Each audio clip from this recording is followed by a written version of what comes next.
Syscon, we will be casting with T90. I am indeed.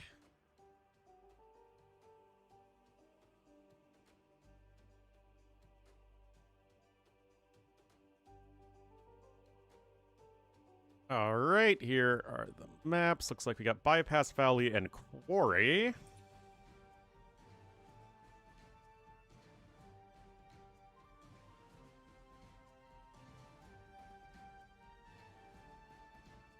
Ah.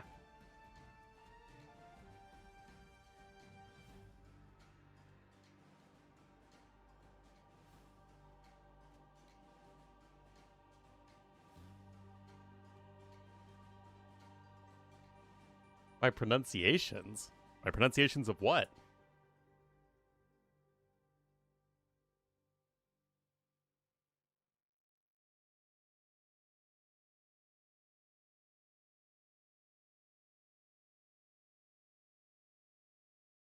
I mean, I had T90's chat open, but I didn't notice anything.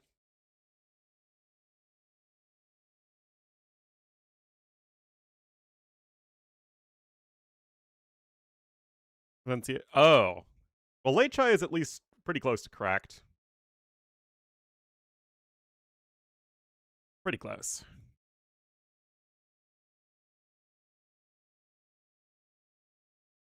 Those civilizations, and you can get higher elo. All four of those, no problem. You could probably play any civ, no problem, and get higher elo.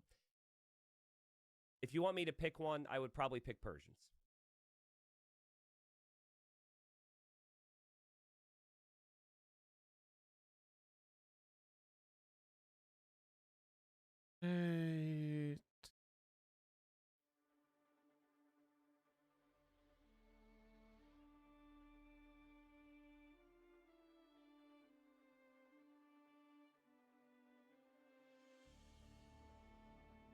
Have that.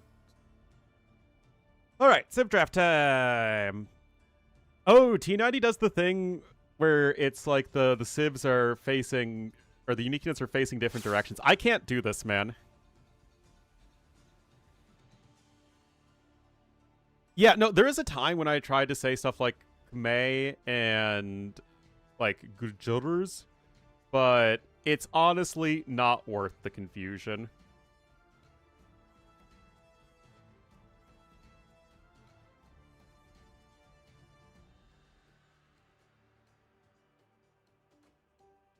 It just isn't.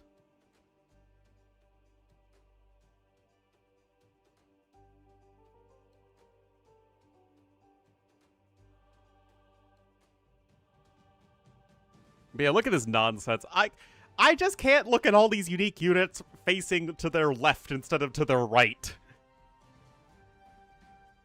Khmer? Khmer is the grammatically correct English language pronunciation of the actual Khmer word, Khmer.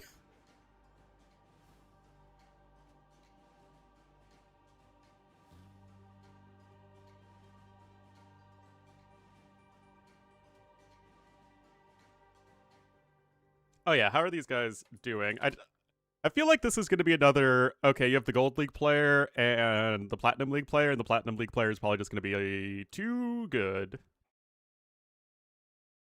That said, Vincha did lose in a narrow series to Hart, but you'd expect those two guys to be close, very much in that sort of top 6 through 10 range.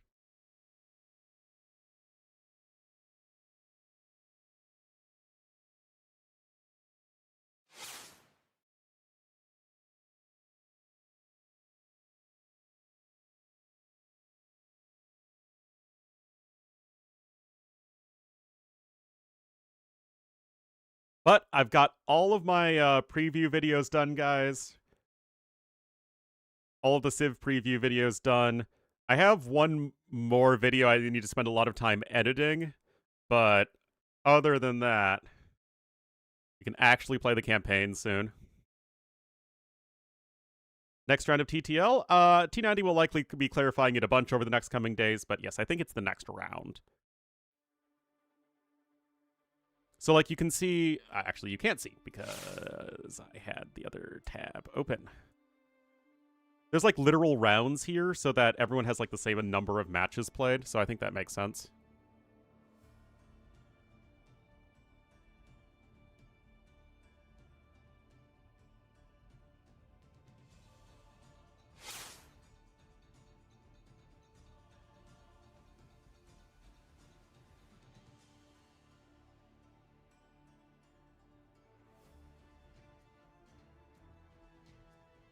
All right. And so I'm just sitting here speaking, waiting for him to be able to hear me. Hi. Hello. Sorry, I didn't mean to surprise you. No, it's fine. I was just like, I'm like, I wonder what T90's doing right now, and I open your stream, and it's like, I'm waiting for him to say something. I'm like, oh no. Oh, my bad.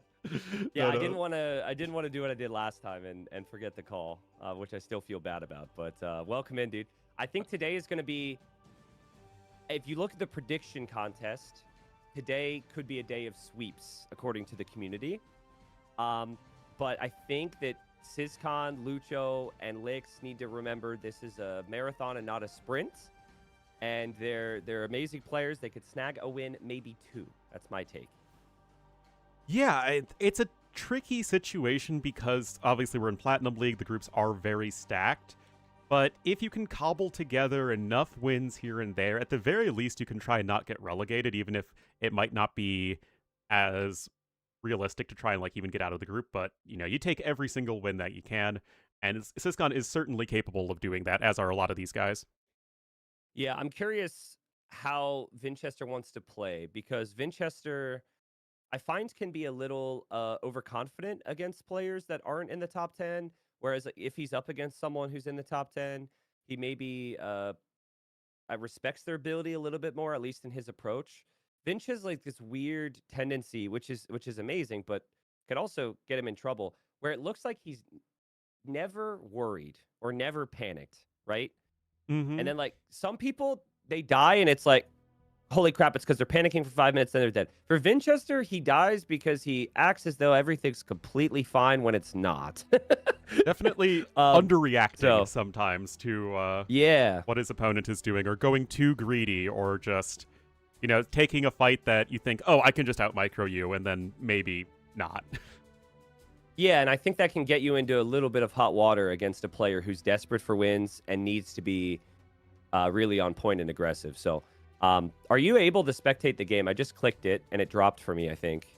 Oh, I'm on the countdown right now, so it's still giving you a countdown? Yeah, like in the spectator delay countdown.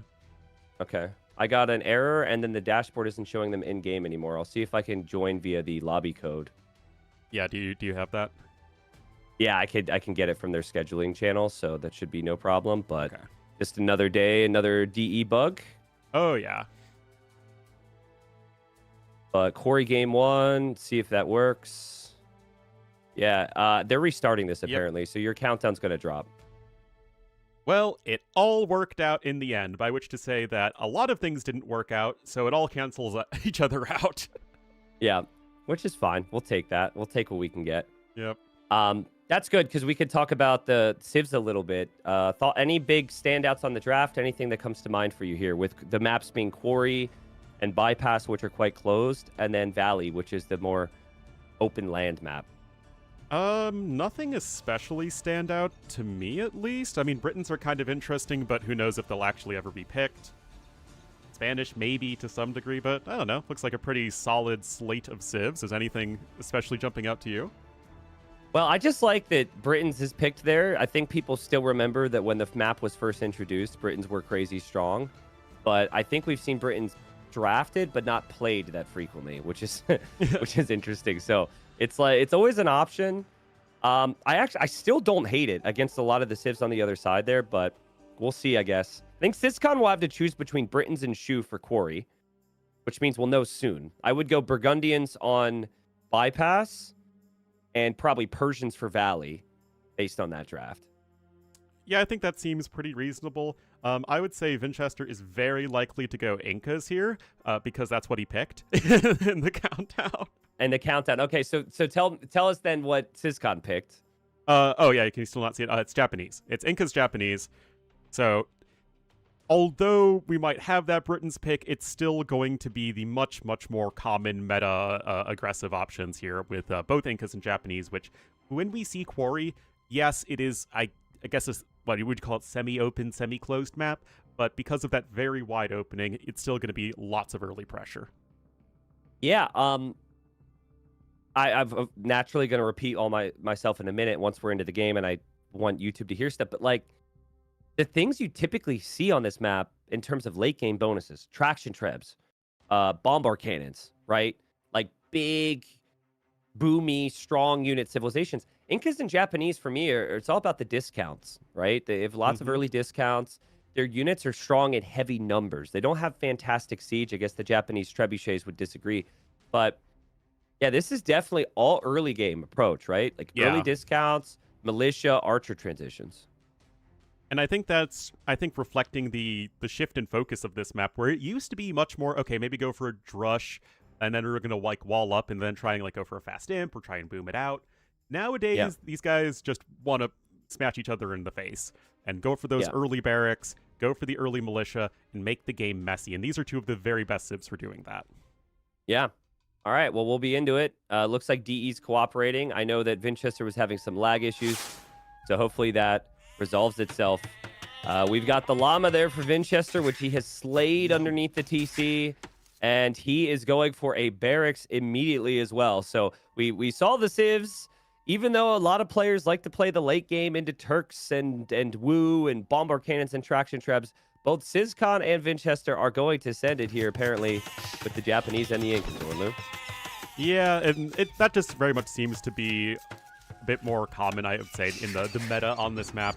Very early barracks, as you mentioned. Incas, one of those civs that you just have that early food discount, and you get the early wood savings on the houses. So you can see here, guys, that between your 200 starting wood, you can afford both the barracks and just one house gets you to 15 pop. You can take some stragglers, and then you can go for a very, very early drosh. Yeah, and that is something that Vinchester is very well known for. I don't think that is something that will surprise Sizcon at all. Already bringing in a lot of his sheep underneath the TC. He spots the eagle. He knows that eagle is on the prowl. But yeah, I'm interested to see how the eco flows. For those that don't know Sizcon, like Sizcon is a fantastic player with Arabia style, which these openings tend to play towards. The early archers, the early infantry, the clean builds. I think where Sizcon struggles is more in the late game adaptations, the walls, the defensive measures. So this does play towards Sizcon's strengths in some way in theory here. That's a very polite way of saying that he's a hamster and he likes doing the hamster maps and strategies. Some people would call it a hamster. I have to be more professional than that, though. I do suppose. I guess I do call arena players clowns, so I guess I should even it out and call everyone else hamsters. Yeah. No, but I do totally agree with you. I think his execution and his micro is actually very, very good, and it can actually, I'd say, compete with Vinchester in those sorts of games. But what Vinchester is so good at is making a game a mess. He does it so well. He's done it for longer than I've been casting, and that is going to be something I think Sizcon is going to try and make the game a bit more normal. So we'll see how we can do that. I'll tell you what's not normal. Making the barracks as quickly as he did. Making one militia and then using the militia to walk around the back of your base to scout. It took him some time here. He's had that militia. I guess he wants to wait for the third. And so, yeah, now he'll have the full army moving forward. But Sizcon hasn't been under any pressure yet. And with Sizcon's build order, this is a bit more standard. You wait for the wood from the lumber camp, and then you build the barracks. So I think if Sizcon sees this, and that's going to be the key here, he can always make his own militia to match and be just fine. But he hasn't seen it. He's only seen the eagle, and he just doesn't know. Yeah, and this is really going to come down to just how fast is Sizcon's reaction time, because it's a very heavy early investment here from Vinchester.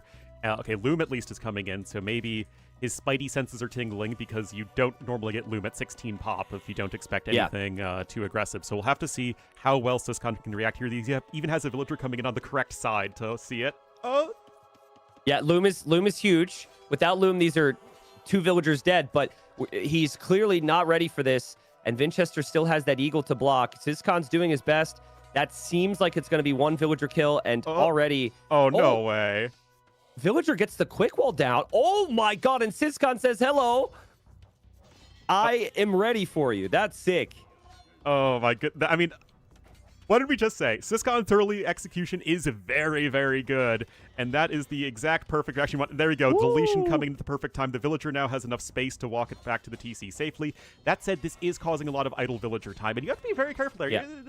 Okay, that's... oh no.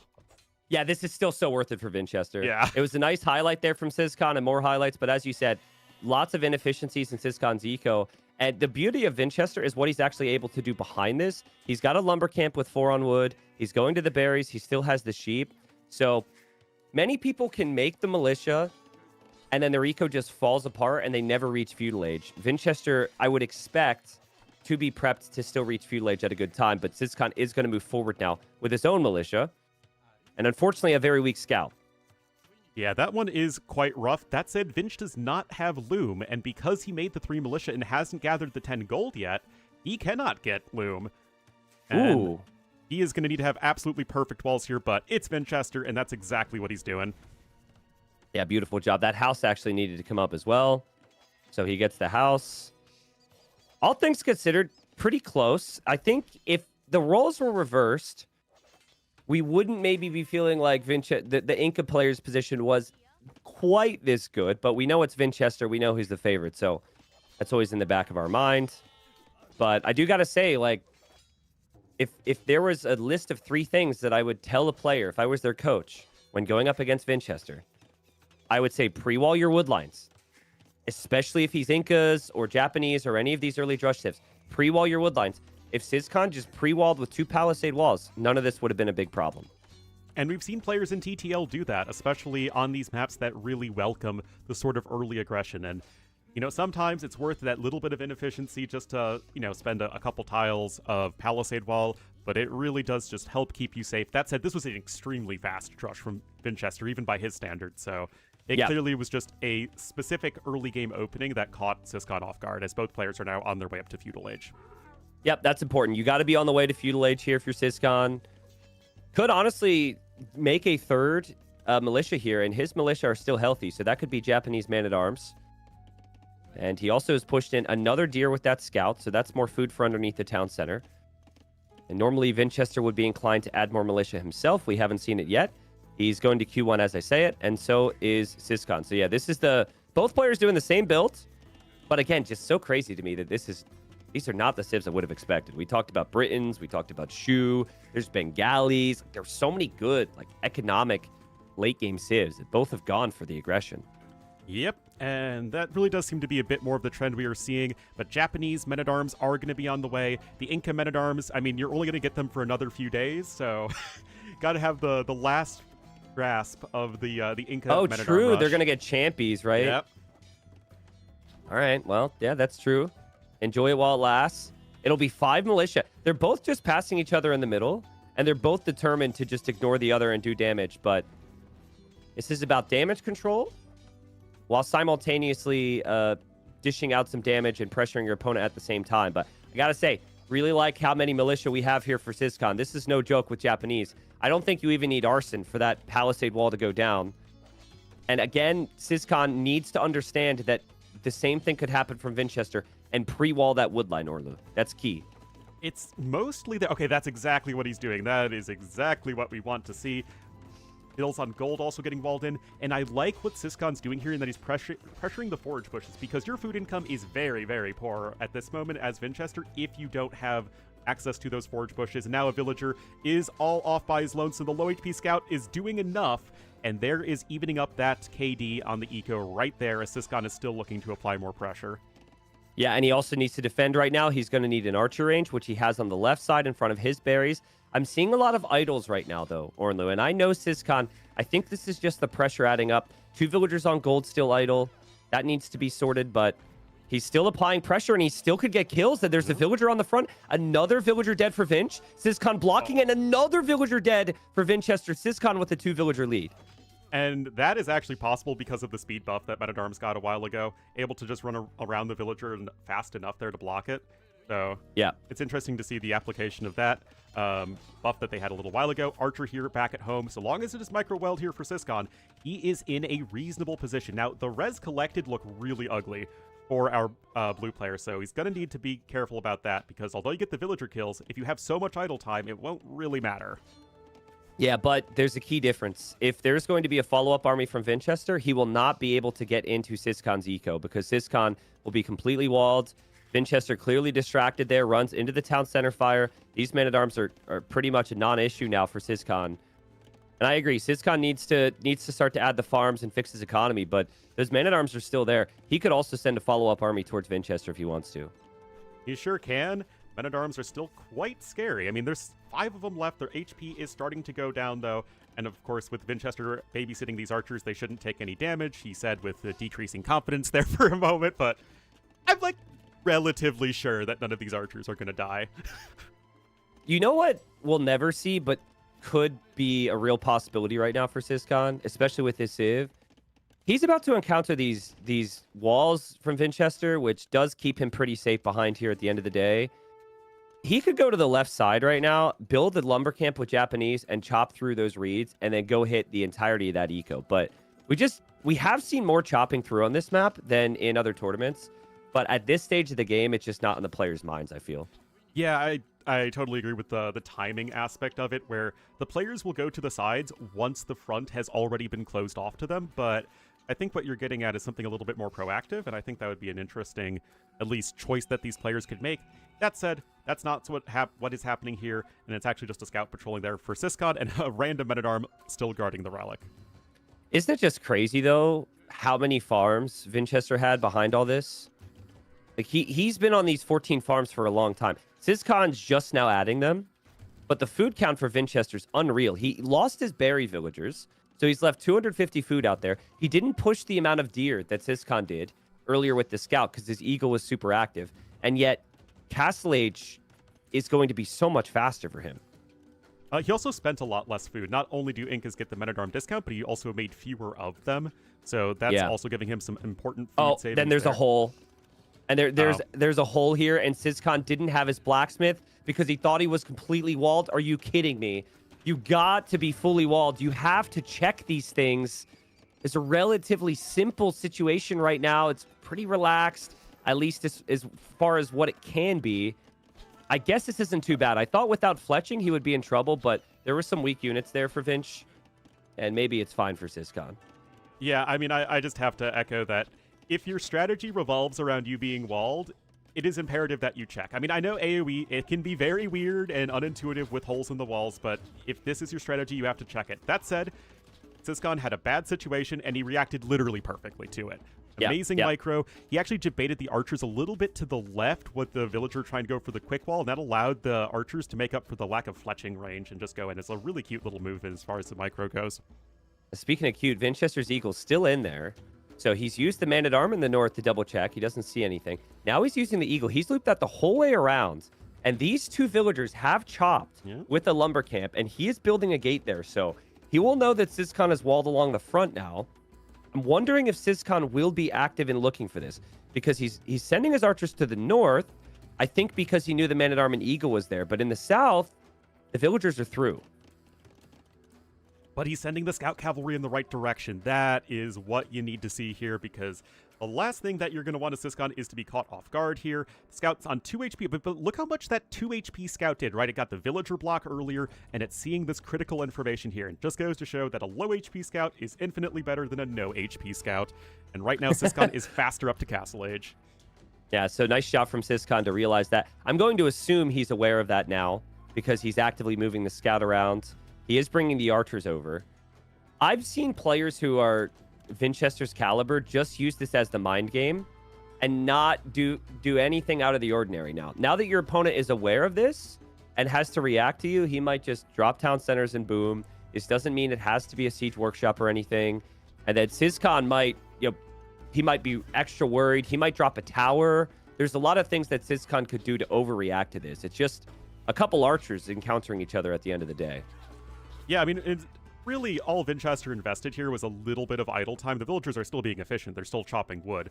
So at the moment, Syscon isn't overreacting. He's not disproportionately adding in defenses relative to what his opponent could in theory be throwing at him. That said, Vinchester is on 2 archery ranges, and he is actively using them, whereas Syscon here is only on the 1 as far as I can tell, and he is immediately going to add a TC here in a good position to protect this side of his base. Yeah, I think this is one of those situations, though, where you cannot fall behind in the archer numbers. But I think if with Syscon's micro, I've experienced this many times, played against him, he can be late to ballistics and be completely fine. It feels risky against Vinch because Vinch's micro is obviously far better than mine, but he will take the eco advantage where he can. He drops even a monastery. That's interesting. Clearly thinking about the relics. But you could see Syscon's micro. It's not bad. He's had lesser numbers here. That's really good value from this army. Oh, man. Not bad is an understatement. That was a beautiful micro against somebody who has literally some of the best micro in the world from Syscon, and that's what you're saying. His execution, very, very strong. He's got a second TC up. That said, the numbers are not favorable, as you were mentioning, and this is still a very tricky situation, and he is all but guaranteed to be losing at least a villager or 2. Yeah, and Vinchester had crossbow a bit faster. The monastery is the thing that I'm looking at right now as the question mark. You have 3 options. You have the university for ballistics, which can benefit the crossbows.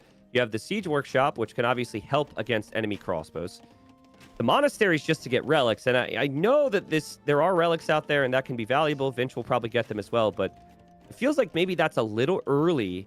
Vinchester's got to be more than happy with this because he's got the army control, and this comes back to what you said. Like, Syscon, while his micro's been great, he just hasn't really had the numbers here. It's tricky, and especially because he was only on 1 archery range, and is still only on 1 archery range. That Mangonel probably needed to come in a lot sooner, as you're saying, that monastery. If it was literally anything else, it would probably be a bit better. University Siege Workshop, an extra TC even, all probably would have been a little bit more efficient. That said, at the end of the day, I don't think it matters all that much at the moment, as the villagers are still coming in, and at least nothing's dying right now. The Mangonel's almost out. Yeah, I mean, again, great micro. Yeah. I think this could have gone sideways quickly. He's got the villager lead, so even if he loses a couple villagers, he'll still be ahead of Vinch. Vinch is still 1 town center, by the way. No additional town centers behind this. No ballistics. And he does have a siege workshop of his own, but Vinch has been a little late to the eco. Amazing job from him to control the game. He'll see the 3rd town center. He'll come in from the left side again, but just waiting for Vinch. I feel like he's got to at least have a 2nd town center here soon. Oh, that was the first fill right there that Syscon has lost. Like, were you seeing how he's pulling back every single weak villager, like, just to make sure nothing died to the crossbowmen? Yeah, and I mean, he notices Vinch is on the left. He won't expect the siege, though. He doesn't know about the siege workshop. He micros again. How did that not hit? I have no idea sometimes how shots hit or don't hit. But right now, it is all about the beautiful act of nature that is the Mangonel mating dance. What? I'm sorry? Would that not... I'm going to move past that. I've never called Mangonel micro mating dance. Next time you should say that in your best David Attenborough voice. Yeah, I should. Well, you know, I got to keep you on your toes, man. Oh, I'm on my toes. I'm very much on my toes. I wasn't on my toes before. I am now. So, Vinchester just now dropping the 2nd TC. He is 20 vills behind. Again, reverse the roles. If this was Vinchester defending up by almost 20 villagers, we would never think this game was losable for Vinchester. But this is now Syscon's time. He got promoted to Platinum, and he needs to stay here. He needs to start off and get any wins. He got swept in the first round against Mr. Yo. Can he hold this and stabilize his economy, or will it be too tough to manage? You could just tell sometimes when the player's on the 3 TCs, they do have to put a higher percentage of their focus on the town centers. And the micro gets difficult. Oh, boy. But some decent shots. Needs a villager and Syscon will get the repair. Oh, he gets it. And Syscon gets the kill. Oh, wow. My goodness. I mean, this is a razor-thin margin here for both players. Note, guys, that oh, my goodness, that is so important. That is so important there for Syscon. The Vill count is great. The resources collector is still actually decent enough for Vinchester, going to show the inefficiency of Syscon's eco. That said, you throw enough villagers at the problem, eventually it's going to work out. Yeah, you know what the game from Syscon reminds me of right now? It reminds me of very Viper approach. Present-day Viper, at least. The low army, get the relics early, defend with the eco lead. And a lot of times if Viper's losing these days, it's because that early pressure from the enemy adds up. but Syscon's given up the map control, maybe because of the style of map, and he's got a nice lead. I don't think he will realize how big a lead he has because there's too much to focus on, but as long as he can keep this up, this can be amazing. It's so tricky to judge where your opponent is going to be going with their Mangonel. You can also consider going for either Cav Archers here, which are much tankier against Mangonels, or even Redemption Monks. They do have some options here, but you're doing well enough as Syscon. That said, that food is looking pretty good here for Vinchester for Imperial Age. Yeah, I think that's my worry now too, is will Vinch find a timing there? Vinch's gold count's pretty low, though. I don't know if Vinchester's going to necessarily have the gold. You have to imagine with 21 farms for Syscon and only 18 for Vinch, that maybe Syscon's going to eventually be able to ramp up those numbers. He could also use the market. But Syscon's micro has been unreal here. And I said so after the first round. Like, it's easy when players you don't see as much get swept the first round to just think that today's going to be a series of 3-0s, but they got here for a reason, right? Syscon won his group in golds, and I love the confidence he's shown here. Yeah, it is definitely not a scaredy cat play to go immediate 3 TCs with bare minimum defense, only 1 archery range. That is somebody who has a clear plan and honestly just believes in their own execution, and why shouldn't you as Syscon with how well he's playing? Yep. No, agreed. I think if this was another map where he would maybe have some army activity potential in Vinchester's base, he would have been... He could have won the game. He could have gone counterattack with any army and defended with the Mangonels with this micro. But that's the thing, is just still in the back of my mind is which Civ is better long-term. I think it's a pretty close matchup, to be honest. Japanese might even be favored. But the mating dance, as you call it, continues, and Syscon continues to get the better of Vinchester here. It's darn impressive, that's for sure. Ballistics is on its way for Vinchester. We did have the second archery range, and actually now the third archery range coming as finally Vinch gets a good Mangonel hit. He sorely needed that one. But honestly, if you're Vinchester at this point, yes, his eco upgrades being in way sooner is helping him a lot maintain at least a degree of equilibrium there. But if he doesn't make something happen soon, it's actually going to be Syscon who's almost to Imp and has castle resources. Yeah, now, there's a lot of continuous pressure from Vinchester, and so you have stone and gold on the left of your base. You may feel like, in normal circumstances, just defensive castle, but I love the thought process here from Syscon. It might be a little too risky, but he's like, I'm not going to react to you, Vinch, because if I react to you, you're the experienced player, and you'll make it happen. He's going to bring all of his army to the middle now and think about a forward castle. I would say, yeah, that's a better one for your first castle, especially now that he sees the skirmishers from Vinch. That castle should complete for Syscon. That should be no problem, and it's right near all the gold. I would like to see a follow-up castle, though, so he needs to have more on stone for the second one. But this is fine. It's getting sort of that stronghold at the front of your base. It's going to help secure this gold access, and it gives you sort of that launching point that you need to start to cross the map, because it's hard to push your opponent because of the middle being a pit area. So yeah. I don't hate that. And of course, now both players are transitioning into the almighty skirmisher, because why would these two infantry civs make anything else? Yeah, right now with the archers they have, feels natural now that their economy's improved to add in skirms, especially for the Incas because it's cheaper. I think it feels awkward right now for the Japanese. You probably just have to match the skirms. But then eventually, if you have multiple castles, I think samurai are very viable in this matchup. So skirms for now. You've invested into all the ranged upgrades and have the ranges. Get Bracer, get Chemistry and Imp. You'll beat Vinchester's skirms, and then you can go Trebs. Then you can use your castles for samurai. I actually totally agree with you. I think that samurai, especially when they were given their charge attack thingy now, where you can sort of close in on the ranged units more easily, that should help out that unit switch a lot. But what you need for the time being is to, stay alive. And right now, the skirmisher is just the best unit to do that. You need to be, of course, careful with the unit control. But Imperial Age is now in for Syscon, and he should be ready to rumble. Yeah, nice micro there. That's crazy. Good micro. Vinchester saw Imp, and Vinchester wanted some kills before the upgrades came in. Actually ended up losing just as many units as Syscon. Syscon will be with Bracer in a second. Small detail, though, is the left side is still open. And I would just love to see Syscon build 2 guard towers there. 2 towers, so you never have to worry about that. And can push the middle would be so nice.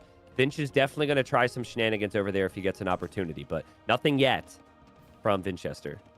At the very least, you do have the outpost. I kind of wish the Mangonel wasn't all off by its poor lonesome, so that it's just asking to get killed, and honestly, that seems to be potential right there, but no, I'm sure all of the focus for these guys is right here in the middle of the map because this skirmisher really dancing a trebuchet back and forth.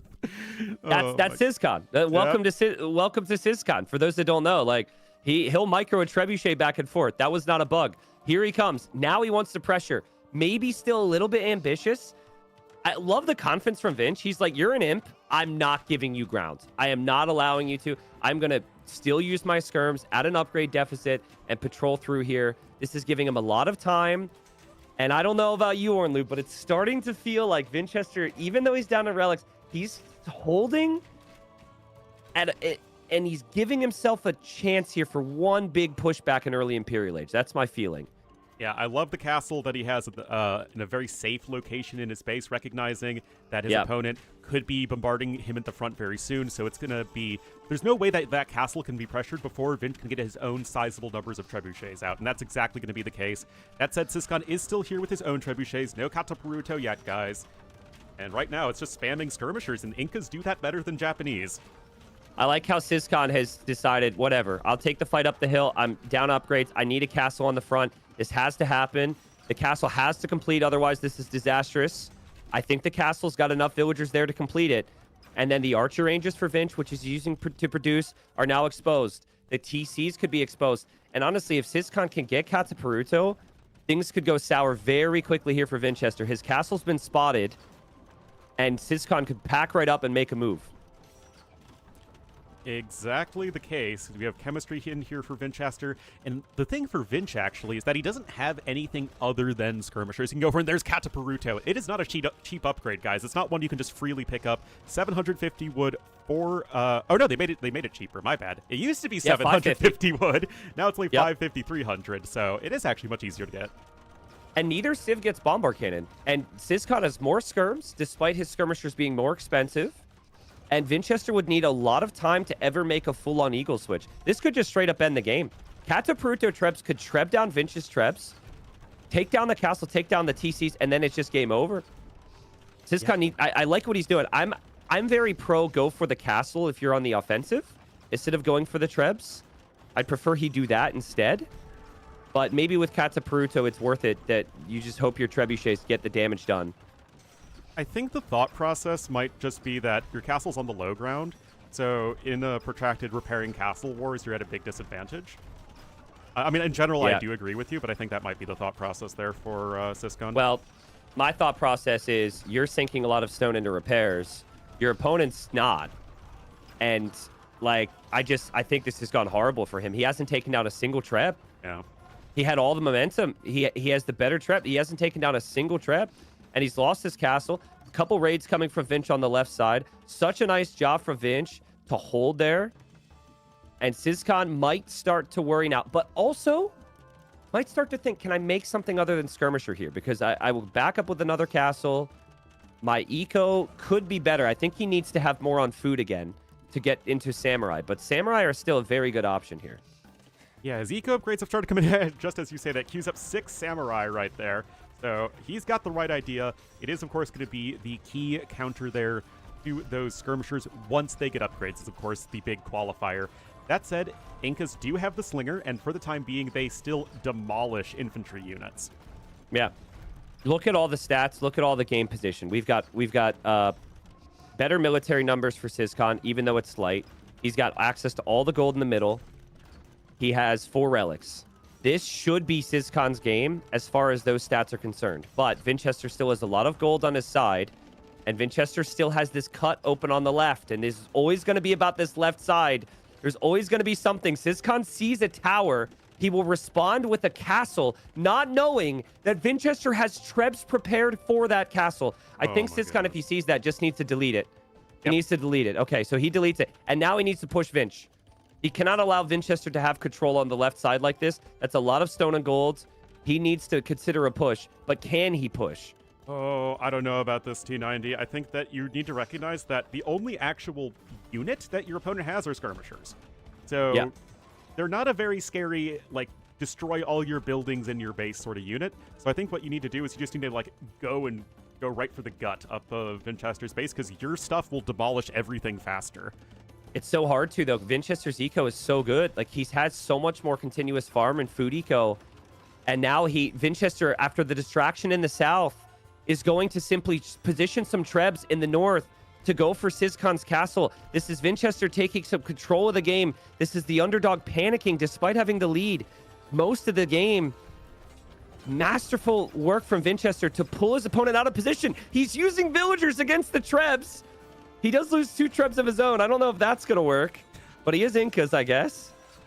Maybe he'll get one here, but Sapper's coming in too. Remember, trebs have that ram armor class, so the Vills get bonus damage against them. I mean, he's just took down 2 trebuchets with villagers. I think that's worth it. As Sizcon lost his castle in the middle. Sizcon never had the time for the upgrades on the samurai. Oh no, what has happened to Sizcon? Well, I thought he had this. He was pushing so well. He wasn't unable to take down any castles from Vinch with his trebs. And Vinch on the left side has all of his stone and gold now.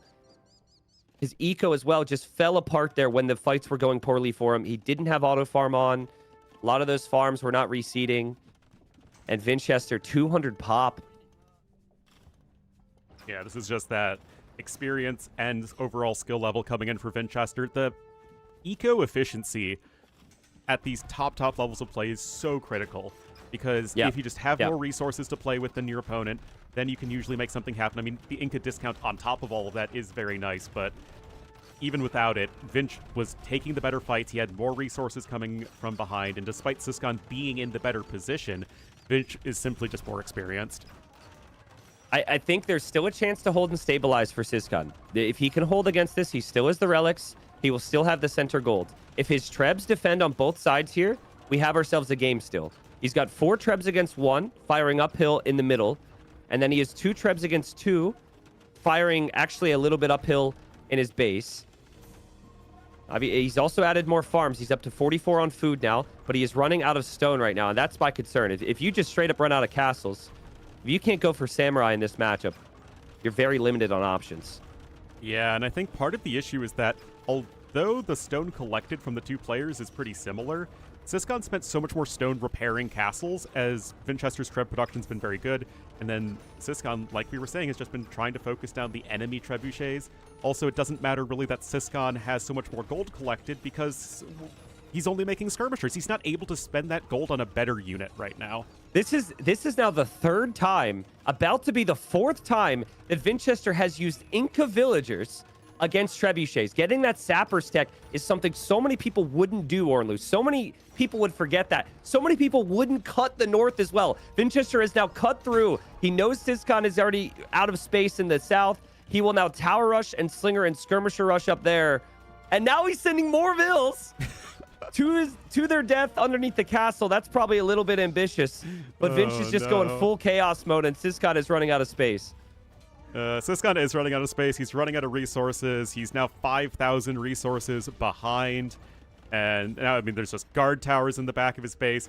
Vinch has the resources now to make that Eagle Warrior switch, which, I mean, there's nothing now that can stop Eagle Warriors. And the one thing Vinch was really lacking was just a power unit, and that is going to change very soon. And it doesn't even matter. He's just killing his opponent's eco with skirmishers and towers. Yeah, I was going to say, you might not even need to change anything at this point. Like, there's so little defensive structures for Sizcon. He's just going to run out of steam eventually. I don't think Sizcon even noticed the cut in the north, by the way.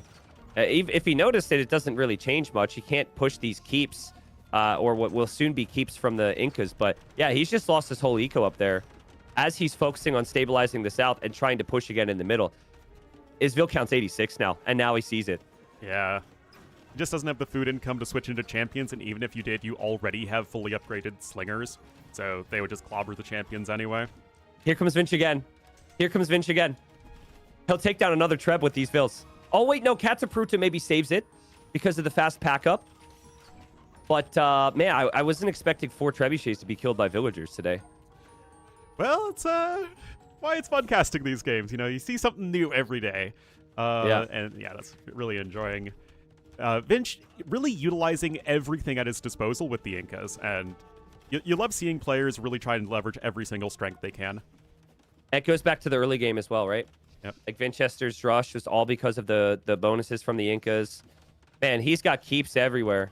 Like everywhere. He's got keeps on both sides. He keeps sneaking in.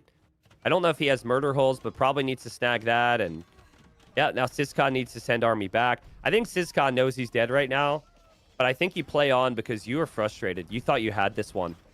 And it's the first game. You want to cool your nerves, but this could snowball on you mentally as a player, right? Like if you felt like you had it and you let it slip away, maybe you start to feel some doubt in your strategies in the next one. I'm sad for Syscon on that. I really think had he used his trebuchets on that one castle from Vinch instead of against the Trebs, at least he takes down the castle. At least he forces a lot of stone spend from Vinchester to repair. But like that moment was game changing because the second he lost the middle castle, he's super focused on stabilizing the middle, and Vinch just packed up his Trebs, rolled right to the left side, came in, and then it was full panic mode from Syscon. And I think Vinch also just did a better job of making more Trebs, and just having that Treb numbers advantage felt pretty significant throughout a huge portion of the Imperial Age there. But yeah, those keeps just kept Syscon's eco a complete mess. And that's, what, 7% difference in eco efficiency is gigantic, guys. Yeah, and here's the other thing. Japanese can go towers themselves. Japanese actually have superior towers, right? We could have seen Yasama towers. But, like, I see some people questioning, like, did he need to go forward castles? Can he just play into samurai? To be honest with you, I think forward castles were completely fine. You just got to continue to push. You have to kill before the sides matter. You can also play super defensive. You can play super defensive castles and towers and samurai, but that's not Syscon's style. Syscon also knows Vinchester's got some heavy discounts on the other side with Incas. And Syscon was probably very much aware of his own eco, too. That maybe his farms were expiring, but... yeah, I mean, we said it already. Great game for Vinchester. Vinchester happy with the win. Hopefully for Syscon, he can play as well as he did the first 2/3 of that game, because that was quality. Yeah, he absolutely has the opportunity to make something happen here, and looks like they're already going to be in game number 2. So we have plenty of good AoE ahead of us, hopefully, because this is already far more competitive than I honestly thought it would be, so I'm happy. I felt like Syscon lacked a lot of confidence against Yo to be aggressive. Like, he didn't make... He sat back and walled a lot. And I was expecting Syscon to play more along the lines of what he did here. I guess he was pretty low on army numbers in Castle Age. But, I mean, in Feudal Age, he made the Man-at-Arms. Like, he made the army. That's what Syscon can do. So... It's got to be tough, man, to push that first game out of your mind. But you have to, because this win matters so much for you. And for Vinch, you're in a group of absolute killers. You have Hera, you have Hart, you have Yo in the group. And I think the top 4 in the group are going to be convincing themselves that they can't lose any games against Syscon and Lucho, because the other players are potentially going to get the sweeps. So there is still that meaning on the other side for Vinchester. Yeah, I think that, especially between Yo, Hart, and Vinchester, one of them's not going to the playoffs. So Yep. I think that you're dead on in that, okay, at a bare minimum, you need to sweep. The poor guys coming up from Gold League who had to go into the group of death here. And, I mean, yeah, Hera's almost certainly going to be getting first place in the group, but, I mean... It's no guarantee in any of the series, I think, Yo, Hart, and Vinchester. I mean, yes, I would say Yo is the favorite by a bit, but not by that much.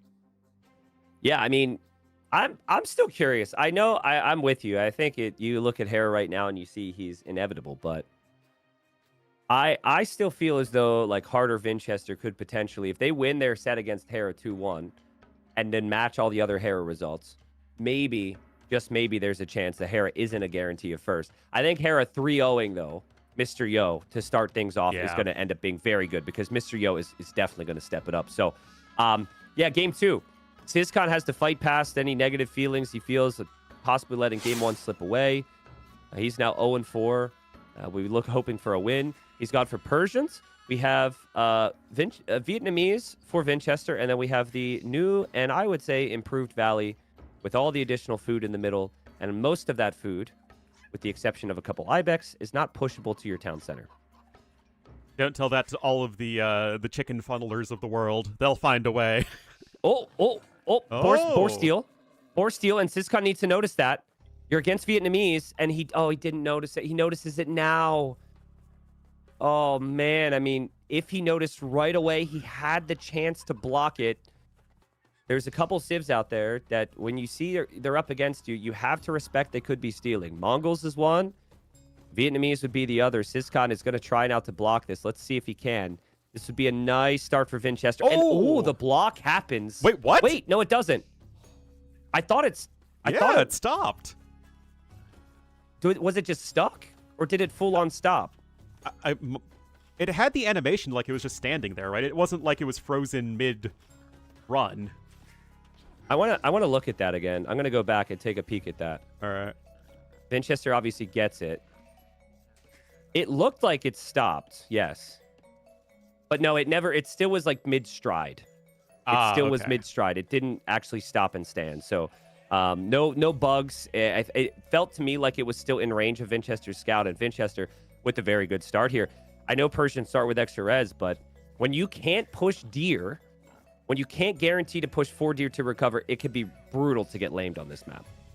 Yeah, this is where soapbox time. It's why the only laming I don't like is exactly Scout stealing boar, because what happened is Vinchester sent his scout right over and happened to run into the boar immediately, and Syscon was like very slightly out of position, and it was entirely then on Vinchester to screw up. Like, there was nothing Syscon could do to actually get an advantage at that point. It was just entirely reliant on Vinchester messing up. Well, and Syscon also did the right thing. He's going to steal some sheep, which may eventually get back home. But he did bring in his first boar right away. Yeah. So that's the right call. And unfortunately, with both those boars being forward, which doesn't always happen. Like, Vinchester's got one in the back. Yeah, he kind of gets screwed over there. But that's what laming can be. It can be very all or nothing. It can be high risk, high reward. But I would argue at this level, when everything matters so much and when it's not easy to recover the food with a deer push or two, yeah, you got to do it as the Vietnamese. Oh, yeah. Use every tool at your disposal, and the Vietnamese have that bonus for a reason. And one of them is so that you can lame effectively, and that is exactly what Vinch did. And what's amazing for Vinch is that he only took the minimum 2 boar hits with the Scout. So, the Scout is still at least on half HP, because what can happen is if you screw it up even a little bit, then suddenly your Scout's almost dead, and it's, not too useful in the early game. Militia gives it a little love tap there, but still pretty decent here for Vinchester.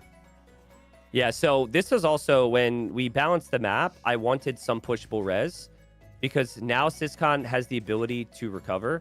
It's a tough balance, though, because if you make all the hunts in the middle pushable, you will never see any incentive to go there, because players will just spend all their Dark Age pushing in deer. So happy to see that Syscon gets the extra food there, still has the extra sheep looping home. And he's going to militia, which Vinchester is going to see. And for once, Vinchester's not doing the same here. Yeah, that is kind of interesting. And I wanted to ask you, do you think that this 2 militia rush was always the plan for Syscon, or do you think it was an adaptation to getting lamed? I think he is really comfortable with the build. Honestly, I think this is always his plan.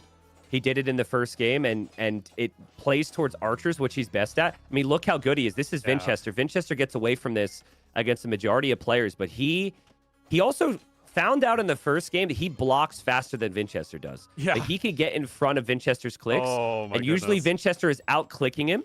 So he's going to take the risk here, and that villager survives. But that's still worth it. You still end up killing one Vil and disrupting Vinchester. I mean, for having a very bad start there for Syscon, this is as good a recovery as you could ask for. And yeah, I think just being very confident in that blocking. We do have villagers coming forward here for Vinchester. See if it's going to be for just a mill or any sort of more aggressive forward. But as it stands, no swordsman queued up for him whatsoever. No villagers on gold. Yeah, but he got a big look at Syscon's base. He's seen everything here. He sees the main golds very far forward. He sees the berries and the woodlines on the back. This isn't that common, but this feels like a tower forward from Vinchester behind the woodline.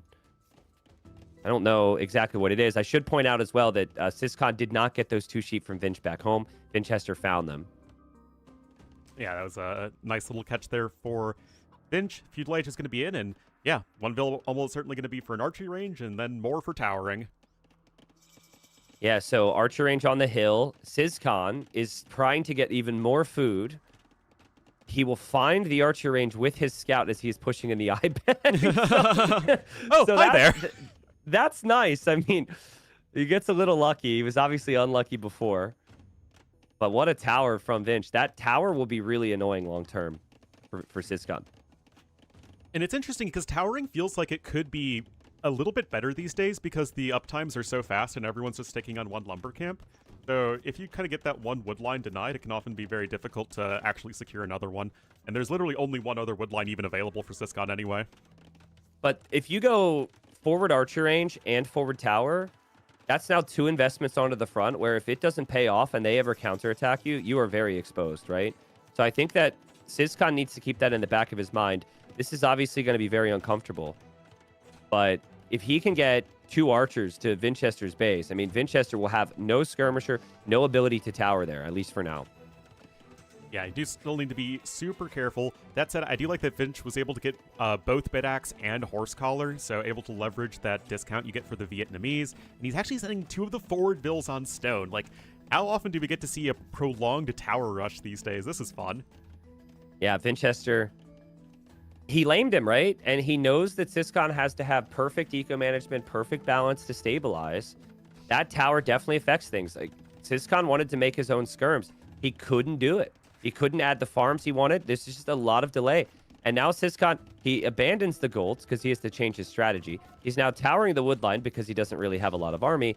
And that is not a tower that is really that good long term. So, yeah, Vinchester no doubt feeling good after the comeback in the first game. But I think feeling very good right now just with how many reactions he's going to force from Sizcon.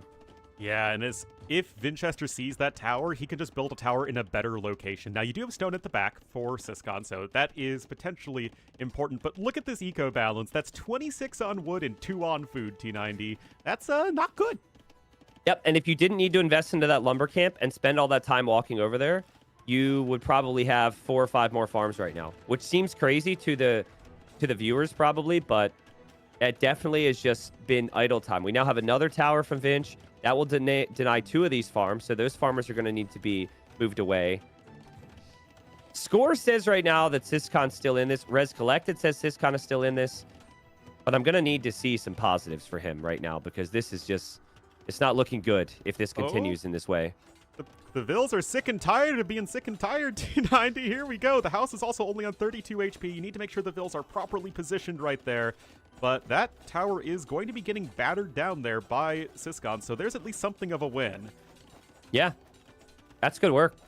I mean, I think Vinchester will try his best to harass here, but he doesn't have any archers behind. He doesn't have any skirms nearby. I think that tower will go down, which saves the farms. Sizcon still has a lot of farms. He's building up his own skirms. We'll still need perfect micro, but he did show us in the previous game that he can micro at a numbers disadvantage pretty nicely. That's not bad. I'm a little concerned about the skirm numbers because, you know, he who skirms more will skirm best. And especially Vietnamese, 6 extra HP, that means 2 more skirm hits to go down.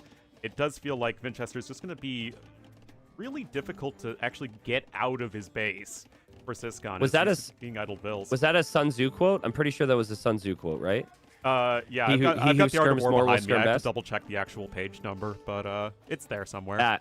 I'm pretty certain that's what Sun Tzu said, yeah. I'm just wondering what this is going to transition into for Vinchester, because obviously Sizcon's gonna just play skirms for now, but you play too heavy into skirms and your base is too open, and then scouts become very possible. So I keep looking back at Vinchester's base. He's not doing anything just yet, but even like Knights in Castle Age could just wreck both economies because they're so open. So I think we could see a stable soon. Yeah, I would love that decision. I love it when Vietnamese players go ahead and get that wheelbarrow upgrade. It just comes in so fast. And if you're going for skirms and scouts, that extra food income is very, very helpful to have. And transition here for Vinchester could be totally possible. Or you could just click up the Castle Age. I think you could justify either. He's got gold in the back of his base. He's not walled yet, but at least he's going in that direction right now. And we only just now have Horse Collar coming in for Sizcon, who only after 16 farms have been built. Watch Vinchester scout. This is obviously live. He will find that stable. He is so locked in when he's playing to what will come, he will look for that. That could have been a blacksmith on the front from Sizcon. He actually had it placed and canceled it. And Vinchester's just been waiting. He's like, I know that this could go into scouts. Now he knows about this. And this is great because he can now queue up the spears behind. What's not so good is if he loses all of his skirms on the front, then suddenly it becomes very obvious for Sizcon. Sizcon's not going to think it's a skirm war anymore if Vinchester loses his numbers. So well played, Sizcon, to clear that up. Now I think Sizcon should recognize that, like, Vinchester can't even play straight spear defense in theory because there's enough skirms out there. As I say that, there's more skirms, so maybe I'm wrong. Come on, when did you ever think that the skirm numbers would go too low in a game of Age of Empires? There are always more of them, but the full HP scout here for Sizcon is quite relevant, as the scout there of Vinchester is going to go down, and the skirms could, in theory, just micro down the spearmen without too much difficulty. Yep, that's why skirms are always going to be needed for Sizcon. Skirms against the spears, scouts against the skirms, and then skirms against the skirms, and spears against the scouts. That's the idea here. That's a lot of S-words all at once there. Yeah, seriously. I like the positioning, though, for Sizcon. He's actually boxing out the archer range from where the spearmen are coming from. So he's getting in the middle. Again, like right when you think, okay, game number 1, Vinchester kills the villager at the start, Vinchester's just going to win. Ended up being a game where Sizcon had a nice lead. Here as well, Vinchester with a really good start. He gets the lane. Sizcon recovering. I mean, he's recovered, but can he actually win the game? Or will Vinchester find a way back to pressure and get win number 2? Well, that is, of course, going to be the big question. There are 3 villagers here who are kind of stuck, and the skirmishers are going to come forward and slowly whittle them down. Both players have Castle Age aspirations at this point. That said, Vinchester's market isn't quite in, so the eco balance isn't quite perfect. And although this was, again, an excellent recovery from Sizcon after the early game disaster, he still has a kind of an exposed eco, is still going to be up against Vinchester, who is super safe. Yeah, but I think if Sizcon recognizes the way this game is going to flow, he shouldn't be this exposed. I think you can wall between the houses in front of your TC into the wood line. You can simply shift those villagers that are on the gold to the back gold. There's no reason. You even have the neutral gold in the corner if he finds it. There's no reason for you to be fully raidable here. This can be easily full walled. Vinchester's dropping an archer range at home, which, again, feels odd to me because your one range is kind of on an island. I know I have experience with ranges on islands, but you don't want them there. You don't want them forward and exposed like this. You would want them together if you're going to play cav archers. So I'm just not so sure about this. And now Vinch is in fully walled, and scouts can get in to take a look around and see it's going to be an archer range. Love to see that. I mean, you can reasonably guess that Vietnamese here are going to be going for cav archers themselves. Maybe, you would get caught off guard with like a Fire Lancer play, but as things stand right now, it's going to be cav archers from Vinchester. And something I want to ask you is, what do you think about these civs in the mid game here? Do you think Persians should try and match the Vietnamese cav archers? No, I don't like matching the Vietnamese cav archers if you still have skirms alive, right? It really just comes down to the flow of the game. And actually, that's part of what makes Sizcon's Feudal Age so good. It wasn't just the villager kills. He is 4 now, and the fact that he lost 0. But it's the fact that he still has skirms alive against a good CA civ. So I think Sizcon can actually just kind of boom it out and drop villagers here and drop town centers, rather, and make vills. And he's dropping a monastery again, which he did in the previous game. A little surprising, but Persians have the better boom. They have more vills to spam, and for Vinchester, I guess we'll drop the TCs, but yeah, I like skirms for now. Yeah, and what I totally agree with you. You gave me the answer I wanted to hear. Thank you. But I really think that, okay, you're playing Persians versus Vietnamese. As Persians, you're not really going to be at your strongest if you click up to Imperial Age, let's say 80 to 90 villagers, and then you just try and go for like an early imp timing. That's not what Persians do well. Persians like having a gigantic eco so they can spam very expensive units. So what you can do is like just play defensive skirmisher here, get those villagers down, and then if you can just sort of invest not as much into army, then you can click up to imp with a better economy and get that cavalry transition that you will need to win the game. Same situation as last game, pretty much. Only the army count's actually higher for Sizcon. This is a better situation. He's got a nice villager lead. He's just sniped another villager. Sizcon needs this win. he cannot survive in Platinum if he cannot get this win. And he has done all the heavy lifting so far, right? Like, getting a lead over Vinchester is so difficult. Like even like someone like Hera, for example, doesn't have a lead against Vinchester that's this significant. He normally takes it later game. So I would love to see Syscon make it happen, because right now I feel for him. Game number 1 is just still in my brain, in my mind. It's a tough one mentally, for sure. That said, he's escorting the monks here with his skirmishers, so the relics are going to start to come in. AC number 3 coming in for Syscon as well. Good macro so far, minimizing idle TC time with a Civ that is kind of tricky to keep that idle TC time low with.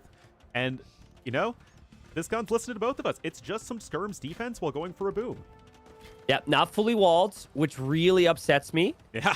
And I think that is something that he may end up regretting. I just do not understand it. You are so close to being fully walled. You should never allow your opponent to just run into your base like this. It's just the small things sometimes that players consistently do that we just get used to. Vinchester's going to run through. Vinchester might not kill a lot with this, but what he does do is he gets the whole map behind it, because there will be no skirmishers moving forward anymore. This is the first sign of control that Vinchester's had in a minute. He will be very happy. He will nerd out with these Cav Archers. That's for sure. Absolutely. And if you're Syscon, if instead of, if you only invested into a few houses here at the front, you wouldn't need the university for ballistics. It's just not something that is all that important for you right now. And that university could have been a bunch more farms. And that's really where you want to be going in the long run here as the Persians. You don't want a super wood-centric eco, which is the current moment. Oh, the Light Cav actually sniped a Mangonel, though, in front of the Siege Workshop. And those Light Cav were very weak, so nice find there from Syscon. He does need to get back onto the farms in the back, but that's crazy value for 2 weak Light Cav to find the Siege Workshop and snipe the first Mangonel. I literally saw the Light Cav go over there, and I'm like, okay, the Light Cav see the Mangonel, but they're going to get sniped before they can kill the Mangonel. I just panned away immediately thinking, that's a foregone conclusion. Nope. Yeah. Nice job there getting the kill from Syscon. Ballistics is in. That said, he's still only on a single archery range and only 10 skirmishers. Vinchester will eventually start to outnumber his opponent with his own ranged units. This is the problem I have with the Persians myself. You get to the 3 TCs, you get the villager lead, and then you never have any resources for army. It takes so long because you need to constantly have so much food to keep the town centers running. And, oh man, the Cav Archers have made it into the back. They're sniping the farms. That's 3 farms sniped. That's 180 wood down the drain. The skirms for Syscon have still missed this. Ornlu, that freaking hole, bro. The fact that he didn't have a couple houses have led to all of this. It's so frustrating to see if you're a Syscon fan, but that's a nice sniper. He will clear up the CA. He will snipe the Mangonel. He still could be fine, but he's got to start to be shaking a little bit more. My goodness. Great job from Vinch to create the chaos. But I'm surprised at how late Vinch has been in the town with the town centers in both games. Like, he's just now to TC3. He isn't making any heavy food units, except for a couple nights. And yet his food income is very good. He got the eco upgrades very early with the Persians. It was actually one of the advantages he had in the last game, was just getting those eco upgrades a lot sooner. Syscon only with basically the feudal age level upgrades. Now you're going to be adding in, I guess, another lumber camp there at the back. But the thing with Persians is, again, they are not a good early imp civ. Especially not on this current meta where you click up between like 80 to 100 villagers. You're going to want a big eco so you can get your big fancy cav units. That monk has ran away from where the CA are multiple times. He finally gets found. Vinch is going to go crazy army here. Look at the worker efficiency stats. 54% last minute for Syscon versus 65%. It's a 10% overall worker efficiency lead for Vinchester across the whole game. That has been the difference, even though the worker count isn't there. And the knights, 3 knights go down. It's going to be 4 knights go down. And without sniping the Mangonel, and now it is +2 armor for Vinchester's knights to push the skirmishers back too. This could get bad for Syscon. Very, very bad. Syscon does have 10 vills on stone, but it's very far away from a castle. He's got the stables incoming right now, but at the moment, Vinchester's army is very significantly better. And these days, it's hard to tell Vietnamese from Huns, because this is like a Hun mid-game push, but Vinch's eco, very solid. A couple light cav not really doing a whole lot there in the back of the base for Syscon. Both players getting housed, because that's what everybody does in Age of Empires. And right now, Syscon's going to struggle to hold on. Yeah, imagine if those knights if he had some patience there. There was no immediate damage happening. If he had some patience there, just conserved his army, he would have 4 knights right now with upgrades on the way. Also have his skirms, maybe still have the tools to be able to fight this back. But now, lacking some numbers, it gets a little bit more questionable. He does recognize, though, he needs full army, and there are only 12 cav archers for Vinch, and a lot of them are weak.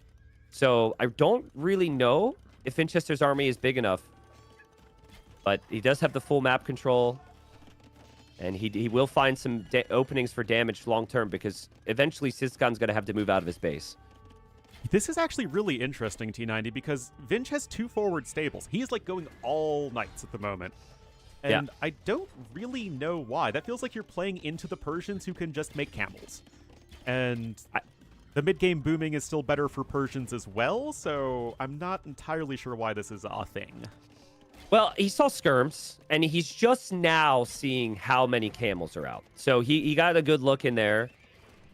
So, but ultimately, I think it really comes back to he never got a big, massive CA, and that's the goal. I think if you have both, camels are not so good. If you don't have both, camels are going to be fantastic. And Siskan, again, it's looked rough at times, and it maybe feels inevitable Vinchester's going to pull out a comeback because of the experience between the 2 players. But he's really booming up with army numbers. He would drop a castle on the front. He snipes the cav archers there. Yeah, this army from Vinchester is just going to hit a massive wall. I do not think he can push 17 camels. No, and I think what I really appreciate what Siskan did is he did not underinvest into the stables. Like, it's not like when Vinch's push started, Siskan had a ton of stables and camels being produced. He just saw the knights, he saw the forward stables, and was like, nope, we need camels, and we need them yesterday. He's on 5 stables here in sort of this mid-Castle Age time frame. And this is ensuring that he is going to be able to safely deflect what his opponent's throwing at him. And this should be a good fight for Siskan. Should be really good. I'm actually surprised Vinchester brought the fight to him. I think Vinchester's telling himself it's fine because cav archers still kill camels, but there's not that many cav archers, and there's still the skirms.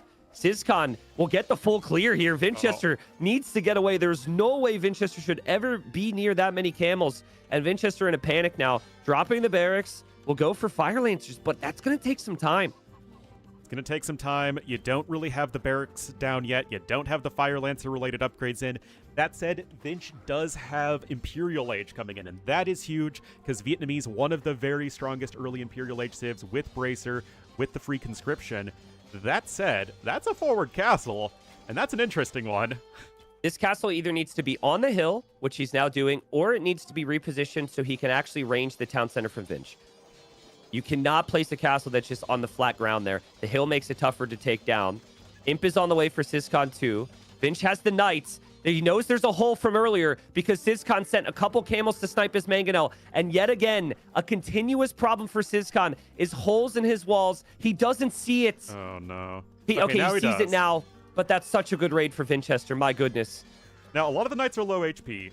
I mean, it's still only 3 camels, so it's not like it's that great, but you have to be a bit careful there as Vinchester. And I mean, in terms of number of vills, okay, those knights are, quick walls. Yeah, I mean, quick walls have to happen here or you lose 20 villagers. That's perfect quick walls from Siskan. He will get camels back there. I love it from Vinch, though, because he's finding a positive moment when it's looking very bleak otherwise. And with the faster Imperial Age time, he could have Trebs pretty soon to take down Siskan's castle. So, nice play from Siskan. I just can't help but feel like there's just so many avoidable situations in regards to damage he's receiving because of holes in his walls. Yeah, I mean, it's one of those things that it's not like important in like the overall skill level as an AoE player, but it's these little things that can really separate a win from a loss when these guys are so close and they're both so high level in overall skill. So it's definitely something that when he looks back at these games, which he absolutely should do, I'm sure, and then he'll notice it, I'm sure. Well, here's another detail. Vinchester sent one of the knights to the wood line. It got sniped. Siskan says, I killed everything. There's still another knight there, so I'll keep an eye on that, see if that knight ever comes back into the fights. I think Siskan's just feeling like if he can keep these castles up for as long as possible, Vinchester's going to run out of resources and run out of gas. But I should point out that Siskan still doesn't have a lot of the stone and gold to the north of his base because Vinchester's tower and villagers still there mining the stone. So with 4 relics, that's good, but if you lose 2 castles, it can be the same story as the previous game where you have no defensive castles anymore, and Vinchester's got like 3 or 4 stacked up for the late game. Yeah, now chemistry is coming in, and the hand cannoneers for Persians are going to be an important tool here. And look at this, the camels immediately trying to come in and snipe the trebuchet, but the fire lancers are there. Make those elite fire lancers 102 HP on an infantry unit. Skirms are here being a bit annoying to the north, and as the knight went back in too. Yeah. Sorry, knight went back in. That's just so frustrating for Syscon. It's the tiny things, right? Killed 2 Vils, Syscon reacts. Sorry to interrupt, but I find camels very frequently run into this exact situation. You make them against knights, and then they switch into anything else, and you can't raid with the camels underneath town centers, and you can't really utilize the camels. It becomes a very expensive liability that you never want to lose or use, which I just hate. Well, at the very least, they're still going to be efficient at chasing down cav archers and any of the raids that are coming in. I mean, camels are still a very strong defensive unit. So you definitely do want to keep them alive, but Vinch Siege Engineer is coming in. His own castle is on the high ground. I have no idea if Syscon's castle is on the high ground. It is. Okay, I think it is. At least part of the castle hit the hill because he repositioned it. Vinchester is really out of stone because of that additional castle from Syscon. He can't mine his main stone, and Vietnamese don't have the university upgrades for their fortifications, which makes this really difficult. And Vinchester getting desperate now will go in with his Fire Lancers, hoping this is enough to take down the Trebs. But if he loses his castle, he could lose all of his Trebs as well. He needs to keep that castle up. He'll lose it. Oh, but he'll take all the trebuchets. My God, the Fire Lancers, though. What a fun interactive unit right there. That is just so insane. 100 HP on an infantry unit. Oh, 100 HP on a unit that gets ranged upgrade for free. That doesn't cost food. Like with this, with the changes and the introduction of the Fire Lancer, there are obviously a lot of complaints. They will be nerfs in the near future, but for now they have not come in yet, and Vinchester will hold. I don't know if he can take down all the castles.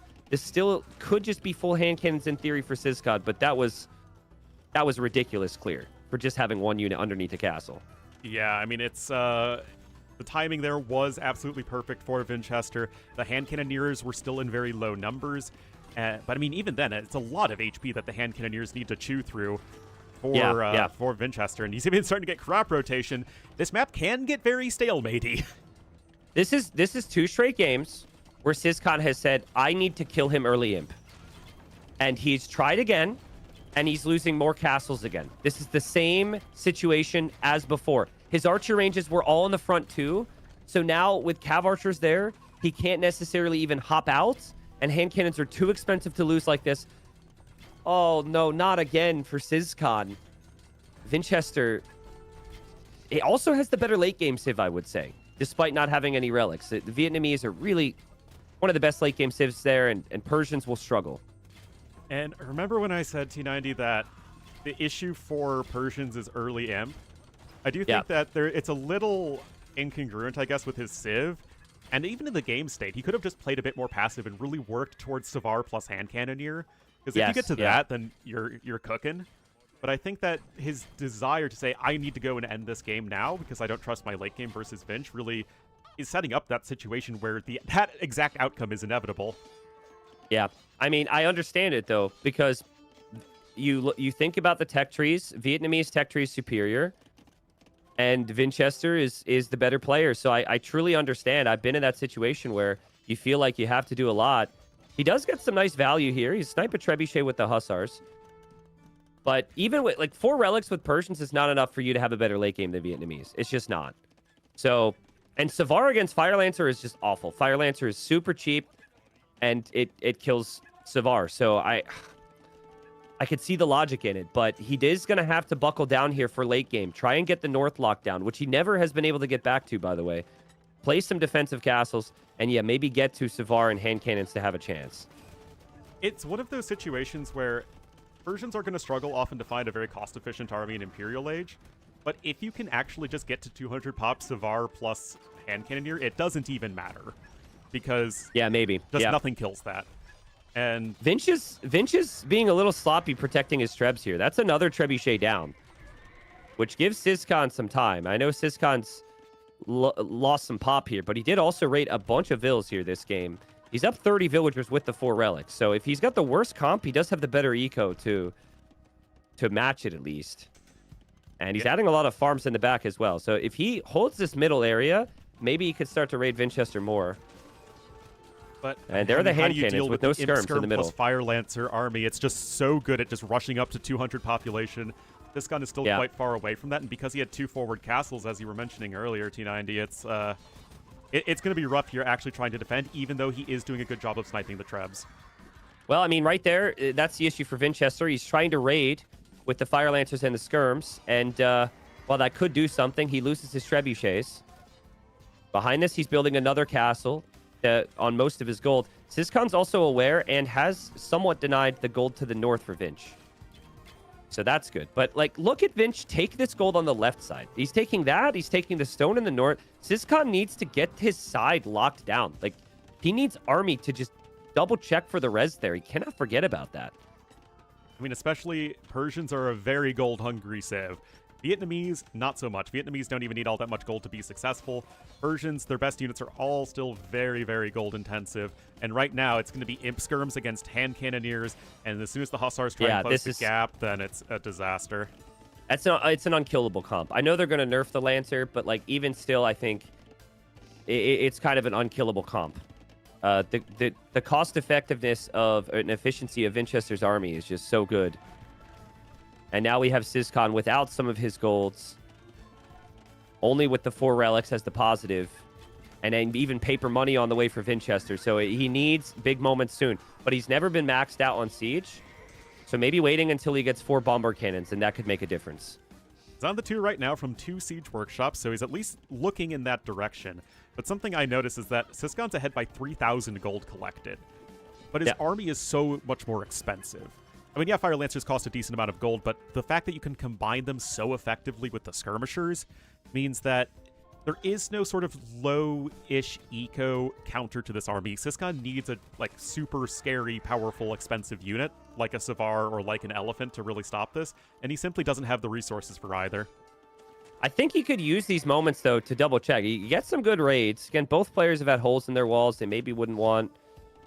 So he gets the raid there. Ideally, after you raid there, you make a push to the middle where he'll lose a bombard cannon, or you go to the north. And in the north, he will find the castle from Winchester. We'll see if Winchester notices, but that's exactly what's happening here, Ornlu. Winchester being a little casual about his armies and about his defense. If that castle's denied, Syscon could run up there himself, take the stone and take the golds, and then have more resources to work with. This is also where getting the Citadels tech would also be really sick for Syscon, because Persian castles are actually some of the very toughest to push in the game, and especially if you have the high ground here, which you're basically guaranteed on this map, then what you can do is try and make it more of a mobility game as Syscon. If you're not able to get to Savars, then at the very least you can use your far superior cavalry to raid your opponent and just sort of camp the front of your base with your castles.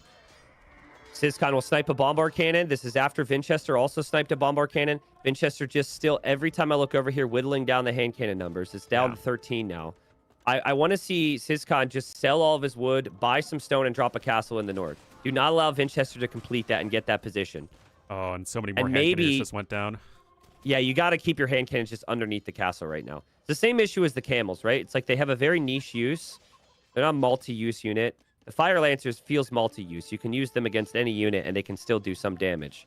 Honestly, Imp Skirms also feel multi-use. Just use them against everything, and they'll do at least okay. But look at the eco balance here from Syscon. He has 4 on wood and 79 on food. That's a lot of cavalry and gunpowder units also here that are going to be made. But you need to be gold efficient here. And it's going to be eventually a situation where you run out of gold, and then Winchester just needs to add in, a few units here and there, and we'll probably win. Oh, Winchester shifting his villagers to the north to complete the castle. Syscon finds them. He sees them. He will drop his own castle. There are also big raids from Syscon in the back. There's also big raids from Syscon down here on the left side, where he will drop another castle on the gold, which Syscon cannot see. Syscon cannot have his castle be denied. He cannot have Winchesters go up in the north because the south is really, really bad for him.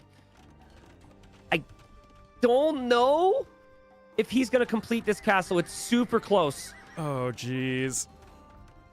Unfortunately, guys, Persians don't have Treadmill Crane.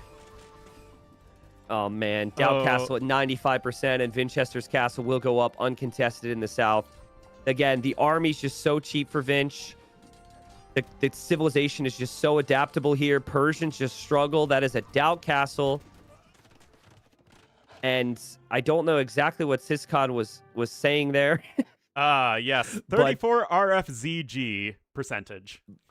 But then he says GG. Man, like, I don't think anyone's biased here, right? But you just end up feeling a little bit bad for Syscon because it's been 2 games with the same theme where he has the lead. You can tell why he's here. You can tell why he's so good. But then Vinchester just reminds you why he is seen as like top 8 in the world right now. Vinchester honestly has struggled in the early game compared to Syscon, but when he gets to Imp, he makes it happen. And Syscon let it slip away a little bit again. Yeah, it's really tricky.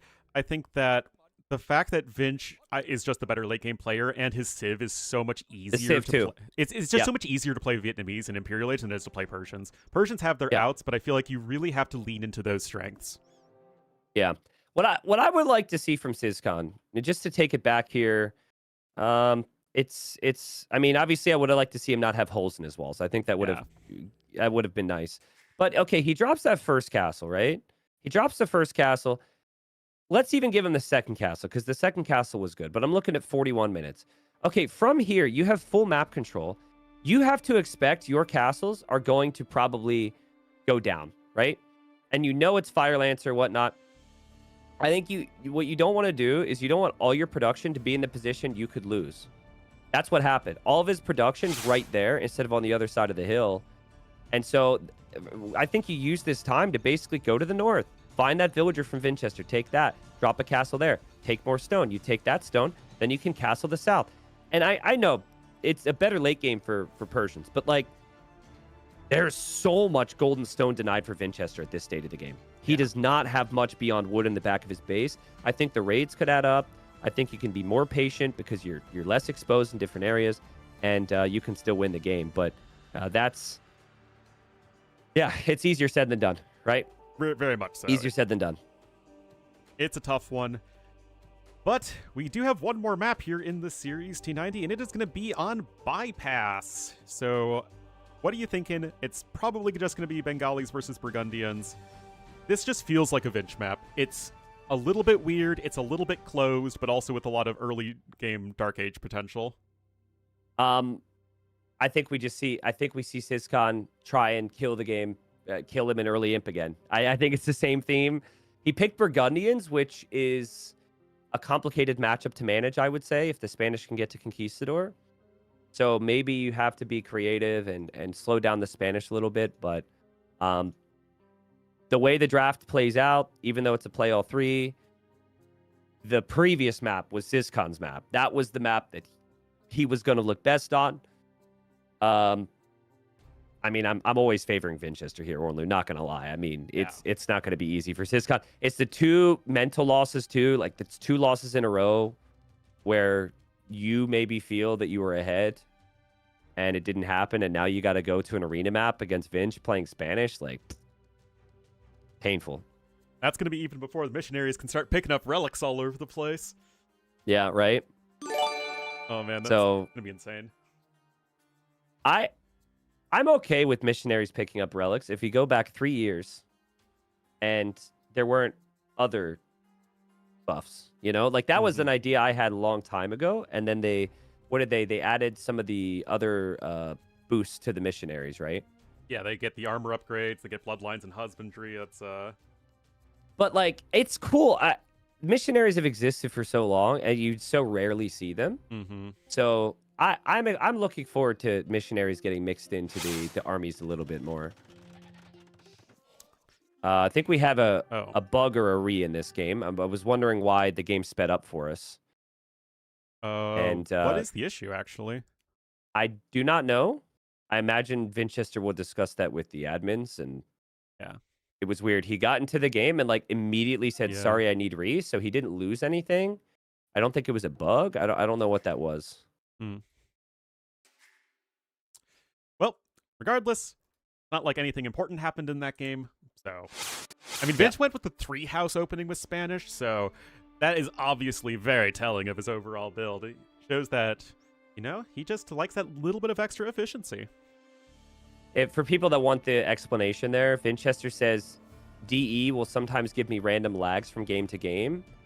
The previous game, it was perfect. So they're just going to restart because his game was stuttering and lagging. Oh, okay. Yeah.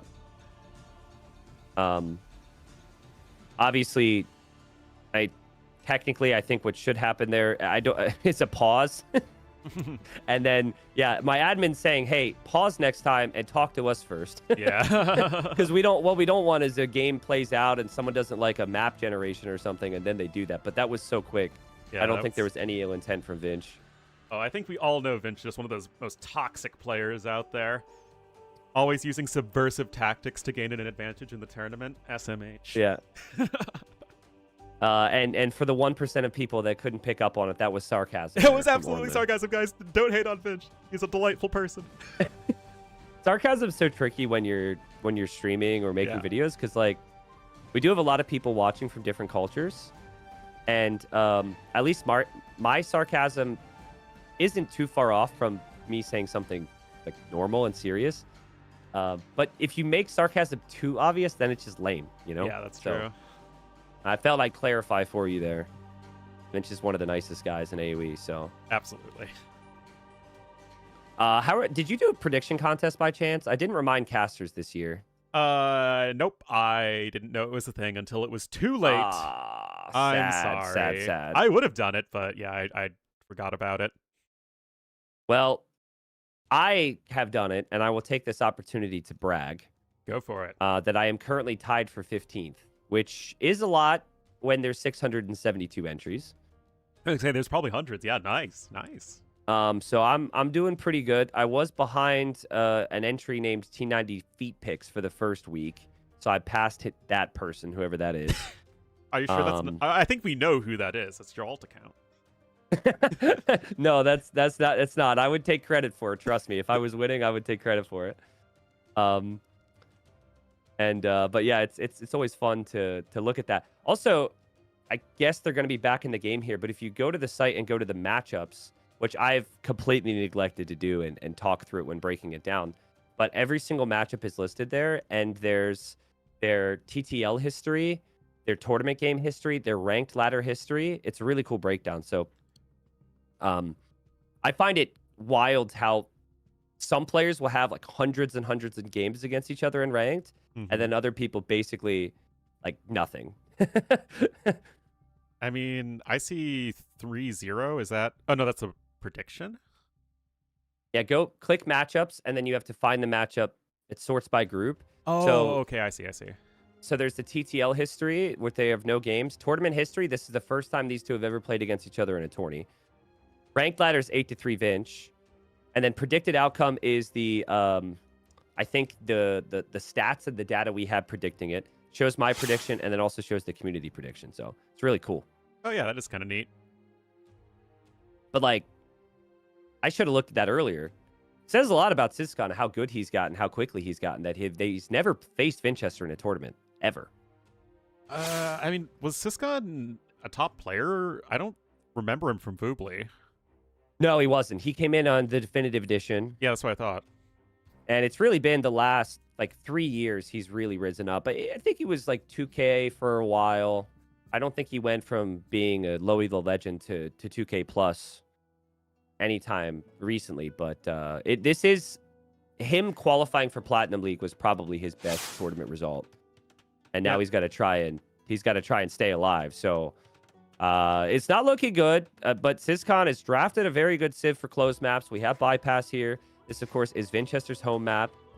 I guarantee you Hera, Hart, and Yo are very big Siscon fans right now. They're like, come on, Siscon, please finish one of these games and beat Vinchester, because they're going to be racing Vinchester essentially for the top 3 spots there. But what are you thinking here as Burgundians? What do you like? What do you hate about the Burgundians on Bypass? Well, what you can like about Burgundians is that they're such a streamlined civ to play. You just have a good eco.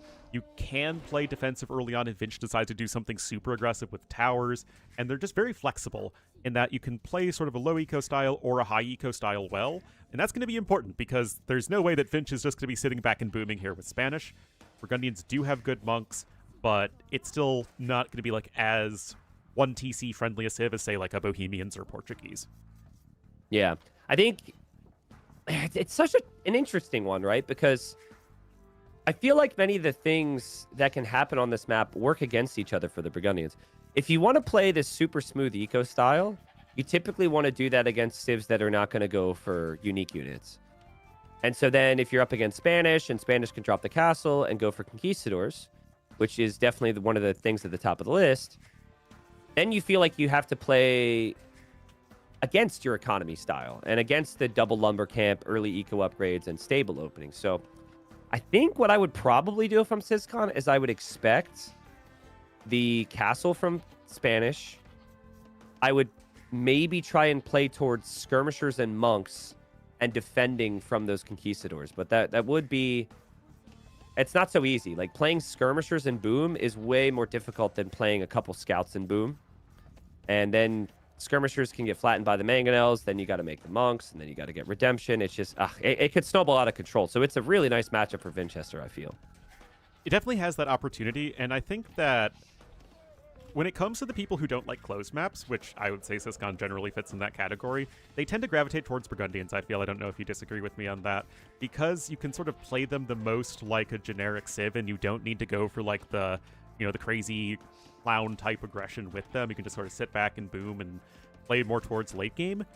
Burgundians are good enough at defending. I mean, you still have a fantastic economy, but they would much rather the game be passive than aggressive, and this game is going aggressive, guys. Well, so the other thing, too, though, is if this was Arena, SysCon would have no potential to do any damage in Feudal Age. So sometimes the Arabia players, they actually want to attack through the middle, which you can do. They're right next to each other. You can't build on the extra sandy terrain with the little skeletons there, but you can build on the other side of the opponent's gate and go for towers. So maybe like Flemish Militia Tower Rush to pressure Vinch could be a play here. I know that would potentially put Winchester on stone for defensive towers, but Winchester's, I'm thinking, going to go to stone anyways. Yeah. So also a fast feudal means you can get Bowsaw earlier. So I don't hate it. He's got the mining camp right there. So I think the plan is to go for a tower rush here. Well, yeah, obviously he does have the mining camp. This is going to be a fast uptime. I mean, you have double bit axe and you're still able to click up here on 18 population. That is quite good. That said, it feels a little odd to tower rush Spanish. Not only do they want to be on stone anyway, but they have the faster build speed, so you can react with your towers a lot more effectively. Now, Burgundians are fine keeping a game in Feudal Age because of that Feudal Age bowsaw, but I don't know. It feels a little weird. Doesn't it feel a little weird? Well, again, it does, but I think the whole matchup feels weird. So if all of life is weird, just send it, you know? Yeah, that's my life advice for you. I think pretty sure Sun Tzu said that as well. It's just not a matchup that I foresee going well for you if you play the fast castle. So I feel like maybe the eco upgrades are going to be impossible to get here. The fact he's got 3 on stone now is actually completely unnecessary. You would only need 1 on stone if you wanted to plan on having a second tower follow up when he needs it. So this doesn't seem like an experienced tower rush player at all. Yeah. Let's might see. just be okay, I don't like this map. I don't like my matchup against Winchester on this map, so we're just going to go send it. And the other thing about a super fast tower rush, which is kind of weird and niche, is if you tower rush too fast, Vinch can snag Loom before he clicks up to Feudal. Vinch just clicked up to Feudal with no Loom. Vinch has a decision to make here. Will he cancel Feudal Age to get Loom, or will he feel like he's fine? There's the Feudal Age time. There's the tower. I don't think Vinch, he cancels no Loom. Feudal Age. You have the faster builders, so you can just get those fortifications down a little bit faster. I mean, I'm saying that, and he's not really reacting very much. Classic Vinch. Classic Vinch. Like, something could get really bad, and Vinch is like, whatever. Nothing changes. Alrighty, wall. Vinch. He is Here we a braver player than I am, that's for sure, because I would immediately be sending like 3-4 vills over here just to full wall, but Vinch is chilling, man. Yeah, of course, Syscon doesn't know where the resources are in here. I think Vinch is being way too chill, though. Like, what is happening? That's no loom, dude. That's no loom. I mean, More house walls. There's another tower coming up from Syscon on the stone. Syscon is showing great patience with the scout to not lose to the TC. This tower goes up and gets garrisoned. All the villagers are going to have to leave for Vinchester. They cannot be anywhere near this tower. Yeah, you're still 15 seconds off from the feudal age. I kind of wish he had his scout over there just to harass the villagers so that as they were retreating. I mean, Vinch can still certainly win this game. It feels a lot uglier than it needed to, though. Well, this is maybe the positives of the fast tower rush. You expect Vinchester to go Castle Age. You now have him off of stone. Here's the thing, though. That first tower is not connected to this line of towers. So if Vinchester wants to get rid of that, he easily can. And Vinchester... Oh, he wants to rush down both of them. And Syscon drops some quick walls here. There's only one arrow from the other tower. There's the garrison from Syscon. How many villagers survive here for Vinch? He's going to go for the scouts. He will lose one vill. The other vills are weak. Oh, jeez. Oh, I mean, I down think the low vill there. Oh, she actually survives. That was a little bit sloppy, but yeah, this is. Syscon's getting hit by the town center. Vinchester's still hoping to repair. Yeah, repair at least power down. Force the vills to stand under there a little bit longer. Now, we also didn't mention Vinchester's probably the single most experienced top player when it comes to tower rushes on close maps. Like, I don't think anyone has more experience than him. I mean, look at the eco situation for Syscon. He has Bowsaw, he has Horsecollar, he's added farms, he's lost 0 villagers, he is a Spanish player off of stone.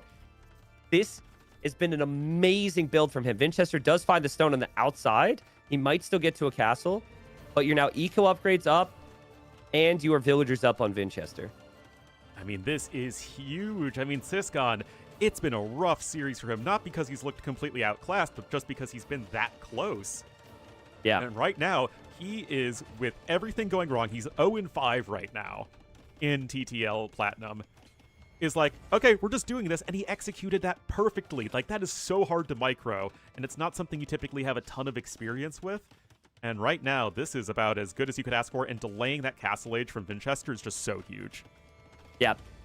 This is where things get a little bit more dangerous, though, because now Vinchester's even more desperate to kill you because he knows he's far behind. It's less likely he'll play more passive, which is always an option for Vinch. Interesting, Syscon's made a barracks and wants some Flemish militia. That's a nice call, actually. You could run in there. Vinchester's not expecting any army, but yeah, Vinchester's going to get that castle. And I do wonder, will Vinchester drop it in the middle, which would clear up some towers? Which would be the standard play. Or, since he has his scout, will he go around the outside and drop it on the outside of Syscon's walls? These vills are going on an adventure, T90, and it's an adventure around the side of the map to castle at the back of his opponent's base, and Syscon is not getting to Castle Age this millennium. And Syscon's walling the middle, too. This is just so intelligent from Vinch. This is the great play. It could be for a town center over here, but he's got all of his villagers coming here. A couple vills are going to go on hunt. I think if you're building this with only 6 vills, even with Spanish, you don't want it to be seen by the walls. So it does need to be positioned away from a gate, actually, because the gates have more vision. Yep. And the Flemish militia for Syscon, dude, he's going the wrong way. Oh, man. Imagine if he sent the Flemish militia in the south. That would be multiple kills. I mean, that would probably just be GG right there, honestly. Yeah, but yeah, it would. It would. There is still the potential that this gold mine is going to get harassed. So it's not like bad, but it could have just been, almost GG right there. That said, this is going to be tough to stop. Vinch has the stone necessary for a castle, and you are going to need to defend against conquistadors in the feudal age, and that is never fun. Did Syscon notice the vills were on the gold there? I think he did, and he's waiting for the 2 Flemish. They're going to run in together. Vinchester is walking the perfect distance around the gate. Okay, so there's the gate showing it. If Syscon were to notice this, he needs to run all of his vills, bring Flemish, tower that, and stop that castle. Vinchester's looking, and Syscon's looking at the villagers on gold. And there's the castle. Will Syscon be able to stop it? Yeah, and I think that, unfortunately for Syscon, we can reasonably guess his vision was on the Flemish militia at that time instead of on the gate. Like, he is just trying to micro make sure he doesn't get quick-walled by Vinch, and that is almost certainly what happened there, I think. Now, you can go for defensive towers here at home, and that's going to require a siege workshop and mangonel follow-up from Vinchester, and it will buy you time. But these defenses, they need to come in, and they need to come in fast. Yeah, and he forgot a second building here, so he can't click up. But I think Stonewall towards the TC on both sides. You still have your wood line. You still have your gold. You can be pushed off of stone, but that's okay. A tower is coming up. Obviously, it's panic time for Syscon, but can he damage control? We know he can do damage. I find he is not as good as Vinchester when it comes to the damage control. Both in holes in walls, just lack of towers if necessary. The tower is going up here. Oh, jeez. I mean, the Conquistador could sit right underneath that tower to prevent the stone from being mined. Yep, or but he will just run walk through around there. It's tricky. Also, something to keep in mind is that Syscon could literally just go take Vinchester's main stone. It's protected by towers. He could do that. So yeah, there is that option there, even if that main stone gets denied. Well, I think you don't really necessarily even need the stone right now either. I think you need a little bit of stone for a tower, but you need skirmishers, and you cannot allow the Conquistadors to get back there in the quick walls from Syscon. Can he kill the conks? He's so close to killing the conks. The conk is through, though. Oh, Maybe you can kill him with the Vils. It's only 13 HP. I mean, that 13 HP might as well be infinity, though, because of all the armor and range of the Conquistador. Again, the eco-efficiency for Vinchester. Ooh, it's not so good, actually. The Flemish have gone hard here. They found more villagers. Oh, wow. So, nice picks. And he does have an archer range to make some skirms. Syscon still needs to balance out his eco a little bit. We'll probably need to use the market for that. It's still a lot of work, but nice finds with the Flemish militia. Well, I mean, it's the sort of thing that he needs to stay alive in this game. Now, the resources look very good for Syscon, but 1,000 of that is wood. And as I will always say until the end of time, having a huge lead in wood collected isn't usually all that important here in the early to mid game. And right now, those Conquistadors are going to be tough to stop as soon as they get some siege reinforcements, and that's coming in very soon. It's one of the strongest units the game has ever seen.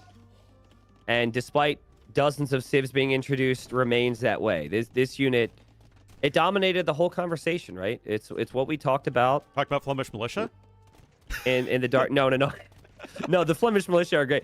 But, like, you know, it's what we talked about, the Conquistadors being the conversation. And Syscon's got the villager lead, but it's not even that significant. He's lost so many, and Vinch has done such a stellar job balancing his economy. Look at his farms. Vinch feels at home here. Yeah, I mean, he is so clearly experienced with all of this. Now, we do have Bodkin in for the skirmishers. Elite skirmisher is probably not too far away. There's a monk coming in too. But then how are you going to deal with these mangonels, which is probably why you probably just wanted a more monk-centric defense in the first place here. Imagine if he sent one Flemish militia to the north and one to the south. He would have found the villagers coming forward for a castle, could have adapted and added more Flemish, and this castle might have never happened here. It's amazing how one tiny little detail can change a game. And nice it's also hold from something that Syscon so far. It is perfectly reasonable to ask that of Syscon, right? Like, you know that you're right in front of Vinch's face. You know he wants to go fast castle conquistadors. What are the ways that Vinchester could still make this castle drop work after he has a bad early game? And that's, of course, to walk around the villagers and castle drop behind you. So I think it's actually, you know, Syscon should have done that, right? But when you have such a like, we've been casting AoE for way longer than Syscon's been playing, right? That's true. And Syscon doesn't have any tournament results against Vinch. You know, we're all kind of a product of our experiences, right? And I think for Syscon now, the next time he encounters this situation, it's going to click for him. But experience has made a big difference, and Vinchester looks pretty confident right now. He goes in with the Conquistadors. He'll lose some, but he's still sinking tons of damage into the town center, and he still has the mangonels there for a very low skirm count for Syscon. Syscon barely has food. The skirms are going to go down. Vinchester does lose the mangonel, but does that even matter? The conks are right on the wood line. Yeah, they're going to need to run for their lives. You're now -2 in the villagers killed here as Syscon. Yeah, you've got eco upgrades, but this is still super ugly from him. He does not have another monk on the way, and this is just the trouble, right? You're spending all of your APM trying to micro your heart out, and that is just not really going to be working out for you too well at this point for Syscon, as his population is dwindling fast. And you just don't have space, right? Like, you don't have space to think. If this castle was anywhere else, if the castle was at home for Vinch, there would be space and time and resources available for Syscon. Oh, that's not respecting your opponent right there, T90. Oh! That is not respecting him at all. Saying he's not going to get the attack route, he's not going to get the garrison. Yeah. Wow. I don't like that at all from Vinchester. I mean, I've seen it all series from Vinch. Oh, like, yeah. Not having some walls. Like, Vinch is... It's either been overconfidence or sloppiness all series from Vinch. He's been able to get the job done anyways. But Syscon's micro, this game might not be over here. Syscon, he's holding on, and he also has a score lead, which is significant, at least for his confidence.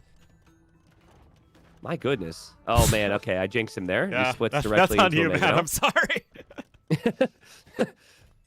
Oh, no. I wonder what Syscon's feeling like, though. Like, how do you expand your economy here when you're eventually going to run out of space and resources? Oh, my goodness. Again, Syscon gets a conversion, and he gets a kill with the skirmishers. I mean, that is exactly... Oh, Vince saying, okay, man. Oh, I looked away. Oh, big shot, and now Vinchester also takes down the skirms as well. Does Vinch see the villagers fleeing right now? He does not.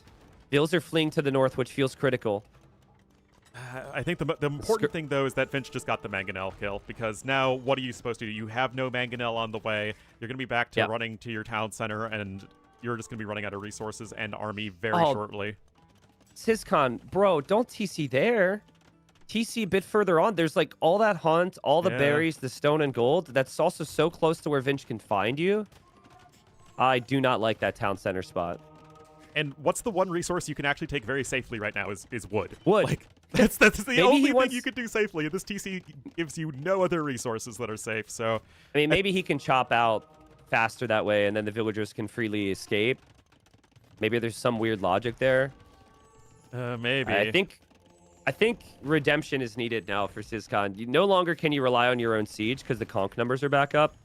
At least hope for the monks to get conversions there. Do you mean redemption technologically or literally? Because I think he needs both. Both. And I mean, there's the start. Yep. No tech yet, but he's weak in the conchs. 2 town centers for Vinchester. Do wonder if Vinchester will start to look around a little bit and see if Syscon has ever moved elsewhere. Because Syscon will eventually run out of gold. He's got to be thinking about that. Yeah, that's a tricky one, and that's why one of the reasons why we wanted the TC on the outside in the first place. Whew. I mean, with the level of Mangonel control that Syscon has shown, like, it feels like he always has a chance so long as he has a Mangonel, but Vinch might suspect something right now, T90.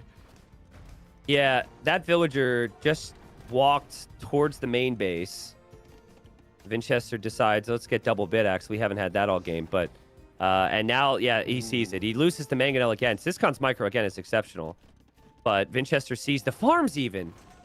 It's a TC right below a hill when your opponent's siege pushing you. I really hate that town center for Syscon. Yeah, it's kind of rough. Nice job sniping there on the Mangonel of Syscon, though, by Vinchester. Note that he does not have any Conquistador upgrades, so no bloodlines, no armor upgrades to help against the skirmishers. We have another monastery coming in here from Syscon.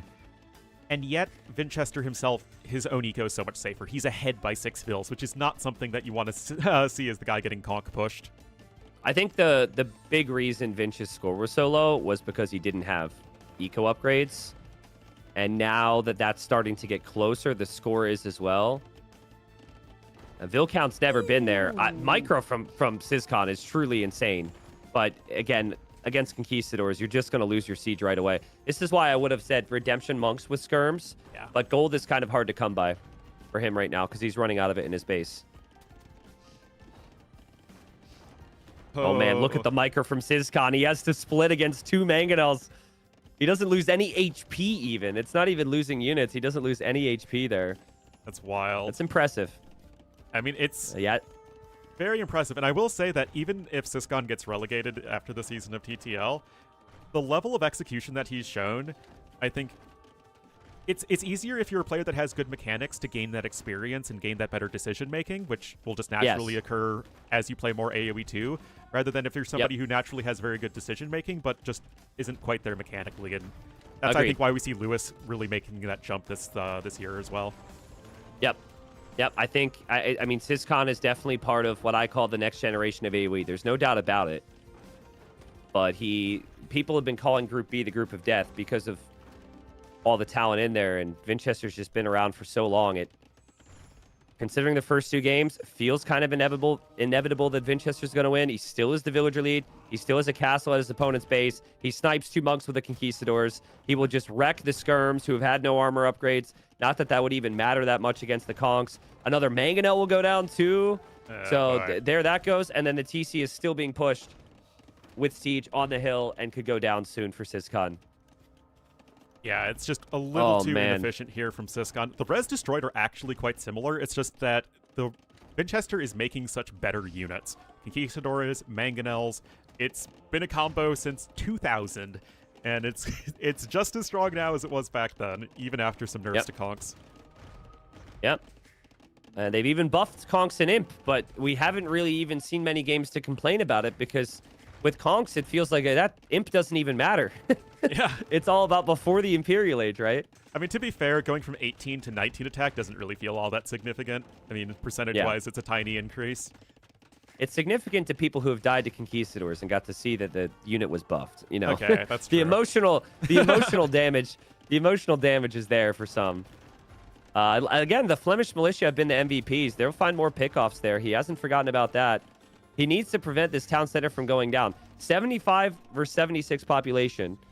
There is still a town center over on gold and stone there for Syscon. So he has been able to expand there, which Vinch was never able to do. He is still denying Vinchester's main stone. And just when we think it's inevitable, Syscon keeps fighting here. I mean, that shows some real mental toughness, which is also something that you can't really teach somebody, right? If they don't have that sort of grit within them, like it's tough to sort of get that over time. Syscon clearly has that, right? He is fighting to the last, even after 2 heartbreaking losses, and it's really impressive to see, even if he does end up getting swept, which is still in doubt. Yeah, he just lost some skirms, but Vinchester also lost 2 conks underneath the town center. I'm worried about the gold situation for Syscon. This just got really bad. The gold he wanted to take was underneath the TC, and Vinchester is bringing Vils. This could be the killer blow. Vinch knows he's there. The only direction that Syscon can realistically run is directly where this castle is going to go up, and there's no army there to stop it. And the Spanish villager train coming on in, and that castle is just not possible to be denied. That TC is getting very low in HP, and this is going to be so tough now for Syscon to do anything at this point. Yep. He's played well at a deficit the entire game, Syscon. But the key here was to prevent this castle from being close enough to put on this much pressure. And it's just as simple as patrolling 2 Flemish militia to the north instead of 1 to the north and 1 to the south. If he has 1 in the south, he will find those Vils, kill 1 or 2 of them. Vinch would never go for the forward castle because it was always about the surprise. And then the castle's further back, and then Syscon has more time, and then Syscon can make easier decisions. It is literally down to that to decide between the $30 per win and all the wins that are going to be needed for Syscon to stay alive. But Vinch, he played it well. He created some magic. Some people wouldn't have gone for that castle there, right? They would have gone for the defensive castle to clean up the towers. And he made the right decision in the end. I mean, that's playing to win right there. You know, you're in a bad spot. I mean, the early game execution was so good for Syscon. Yeah. But Vinchester's like, you know what? A castle drop forward in Conquistadors will just win you the game sometimes. That's just how it works. And that is exactly what it's doing. There is a defensive castle coming in from Syscon. The issue, though, for him, though, is that he just doesn't have any gold. And you're not likely to win this game without gold. You know the best play here for Syscon? That castle doesn't save you the game. Castle on Vinch's face saves you the game. Run through the middle, drop the castle right there, and hope that kills a bunch of his eco and takes his stone. And who knows, maybe you can take his gold. That would have been the play. Yeah. But he's got a lot of work to do. and obviously feels like he'll just continually get pushed on the other side, and the skirmishers get flattened again. Yeah. So do the conks, but Vinch can make more. And Oh, throughout man, all so of brutal. this, Vinchester's eco has been so much more efficient. And again, it looks like the res collected are really good for Syscon. It's all wood. And that just doesn't give you anything useful at this point. Vinch has more food and gold collected, and those are the resources that actually matter here. And actually, one of the relics for Syscon will be ejected out of the monastery as well. Love to see the fight. We've had players who have shown very little fight. Like in Silver League, we've had 30-second GGs, which is frustrating for me to see because you want people to take the opportunities that are presented to them. And this is Plat League. He's staring down the barrel of 06. Probably will be 0-6, but Syscon, I hope, is earning a lot of respect, both for his skills, but also just his mentality to fight despite being surrounded by castles and conquistadors. Yeah, but this isn't like the game is totally over and I'm just dragging things out. Like, he is still actively trying, and he's trying to find ways to make something happen. I mean, we can see that it's just not going to be there, and of course Syscon, in his heart of hearts, I'm sure knows that, but it's still very impressive to see, and I think it's a great indicator of his long-term growth. Yeah, agreed. Could be a sign of things to come. But I think Vinchester's about to drop the get out of my game Castle Ornlu. Here it comes. Castle on the TC. The other TC's getting eaten as well. The other TC's going to go down. The score says it's maybe within reach. He's going for the Custilier to snipe the Mangonels, but even there, the attack rounds were good for Vinchester. That castle for Vinchester is likely going up. Yeah, the Custilier just not going to be quite good enough there against the Conquistadors. That castle is happening. I'm, like, pretty sure. Oh. I'm like, pretty sure. How does he keep surviving? Okay, well, he's pretty sure as well. He's going to cancel it. He's going where he can. He's going to leave his base. He's going to castle the north now. I still really think maybe it's too late now because you know there's siege, but I think he completely forgot about Vinch's base. Like it is easier for him to get to Vinchester's base to get gold than it is for him to go anywhere else to get gold. So this whole no gold situation, not going to get any better here. But he keeps fighting, Ornlu. And somehow the pop, every time I look at it, is still very close. Something I want to give Vinchester a lot of credit for is he added the exact right amount of eco. It's a really tough balance when you're going for something as aggressive as this. And it's something that I always thought that Vivi was one of the best people at. Is like, you're doing something aggressive, but then you add the exact right amount of eco behind it to both keep up the pressure and still develop that economy for a long-term win that you really need in most games of Age of Empires. Yeah, typically you have, with Conquistador players at any other rank, they just make no eco, right? And then their attack gets stalled out by a good player like Syscon, and then they're dead. Or they add economy way too early, and then they don't have enough for the Conquistadors. It really was the perfect amount of pressure. But I also wonder how much of that was the position. I think the position allows you, when you can make the unit and be right next to your opponent's main TC, it opens up the siege push. It opens up so much. And Vinchester, yeah, he got the position, of course. Still has all the gold and stone locked down. Syscon's villagers are even going to wander for berries into the castle fire in the north now. Oh, no. Which is, of course, a mistake, but that's just a sign of how bad it is. He is going to try and get imp by just selling. Which, again, respect to Syscon. Oh, my goodness, man. He's still trying. He's going imp. Let's go. What was that Red Bull stat? Fighting spirit or something like that? Give him 11 stars or whatever, man. I mean, how much is it to get some gold income from your farms here? How much is Burgundian Vineyards? Yeah, worth it. Let's get Burgundian Vineyards.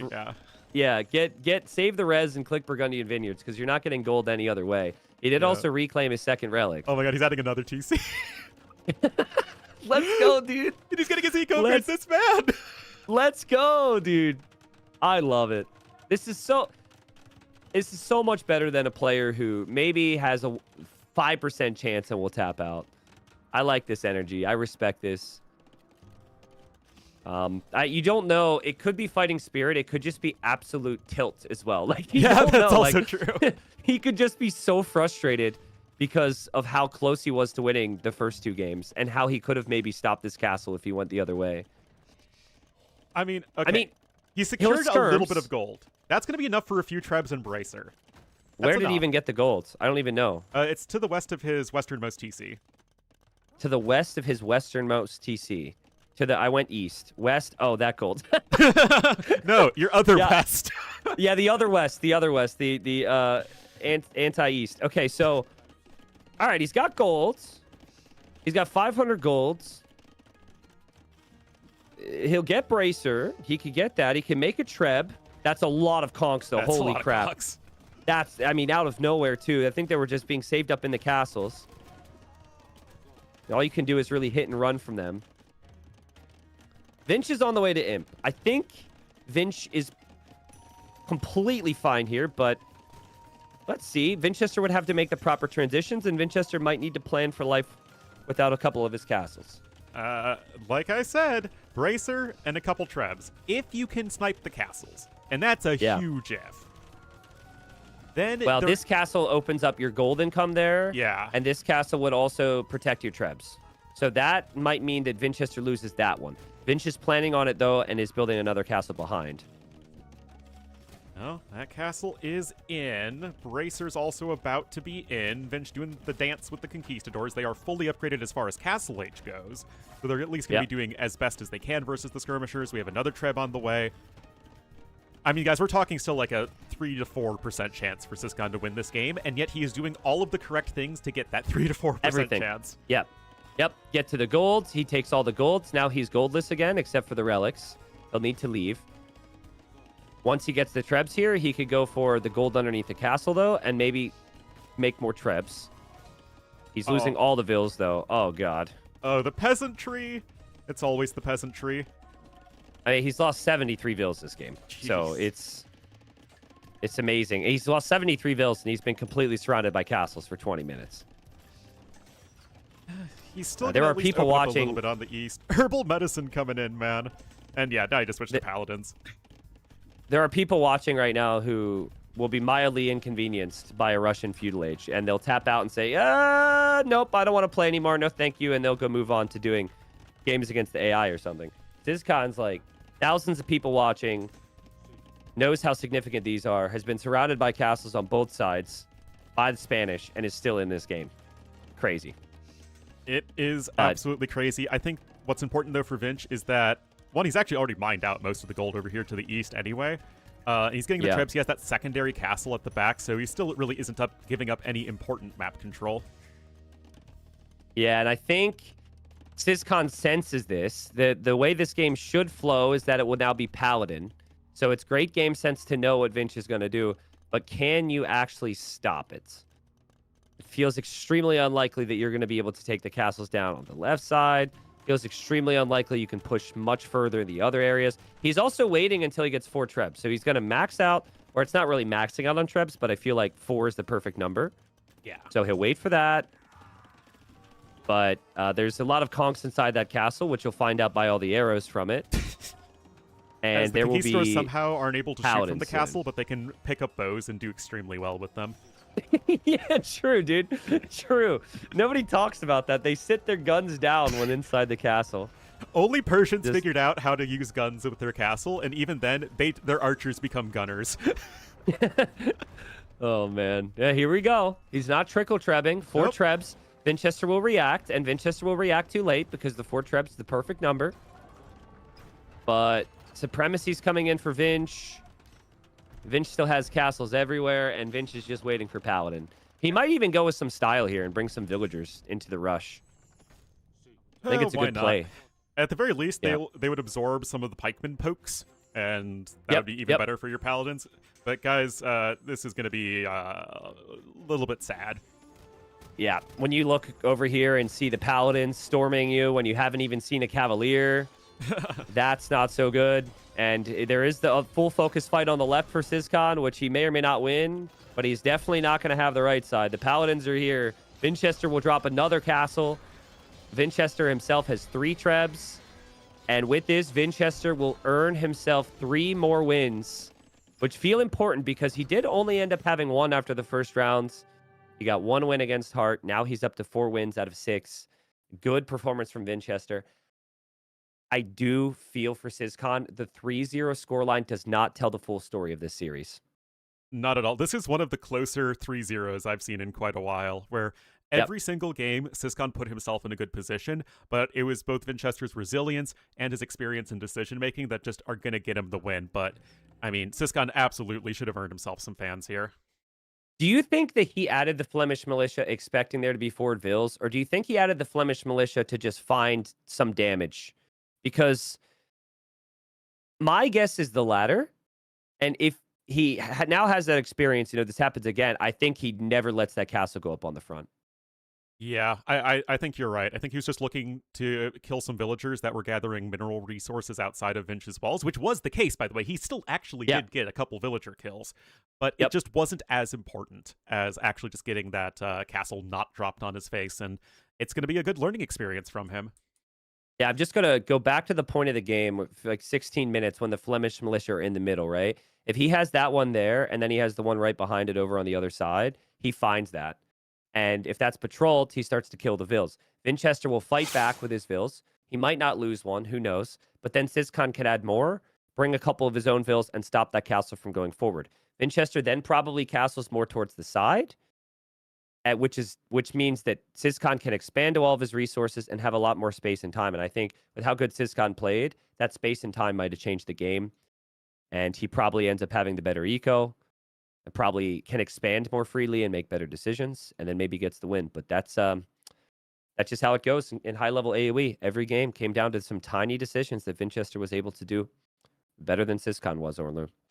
Yeah, very close, but Vinch is getting those important wins, and if Vinch wants to be in the contention for the top of the group, like we were saying, it's important to get that 3-0, so every single win going to matter for him as well, and I mean, that's going to be getting closer and closer down to the wires. The difference between that third and fourth spot here, between especially, I think, Vincio and Hart, is going to be quite tricky. You know what Vinchester might benefit from doing right now? Maybe you give it a day. I don't know their relationship, right?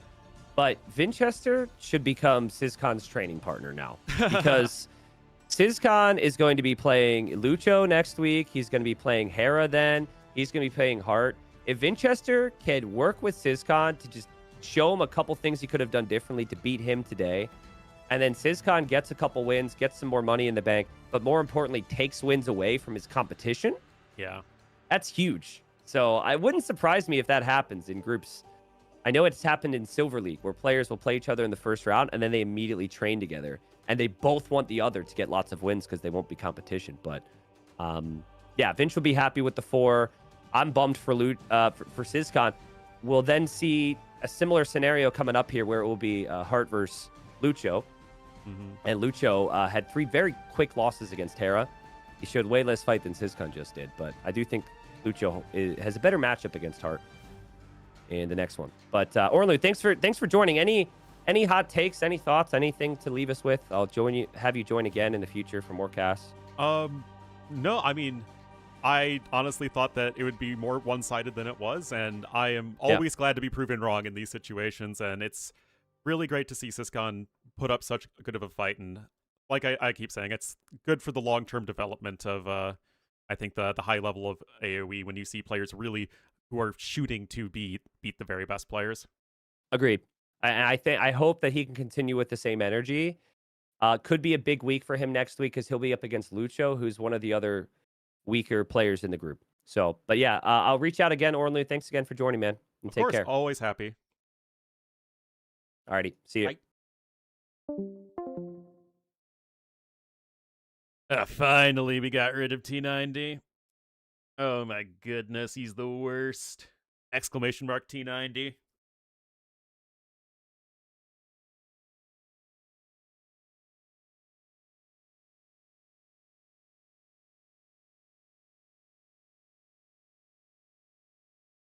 All right.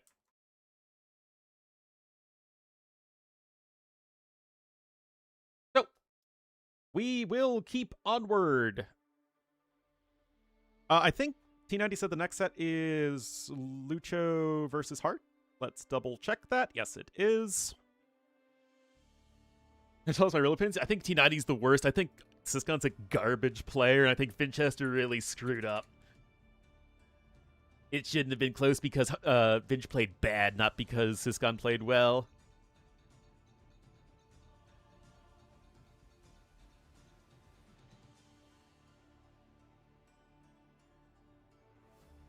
No, that would be some other certain casters, not me. The cheating scandal? Yeah, the curling stuff is pretty funny.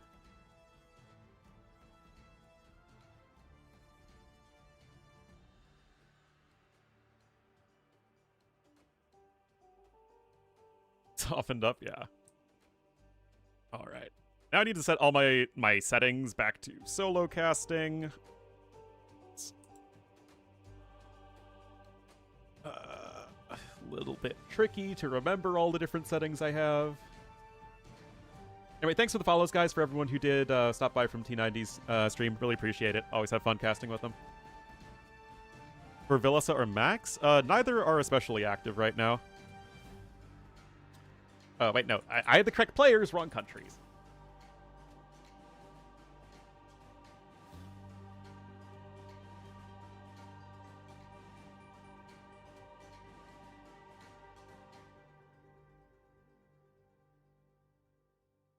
All right. Heart is from Peru. Joe is from Argentina.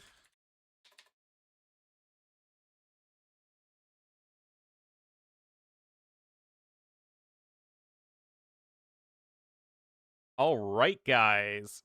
Again, thanks for all the follows. A lot of more follows than I'm usually getting, even when I co-cast. So thanks, everybody. Serious professional casting. You know, I know, Bannister. It's interesting, right? Because I feel like what people are gonna want to watch from a solo cast is different than what people want to watch with a co-cast. Like if you're seeing two people co-cast, you generally want it to be a bit more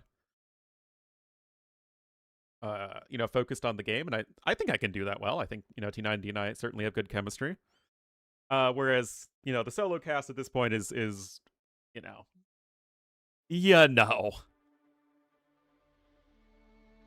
For my professionalism? Oh, for sure. That's what I'm known for, more than anything else.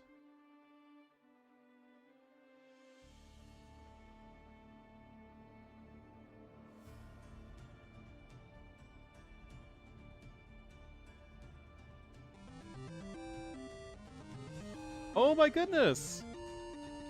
Thank you so much! Awesome content, awesome casting smile. That's extremely generous. Thank you so much. Boars are friends, not food. What's that from? Fish are friends, not food. Is that from Finding Nemo? I think that's Finding Nemo. But thank you so much for your kind words and contribution. US, yeah, I really enjoy co-casting with everybody. And when it comes to the different casters to cast with, everyone's so different. Like all us casters are very different from each other, so it's a pretty unique experience no matter who I'm casting with. Anyway, guys, they are in the lobby. I need to take a super quick break because I had a lot of coffee and not a lot of getting up. So give me 1 second, guys, and we'll get into the next series.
All right. What's up, baby? And we are not even in the game yet, so we are all good there.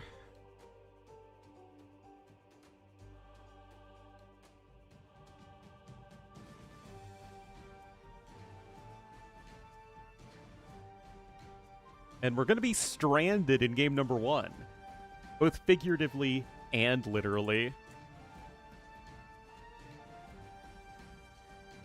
Then we have Quarry and Coastal Arena as the other 2 maps. All right, let's do this. Can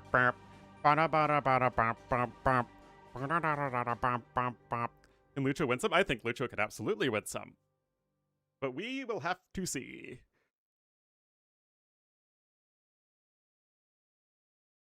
Lucho's just another one of those young up-and-coming players.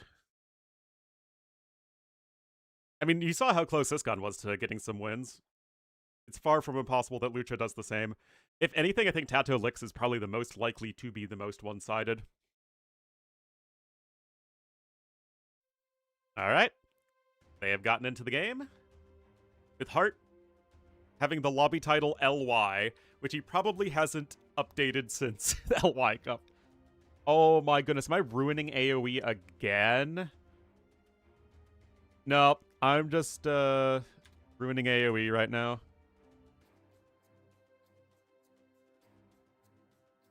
Hart versus Lucho.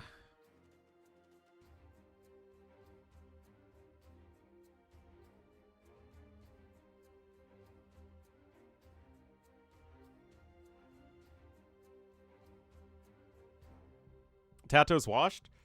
The thing is, with TaToH, is I think that his overall skill ceiling's not as high as it used to be.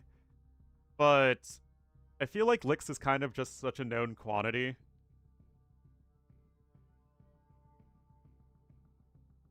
I feel like TaToH should win pretty decisively.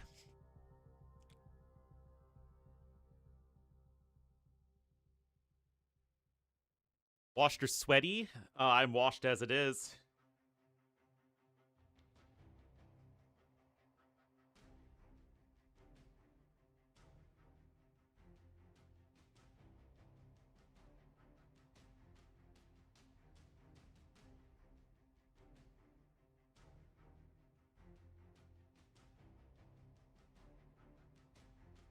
Alrighty. Alrighty.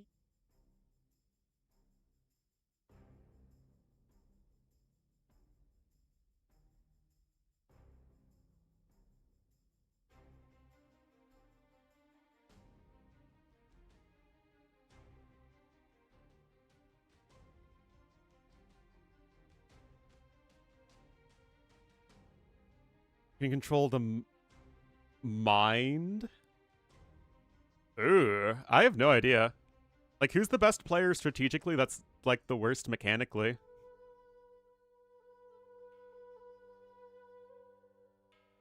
I mean, there are certainly players that would get a big bump, like Vivi.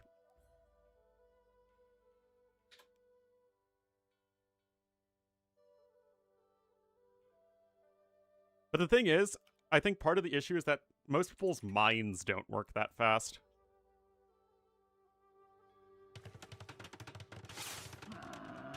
Yeah, I'm sure actually that's the case. Lunar New Year is hitting the East Asians hard, man. The greatest intellects AoE has seen. Oh boy. Alright guys, here we are. Set number 2 of the day. It will be Lucho in the blue as the Malians to the west, and to the east in the red as the Wu. It will be Hart.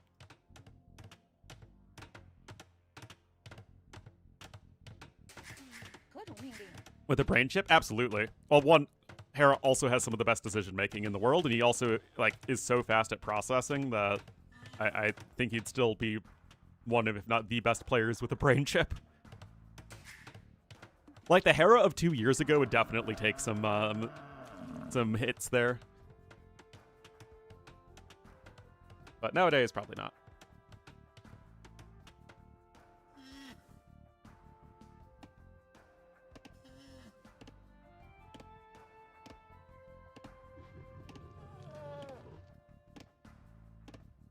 So, here we are, guys. Looks like Hart has a bit of a better opening.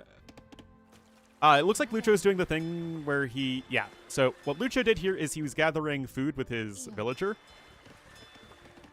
Whereas Hart just went immediately with everybody to build the TC. Now remember, as the Woo, you get the extra 55 food when you build the dock, which is very helpful in sustaining vill production, because it's just better to get the villagers out faster if you can sustain food income, which I think Hart should be able to do just fine. Who is able to beat Hera consistently? Nobody's able to beat Hera consistently. That's why he's the best player in the world right now.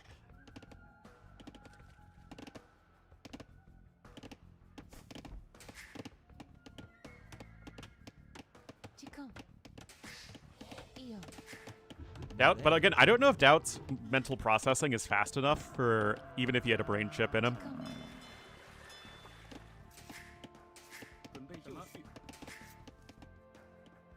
Yeah, 300 APM, yeah. I just not like Doubt's slow, but again, it's like, would he literally be the best? I mean, Doubt would probably, you know, shoot up to top 5, maybe.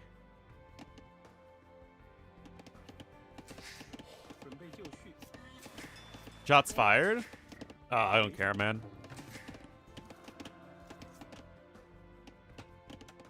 Empire Wars? It's still gonna be Hera.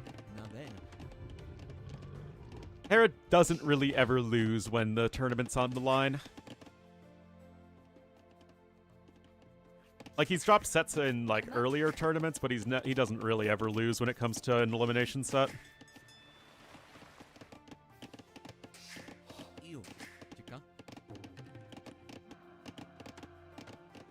How would you control the mine? Groceries pop up, then your villagers go to buy groceries. Come on, man. They'll get burned out like all that.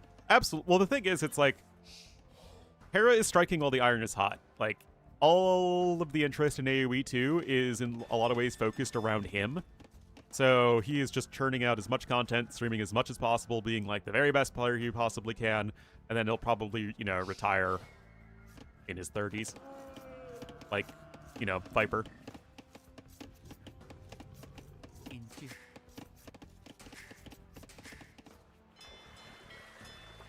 Well, fishing eco here for both players. Everything is all fine and dandy. In the final? Yeah, maybe. Something in that ballpark.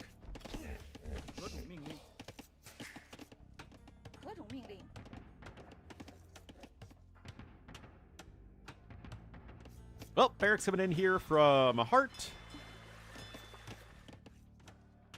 One spot. There was a time, I think it was 2021, where you had 5 people who were all reasonable candidates to win an S-tier event. The Viper Jr. I mean, that wouldn't be for another 15, 16 years, so hopefully it's not that long. Oh no, Lucho! Lucho! No!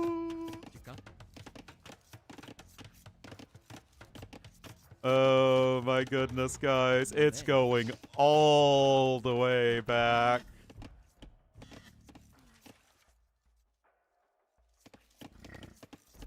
Well, Feudal Age is on the way here for both players. Both have 9 seconds idle time, and it looks like Hart will indeed be going for some men at arms.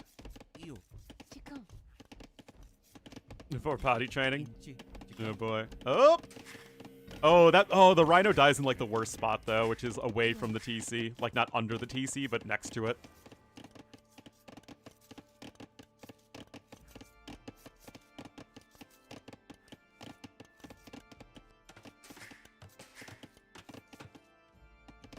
Anyone got a time machine? Yeah.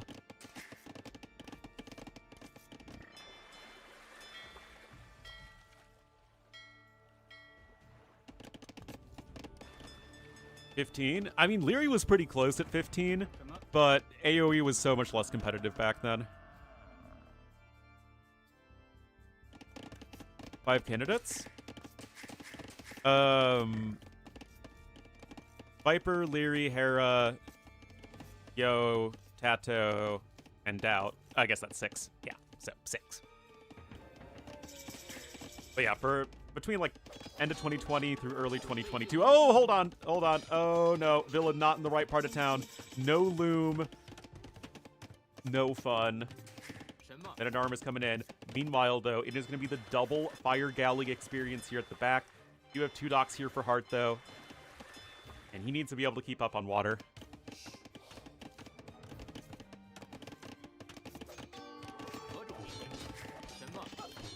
Very poor choice in hobbies.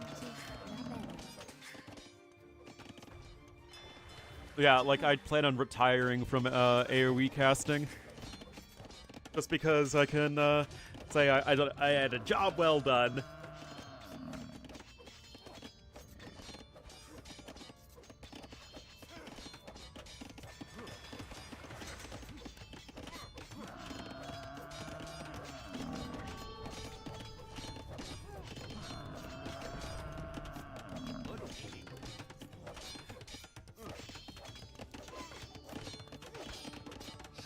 Well, Men-at-Arms are getting more value here, taking down the houses. I mean, it's actually completely housed there, and that house is also getting denied. Yes, Lucio is going to be housed. The Overwatch hero, Lucio. Again, these fire galleys need to do work for Lucio because he just has no presence here on the mainland, and it is really costing him in terms of eco-efficiency.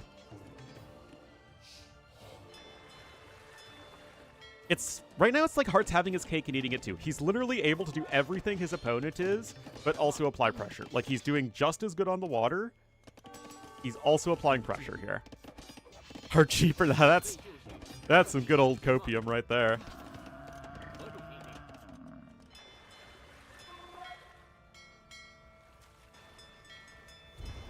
Yeah, you need to win water and you need to win it big here for Lucio with the opening that he opted for, as we already have skirmishers showing up here from Hart.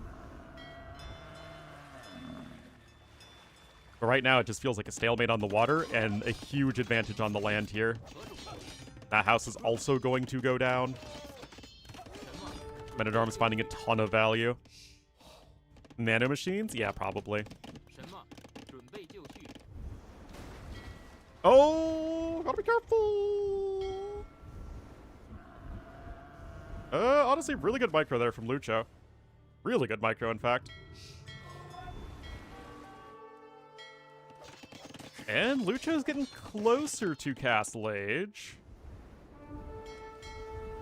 Gotta pull back. Oh, the positioning is slightly off, and now you don't want to do that. Alright, both players can just go back and repair at this point. Now, Lucio still has all his fishing ships working, which is obviously essential. And he'll be able to click up to Castle Age in just a moment. Again, the issue is he can go, what, Fast Castle Elite Skirmisher? It's not very impressive, especially against Wu, who will just go for Qian Swordsman and ruin your life. What are you doing, Lucio? That's quite S-word, guys. You know I don't like to throw around the S-word like that, but it's the truth. Yeah, no idea what Lucio's Castle Age game plan's gonna be here. Unless it's just keep fighting for water and win there. Yeah, Hart could tower the woodline, but honestly, you still apply pressure with your skirmishers. Not really that big of a deal. Anyway, Hart's getting closer and closer to clicking up himself. His eco's looking better. Bills are being idled right there. What I don't want Lucio to do is go Elite Skirmisher Bodkin. I feel like that is such a not winning play.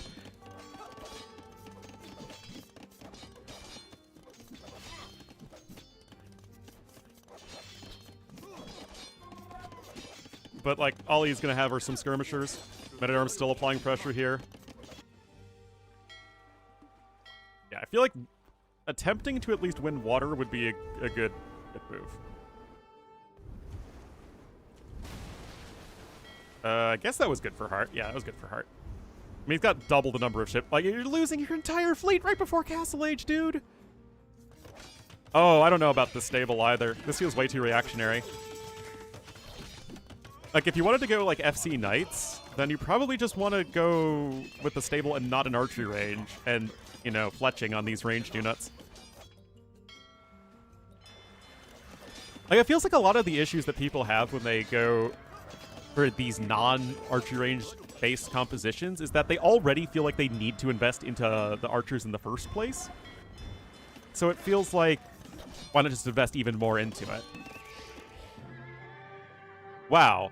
What a great game, guys. What a great game.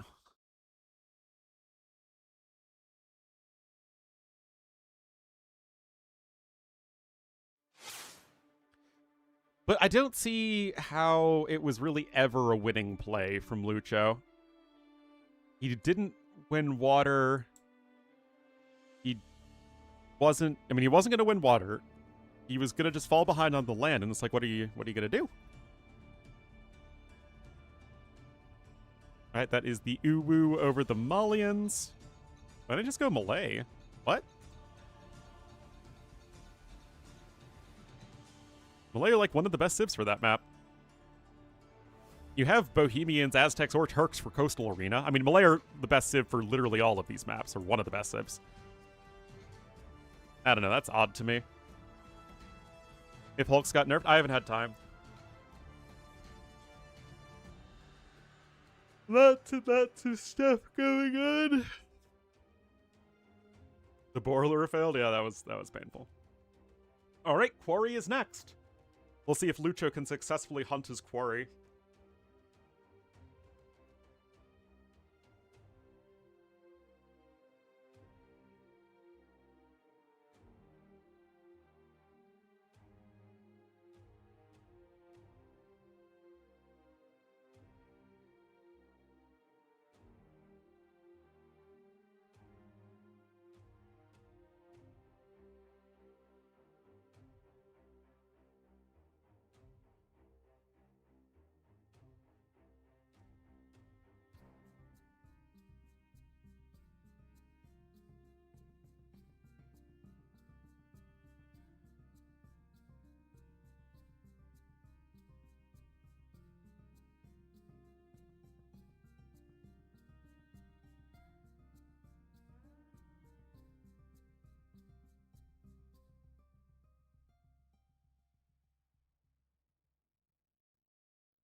All right, 38 seconds.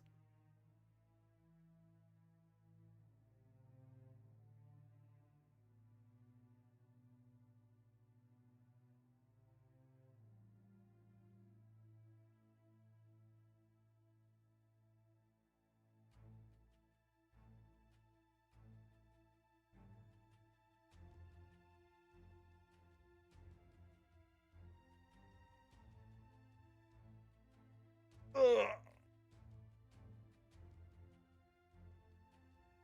I'm tired, man. I had to be up at 6 in the morning for this special video that's going to come out Wednesday.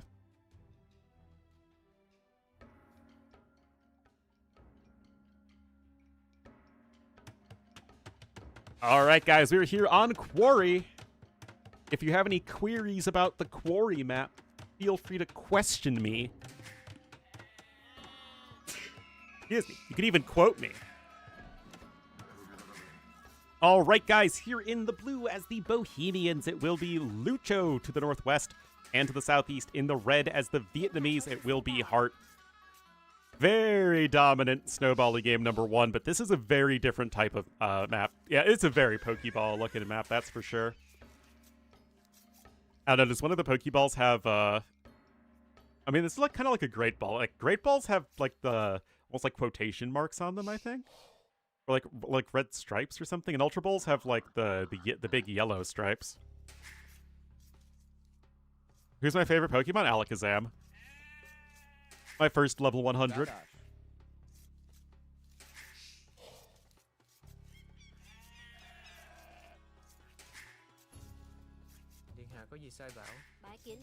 Well, let's see what the play is here, because we've seen a lot of very early aggression, and Vietnamese can do that very well for sure. Not that they love sitting around in Dark Age, though. They'd rather get to, get to Feudal Age, get the discount on those upgrades, get the archery range units down, all that stuff. Bohemians obviously would rather just play a closed map style, at least not do anything too impactful until Castle Age. So I'm pretty curious here, because I feel like a lot of what we've seen recently has looked more like the last series where it was Japanese and Incas. Some very, very aggressive civs. But neither of these civs really lean into super fast aggression. Vietnamese towards at least Feudal Age, and then Bohemians for Castle Age. Again, not that either of these civs can't go for a drush or anything like that, and we could certainly still see that, but this isn't like one of those ludicrously fast builds. And look at this, 4 on wood for Lucho, and he's already walling, so pretty clearly wants to go for Castle Age, I think.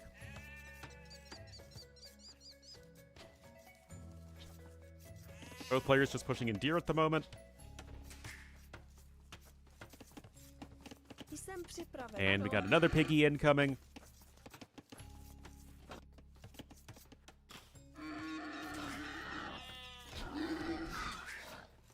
All right. Let us see. Art also has 4 on wood, by the way. Okay, it will be for an early drush from him. Okay, these walls need to come in yesterday, then. Now here's the ding-dong dealio. You have no idea what your opponent is doing right now as Lucho. Art's going to be going for what I would consider to be a pretty normal drush these days. Like, it's fast. There's no really such thing as a post-mill drush. Like, every single drush is before a mill. But this is about as standard as it gets for especially a civ that doesn't have a Dark Age bonus, or at least a relevant one.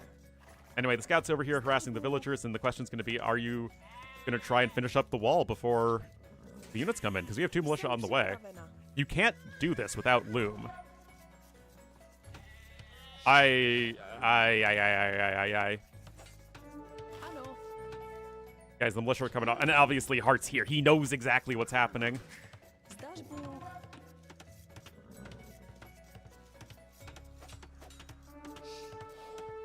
Oh no, guys. This is why we see drushes every time.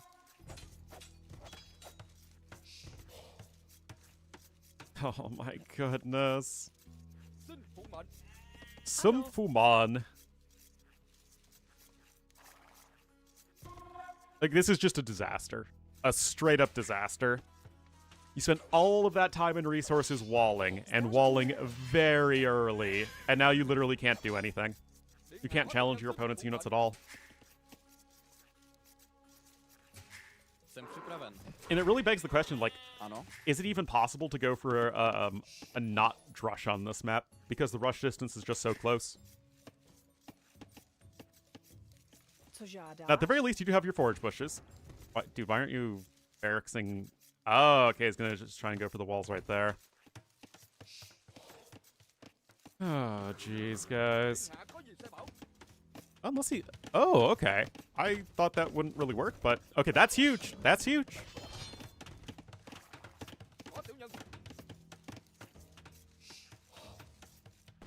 Loom coming in. Now, here's the thing. It's like everything is rushing up to the next stage these days. I don't know if Lucho wanted to go for, like, archers, but he kind of has to. I'm sure he wanted to go FC, that's why he was walling early, but I just don't think you can.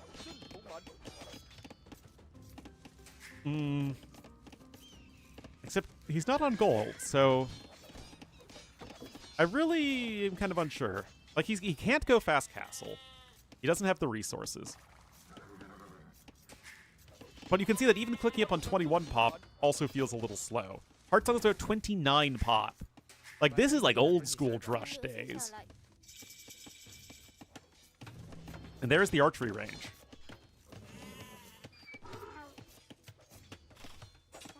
Yeah, it's a little greedy. A little greedy.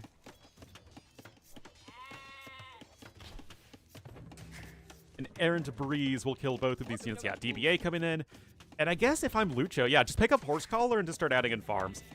Get an archer maybe to poke away these units and then just focus in on the economy. Meanwhile, what Hart's doing is, like, he is just so lackadaisically walling because he doesn't have to. He's not under any pressure at the moment. Co žádáš? Still, I do think it's the correct decision here from both players. Trying to push even another deer in, right? Oh, no! Okay, at least you can punch down the scout. Yeah, it's going to be almost impossible for the militia to block properly. I mean, yeah, that's annoying, but I don't think it's going to be the end of the world or anything.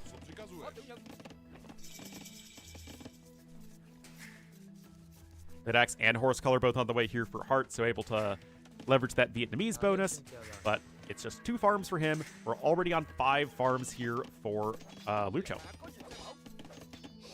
Now the archers are going to be a bit annoying. And that's actually a forward range from Hart. He really wants to keep up the pressure, and Lucho is not fully walled, and these forage bushes are very difficult to take. It really does seem like you always have a forward forage bush on this map. Note that no Men-at-Arms upgrade for Hart, which I think is kind of interesting. And here comes the tower.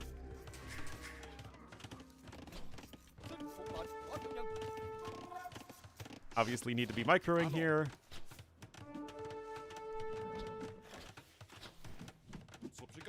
Epic skirm on skirm battle.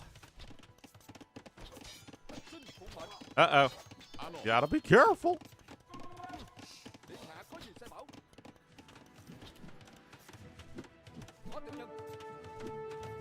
Palisade Gate.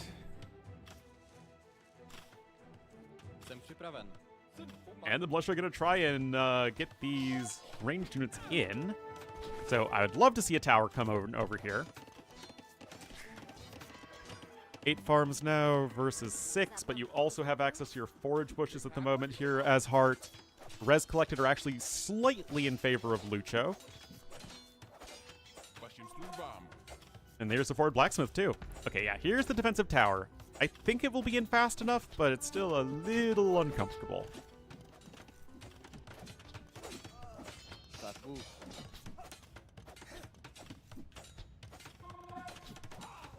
Yep. Little bit of derping around. Oh, wow. Actually, I didn't even see he was building the stone wall there. Very, very nice. Fletching not quite in yet. I mean, this is good defense from Lucho.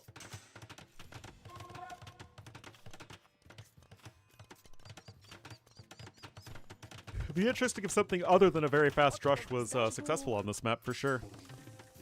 Now you're going to try and hit the other angle, but this is much more difficult to pressure than the other side is.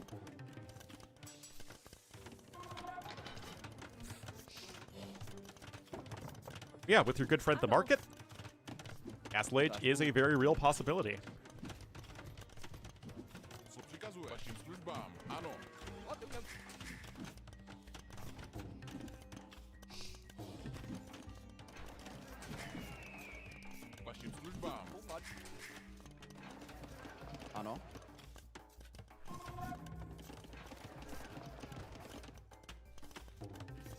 Alright. There you go. Castle Age coming in. Now you do have Wheelbarrow here for Hart, so his own eco is going to start to become very good once again. And with the Vills coming forward here, you likely will need to add in another tower. But that's okay. You've got Bohemian Stone Miners. They get the free mining upgrades, which is huge, of course. And yeah, you're still cruising. And honestly, guys, I don't even know if Lucho needs to go and drop a castle immediately. Like, this is where if Viper was playing, especially Viper in the days of yore, would just add 2 TCs and then add a castle. Because, like, what is threatening you? You've got 2 defensive towers in a perfect location.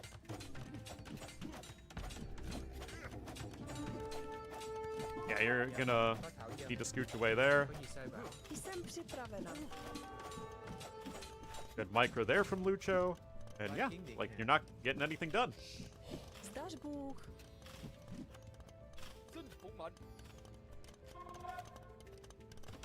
Like, seriously, guys, just add 2 TCs as Lucho. It's not like I think he's in a losing position if he wants to just still go immediately for the castle, but I really just don't think he has to.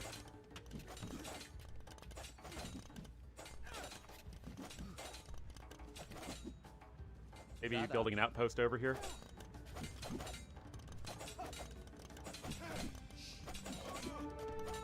Yeah, drop a TC, drop a TC. Do it.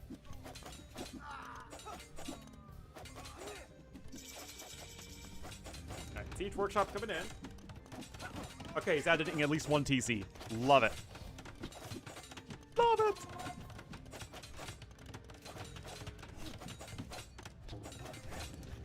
I need to use Market a little bit here, but that's totally fine. You need to probably get a Mangonel. He's quick walling. There you go. Probably also want to grab Bowsaw very quickly. Art still hasn't even clicked up to Castle Age yet.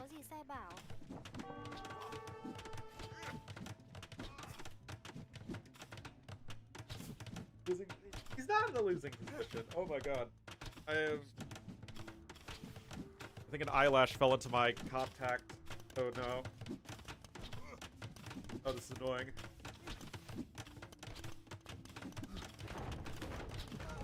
Alright, I think we're like mostly fine.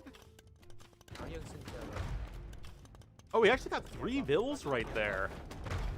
Okay, guys, I like this from Lucho. You don't need to instantly kill your opponent with Bohemians. They're not on this map. He's got the outposts here on the side, and the onus is still on Hart to do something. I would, again, he just added the 3rd TC also before a castle.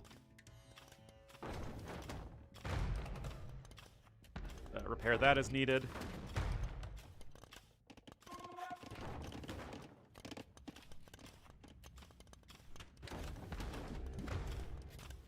The defense has been very, very good so far here from our blue player. Also, why was chat more active when I was casting with T90 than when I wasn't casting with T90? When I couldn't respond to chat when I was casting with T90? You guys make no sense. Alright, Lucho, if you're gonna build the castle, build the castle.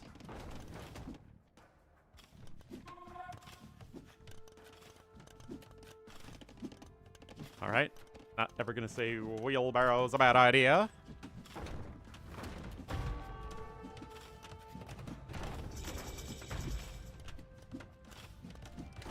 Okay, what's he waiting on?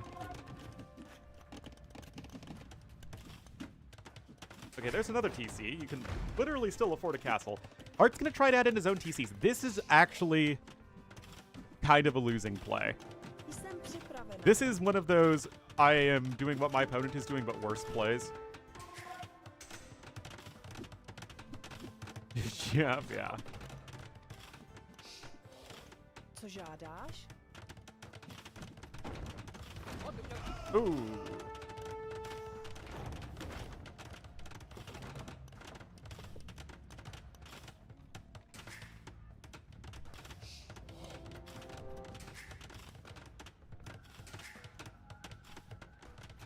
Oh, hey, Lita. Hope you're doing well, man. Well, 10-Ville lead for Lucho. I mean, I guess technically his 3rd TC is a little bit slower, but moral of the story, it just feels like Lucho is doing everything that his opponent is doing, but with an advantage. Indeed, it's a zombie shark.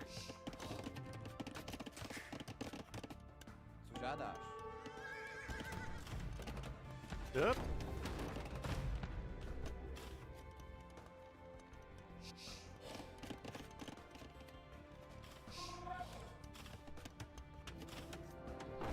Oh, I gotta be careful there. I don't think any of this should be all that impactful, though, either way. I don't think either player really wants to invest into a ton here. Monastery now coming in here for Lucho. That should not get the kill. I mean, good micro. That should get the kill.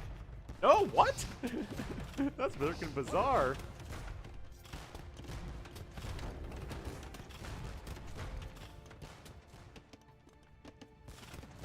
That's our most shark name combos. Oh no. Some light cav here. I mean, you're gonna get the Mangonel, which is nice, good control there from Hart, but I don't think it's that big a deal. Like I said, none of this feels especially impactful. Now, Hart's being a little bit cavalier here because he's not even looking at either side. So Lucho could be doing something important and sneaky, but that's not really happening. Zdasz Bůh, co žádáš? Yeah, just add a 4th TC. Like, why not?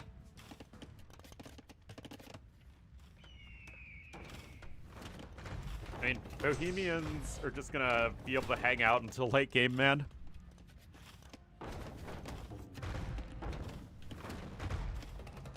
Because if you're wondering how on earth Vietnamese beat Hal Polfnitsa, they don't. They don't. Yeah, it's why I don't understand what Hart's doing. Like, how is Hart ever gonna win this game? Unless he's just so confident that his late game is mechanically and strategically better than his opponent. Which, I mean, yeah, it should be better, but I don't know if it's that much better. Lucho's still a very good player. He is almost 2K8 rated. And also has Kappa. Of course, hand card's nice to see.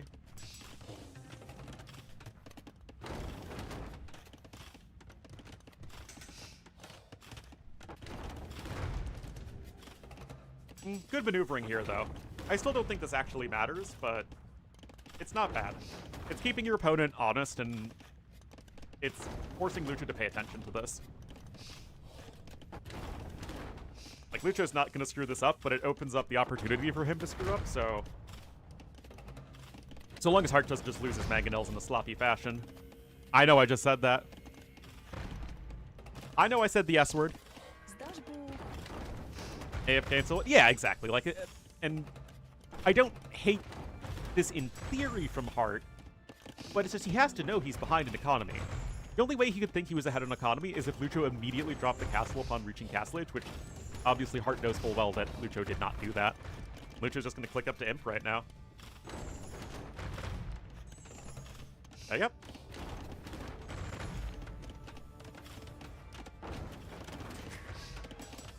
Got another castle coming in.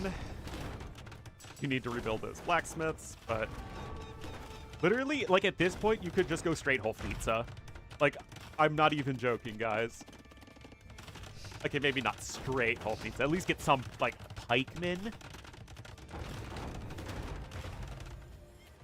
But this is kind of it's curious because I wonder what Hart's thinking he can do here.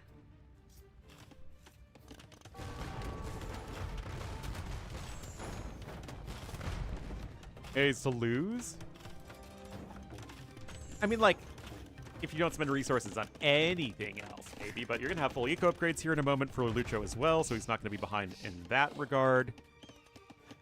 But that's what I was saying, that because Lucho just added that eco, the onus was on Hart to do something, and Hart isn't doing anything.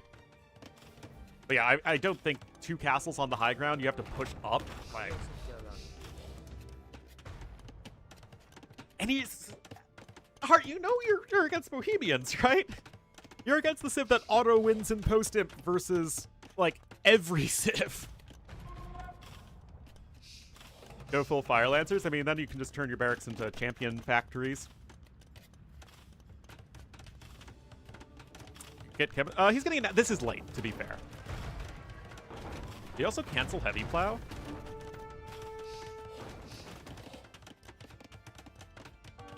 Amazon Lancer. Yeah, you just switch it to champions instead, and you do just fine.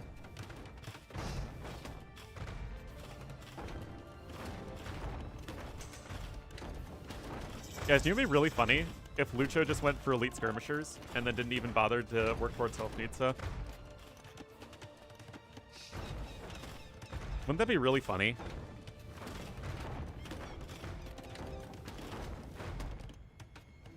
Alright, castle coming up over there.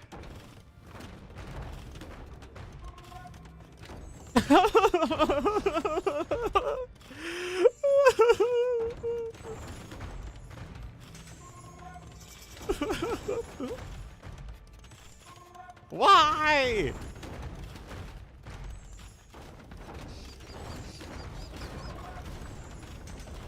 Oh my goodness. Why would you go skirms? Oh my goodness, rip that Vil, man.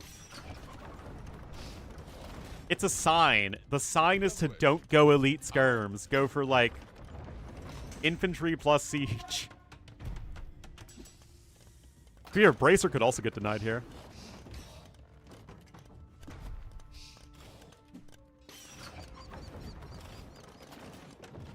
Like, seriously, just dump those resources. I mean, Wagenborg tactics and siege engineers are good, but, like, shouldn't Hofnitze be a priority? Guilds?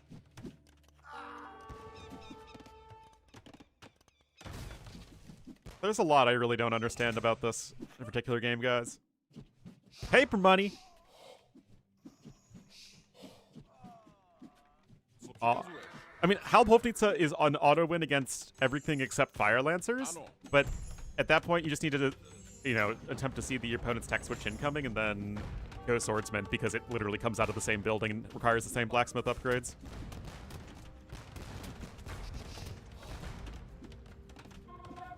Paper money? Yeah, I mean, nothing wrong with paper money, but, like, this shouldn't ever be a winning strategy from Heart.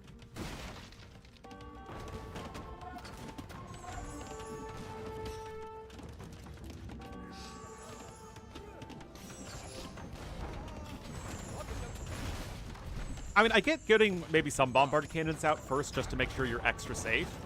But, I mean, as soon as that's in, just get Hofnitze. Now, I think he's just waiting for Hofnitze.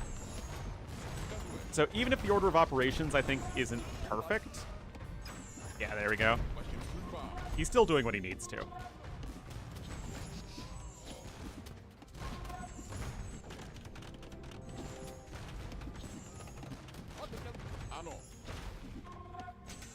Fire Lancers? I hope not, because they don't. Except for, like, Jurchens.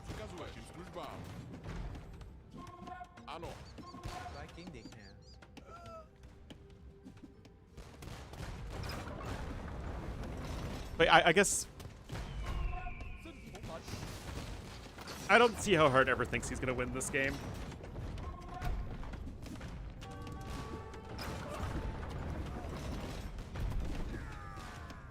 I mean, the macro has been pretty good for Lucho, though, to be fair. I mean, he's gotten a good number of duty dudes out.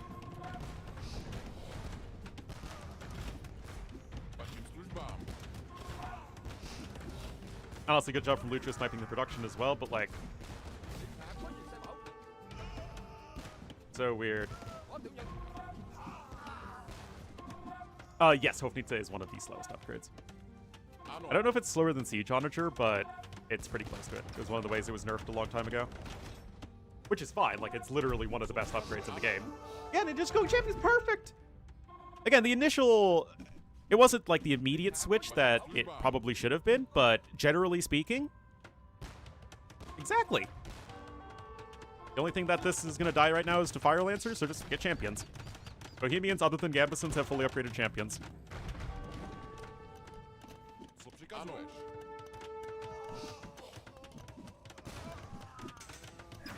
Oh, okay, well, I mean... Now the Fire Lancer switch is incoming, but you already have Longswordsman on the way. Yeah, still need to get those Hofnitze going. You're denying the gold of your opponent. Now, Hart was able to get 3 relics, and he also has paper money, which is something to at least consider. But it should still be enough having the middle gold here, and also being Bohemians.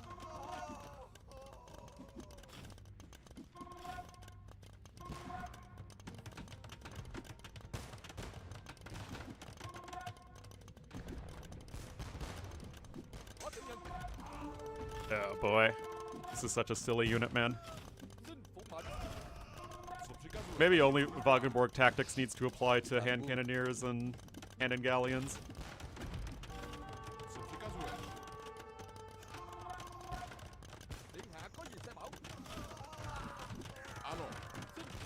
Oh, and Hussite wagons.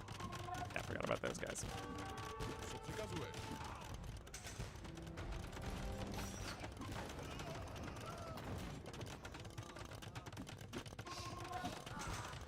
I mean, two-handed swordsmen are here. You got double blacksmith for Lucho. I do, of course, need to be careful about the trebuchets. That is kind of free.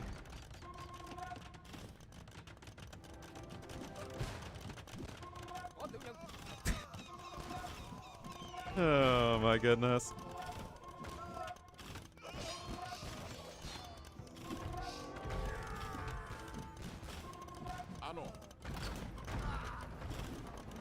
Hart has to just be thinking that I really am the better player and I win this game, even if I am not applying pressure.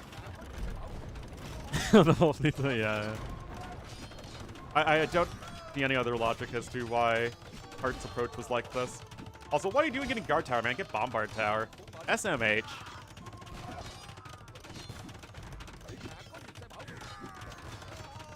Like, did you really think that you'd be able to out-micro Lucho so heavily? I hope not.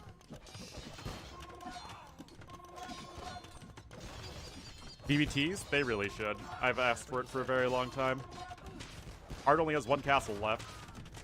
You already have champions in with full upgrades in just a second.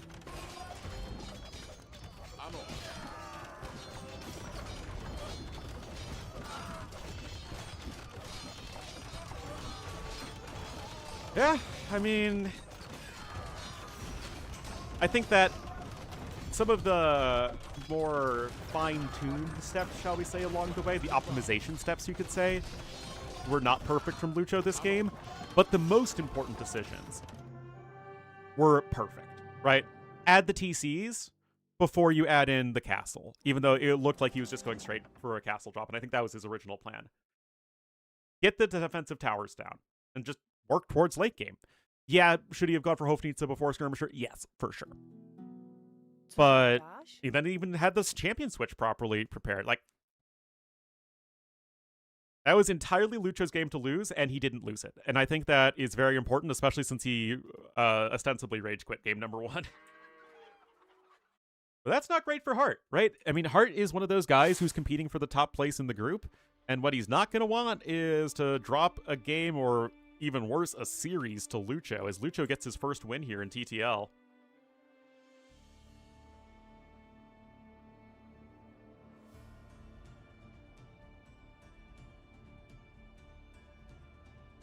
Well, hopefully for Lucho's sake, that's going to give him confidence, because now we're going to be going to Coastal Arena. Or Coast Arena. It should be Coastal Arena. Should be.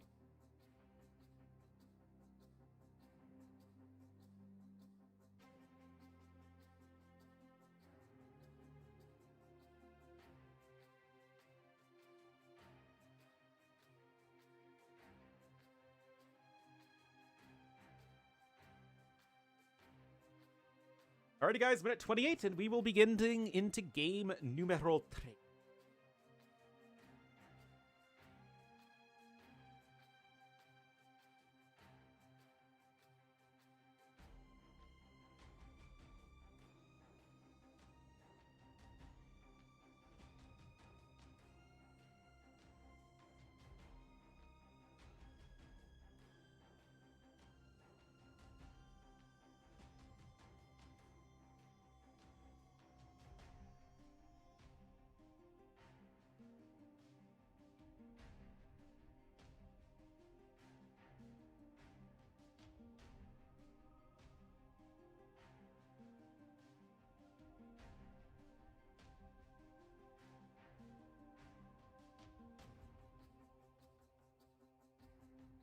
Okay, maybe it wasn't like that much of a rage quit. It was maybe a slight rage quit. Also, it was the game after we saw Syscon have the ACCM levels of fighting spirit, so that probably influenced me a little bit, but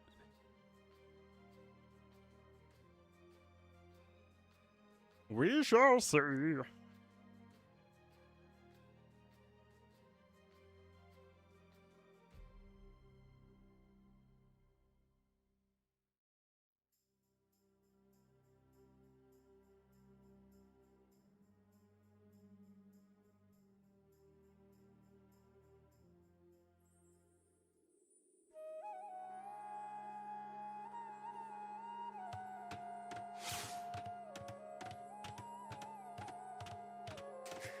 Alrighty, guys, we are here.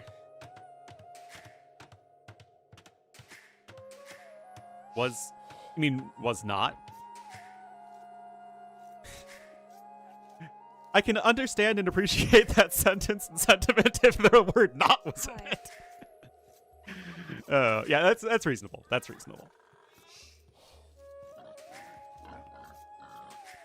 Anyway, guys, here we are. Game number 3, and I mean, guys, this is why I really enjoy the play all 3 set. I like these shorter sets. Like, every single game matters. There's more room for upsets.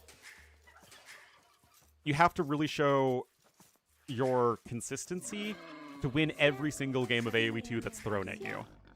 Apa sasananya Baginda? You know, the top longer series are more forgiving for the tippy top players.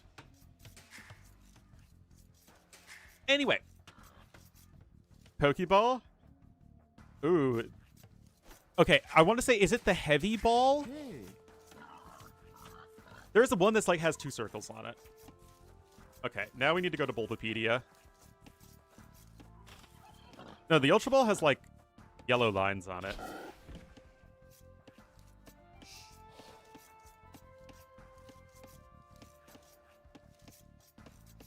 Alright. This is the most important thing we could check on screen. I think it's like called a heavy ball or something.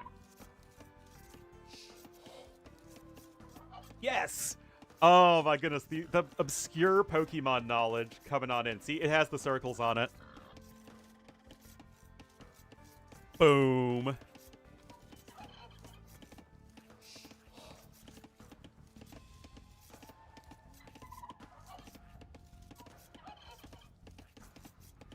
Ornlu's the Ornlu of Pokeballs? Yeah, something like that.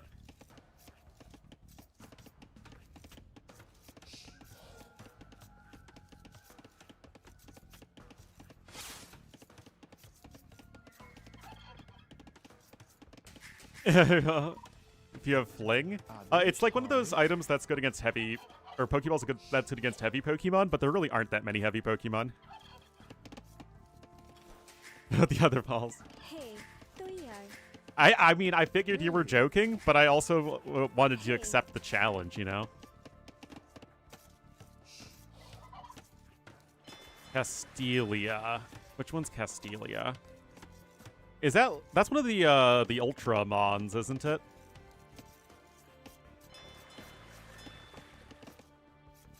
No, it's good against Snorlax. Because I played a little bit of Smogon in Gen 7. I remember Castelia being very good.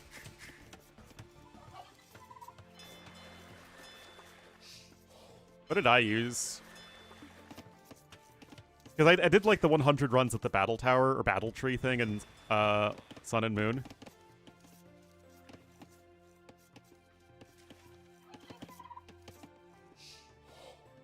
Castelia. Celesteela. Yeah, there's Castelia City. Isn't that Generation 5? Catch Snorlax with a simple Great Ball?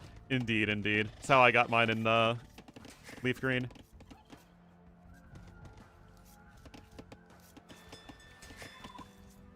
Anyway, I mean, there's obviously not a whole lot going on so far.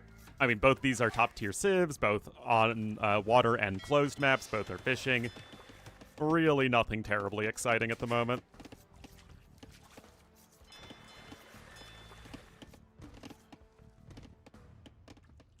Guys, this is ugly. I think Lucio should delete this. I actually think it's unacceptable that he did not. Horribly repetitive. Isn't Lumio City the biggest city by, like, a landslide? That was just too much, man. Way too much.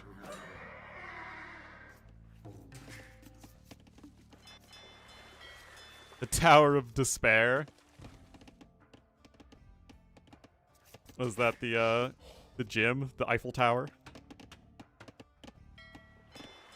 Alright, Feudal Age coming in. 25 pop for Melee. So, this could be something that's aggressive on the water. It could be for just, like, a Feudal Boom.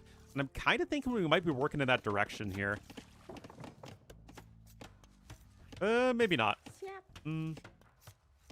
We'll see. Second dock coming in here for our Bengalis player. It does look like it's going to be for an FC here from Heart. This is his home map. kind of an interesting home map for Heart. It doesn't feel like a very Heart map, but I think it's Hera also picked it as well, maybe?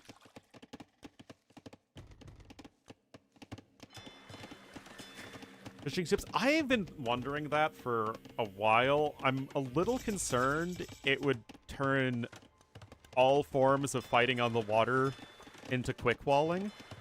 And I feel like that would be Hi. rather unfun.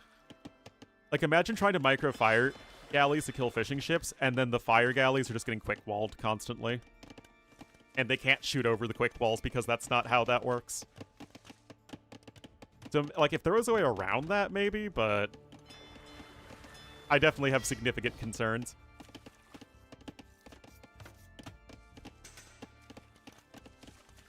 Anyway, galleys are on the way. Gonna go right for those fishing ships. Now, are you gonna have that third dock in? And note that this isn't really, I don't think you can go pure fast castle. It feels like you need to do something here in the feudal age. Yeah, 2 galleys to snipe fishing ships, and then you followed up with the fire ships. Pretty normal stuff there. Oh, yeah, see, he was going to go for the third dock.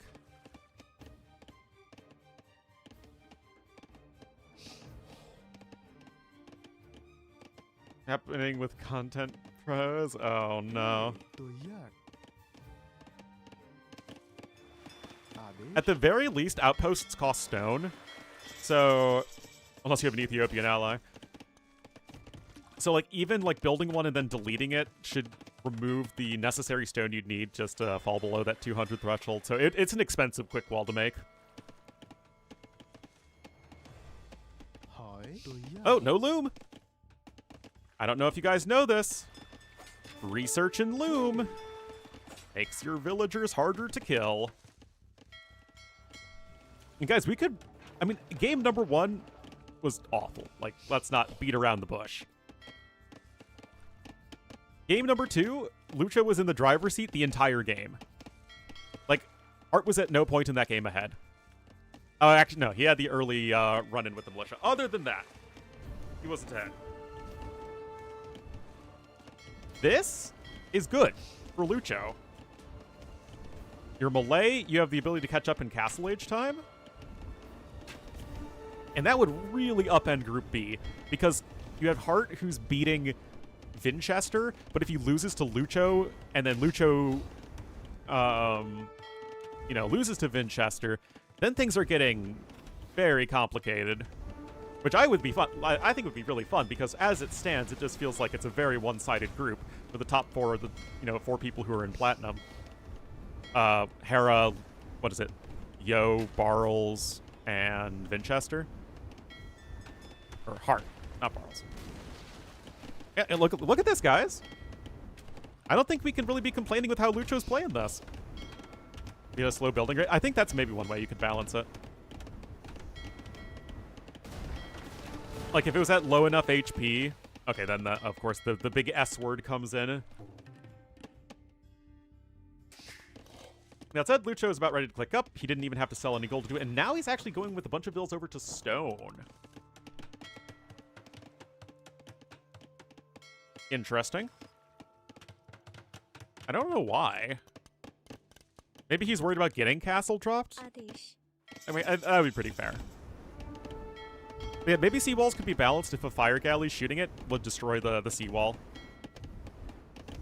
But I don't know, like, would that build time then necessarily be so slow that it wouldn't even be worth it? I don't know. I mean, it would be a big addition to the game. Well, at the very least, Hart is going aggressive here. Love the outposts, of course. And Warg Alley is in. All my homies love Warg Alley. Alright, Monastery follow-up. Bowsaw on its way.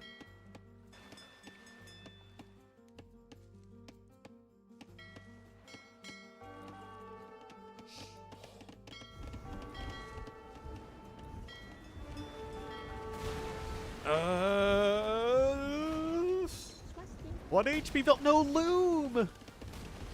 Oh no.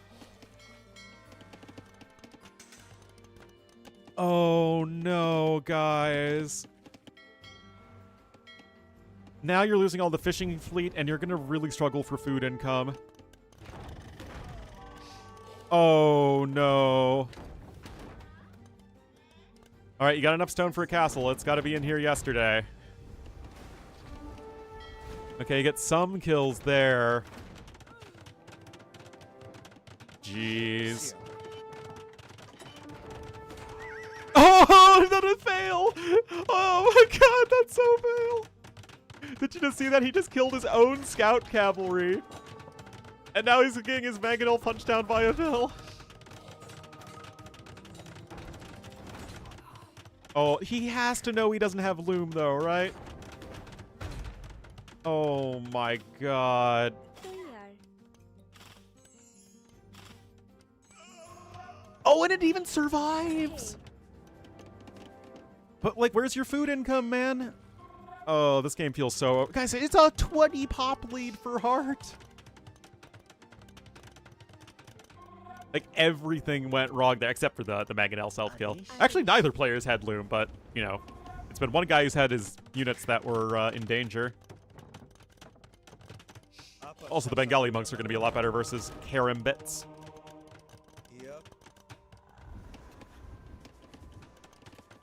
But yeah, now I don't really feel like Lucho has a whole lot going for him at this stage. Remember, you're only outranging the castle by 1 at the moment. Or the castle's only outranging the Mangonel by 1, so you can still almost certainly find a good angle there.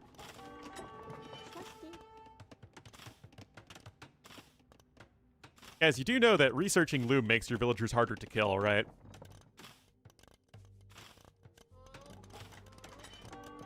$51 to 33 Vils. And we're in the situation, guys, that just always happens on hybrid maps. One dude has a fish boom, the other doesn't. It happened in game number 1. And it happening here in game number 3.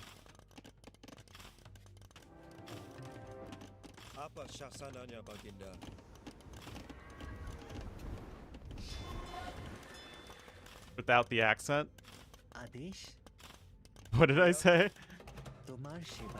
Tomar Shiba.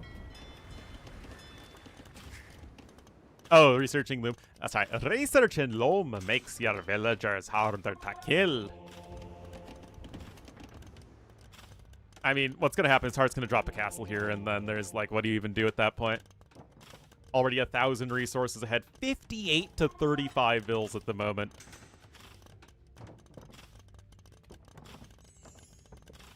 Right now, Heart has over double the resources destroyed. I mean, you have to be a bit careful, for sure. And I wouldn't hate, like, a couple scorpions, maybe. Just to ensure that you get the castle down. But, I mean, I guess you can even just build the castle at home. Yeah, that's fine. Yep. Controlling water will win? I mean, yeah. 8 of Heart's military is water, but it shouldn't really matter. The eco difference is simply too vast. The fishing ships are too good.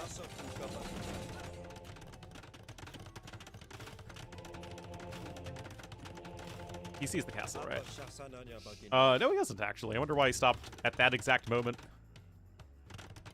Fish must flow. Sure. Why not? Anyway, now you can just go for some Rathas, and they're going to be very good against Karambits with their 3 melee armor and trample damage. Definitely a very good unit matchup there for the Bengalis. Been getting close to double the villagers now. It's funny because weren't these people saying that this is like the best map they added? I don't think it's like a bad map. Certainly not my least favorite map, but it you know, it has its weaknesses. Another self-kill with the Mangonel.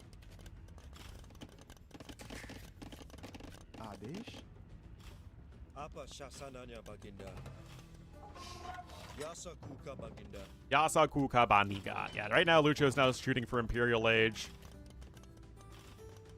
I mean, it's something that you do have to be very, you know, concerned about as Heart. Because it is melee. Third TC coming in. There might just not be enough, though, to even Treb, though. Like, what are you going to do? You get it to Imperial Age, you start, what, Trebbing the castle's going to immediately die to Mangonels and Rothas. And you have nothing behind it. No horse collar on 24 farms.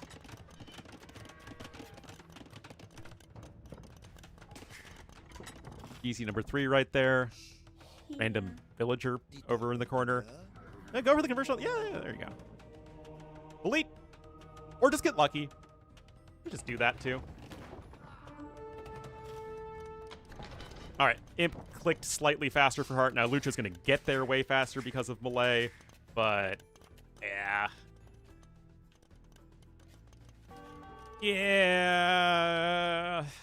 Yeah. Well, like I said, you can produce trebuchets, and that's about it. And even if you treb down this castle, like, you can't push into your opponent's eco before you just get cleaned up by Rothas. Also, it's going to be 2 castles to 1 in the Treb War. Adish.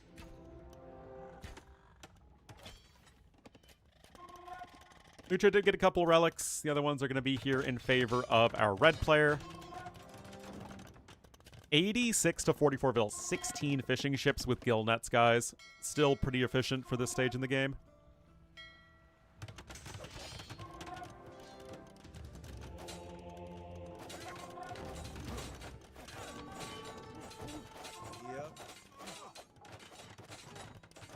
Against, yeah, it doesn't help against the Mangonels, and it doesn't help actually get into your opponent's base. The last series of the day? Nope. We have another one. Yes, there is, but it's to their Pierce armor. Yeah, they're getting 1 less Pierce armor and 1 less Cav Archer armor, which means they take 1 more damage from skirmishers and technically Camel Archers. So it wouldn't really help here.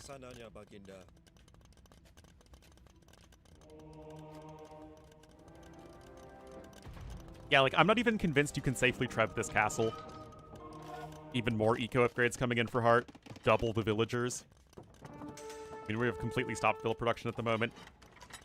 Trying to get Karambit upgrades. Like, you can't make Karambits and Trebs either, which is obviously also a huge issue. That's what I would have done, Metroid. Let's make that an attribute of the elite, Ratha. On open maps? Yeah, I think that's exactly the case.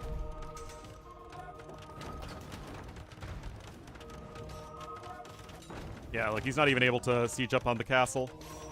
Not easily, anyway. Oh, my goodness, guys.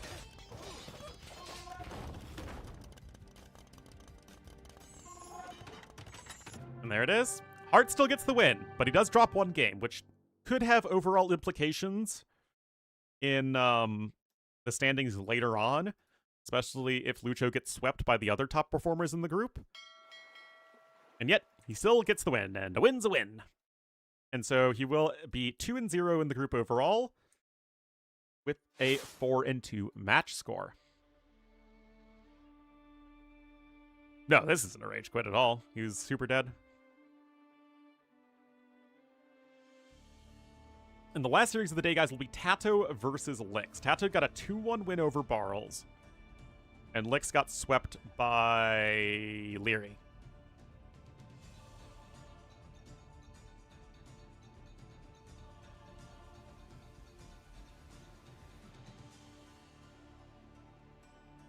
Oh yeah, I mean, it's...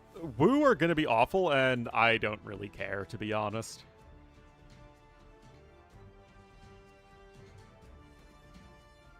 Especially now that you can pick your random, like, I might even just, all 3 Kingdom civs, I should just really be like, I'm not randoming you.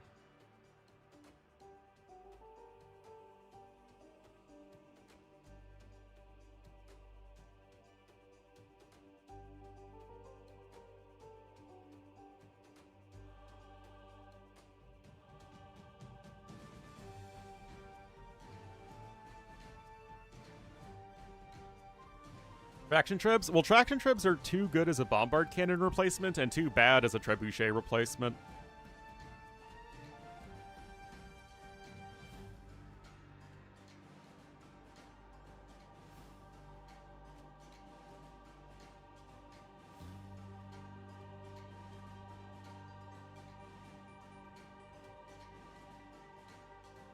All right, let's update the stream title. Campaign, I mean, who knows what they'll do with the Three Kingdoms civs, man.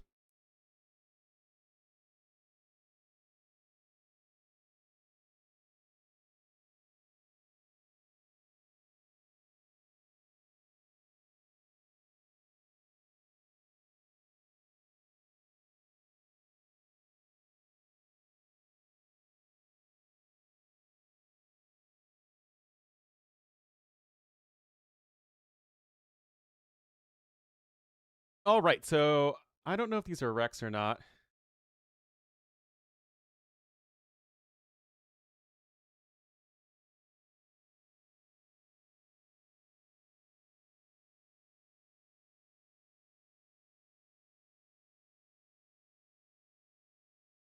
One day in the future. Well, I mean, Ketons are getting triple nerfed in the next patch, I think. So,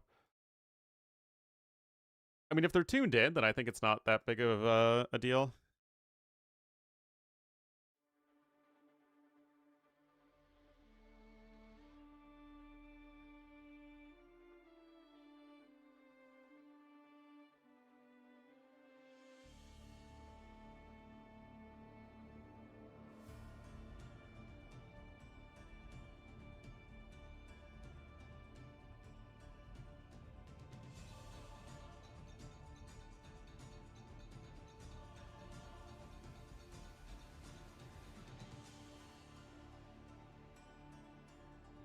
Yeah, so it says recorded games will be shared shortly.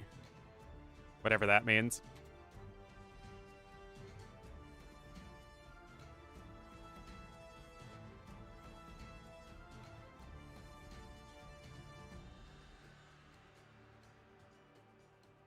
Whatever that means.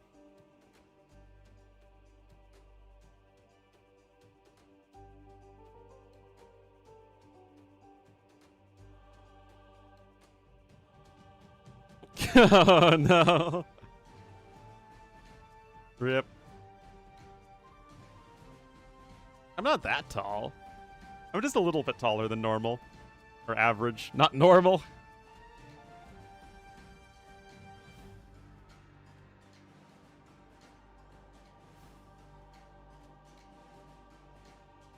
Alright, so what are our maps? High Tides, African River, and Bypass.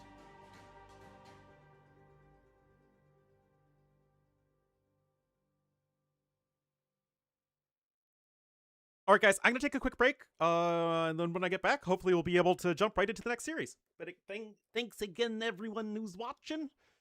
Hope you're all having a lovely time.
Sorry, I was muted. So we're getting the recorded games in 10 minutes. So what I'm going to do, guys, is I'm going to get some lunch, and then when I get back, we can do some of our in-between games, and while we wait for the Rex. So that's the plan.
back. Back.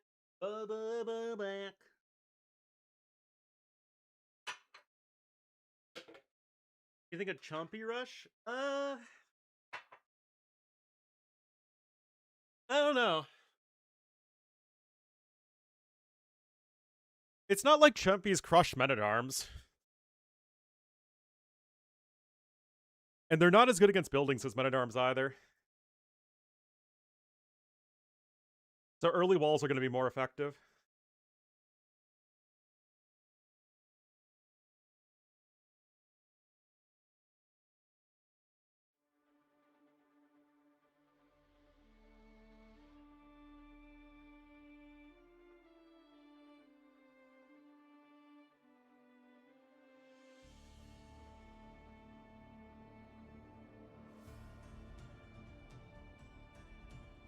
All right, so hopefully in just a couple minutes we'll get the final series of the day.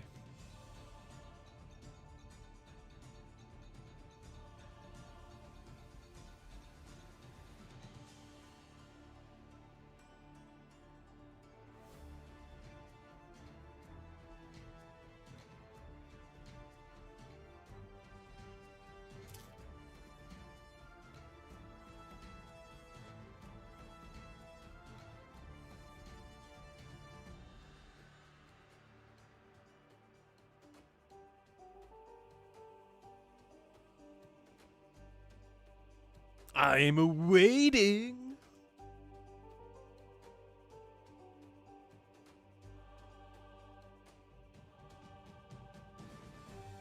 Yep.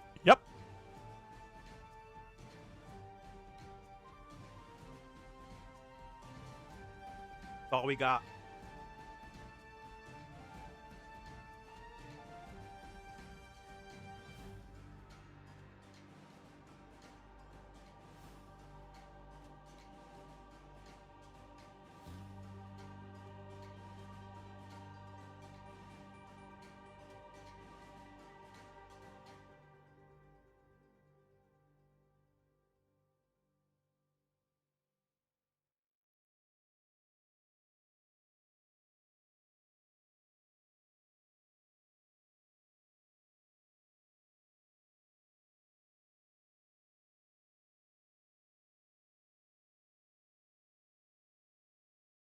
All right, 1 minute to Saracen attack.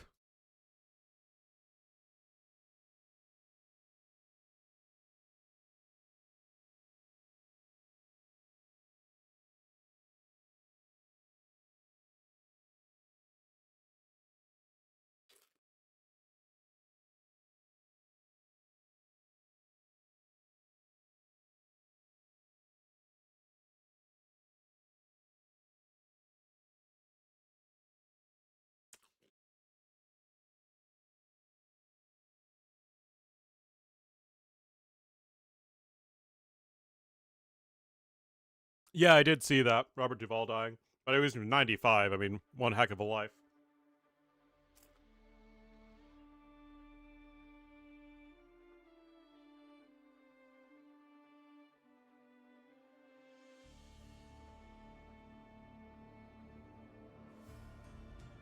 I mean, The Godfather, Apocalypse Now, and Lonesome Dove, all incredible.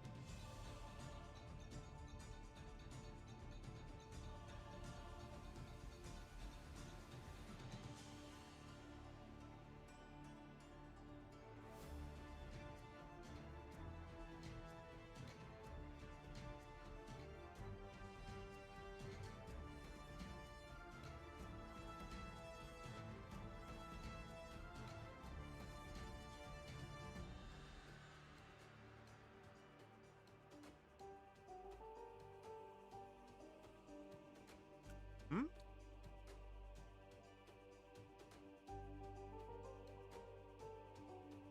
Oh. I got it in the other channel.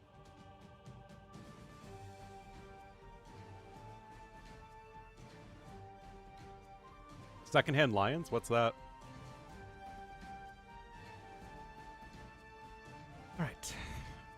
Eddie Banks with the 38 months. Thank you so much, Eddie. Oh. I guess I haven't seen it. I mean, I'm no movie buff, but I mean, he had an incredible filmography.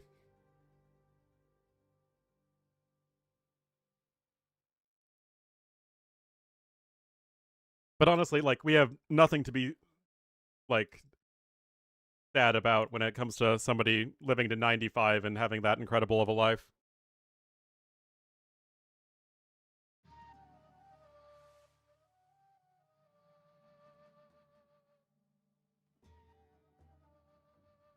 That's the goal, right?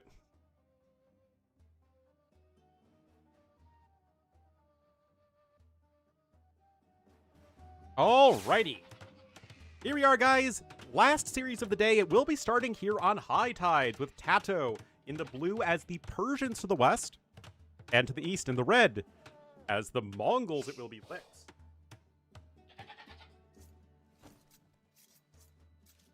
So already getting that vibe that Lix wants to do something aggressive and TaToH wants to do something relatively normal.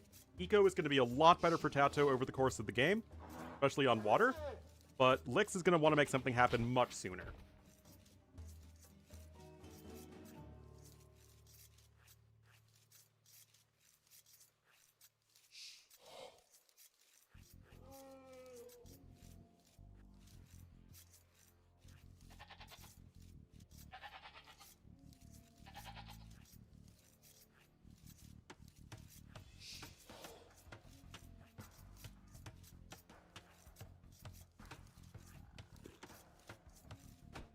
Sorry, just finishing my lunch.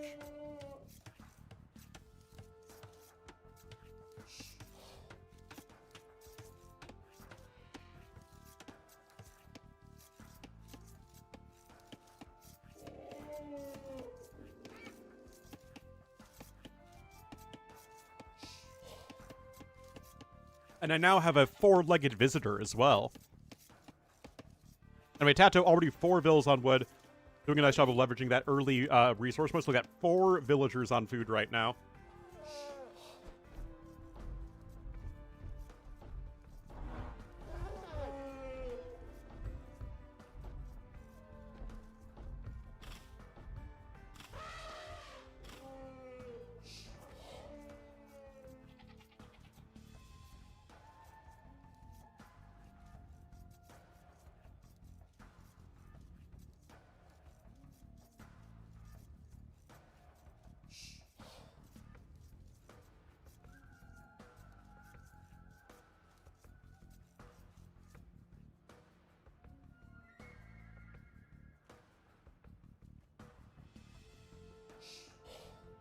Right, little corgi? Note that TaToH has the scout here, and the villagers not being sent out all by its lonesome. Too many times we've seen that happen and then ruin a game.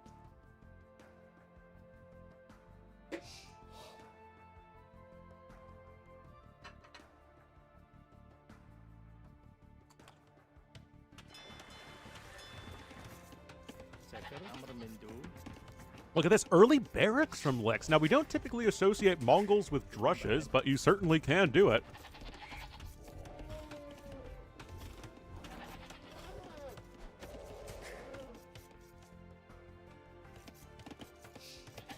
This, though, isn't any faster than a standard drush, is kind of the thing.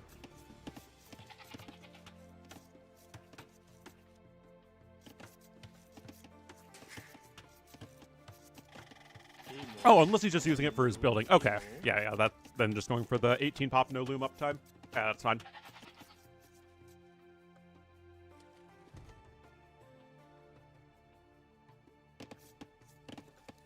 There you go. See, 18 pop no loom.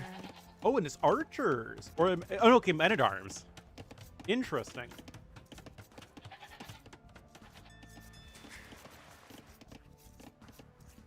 But is this, like, actually good?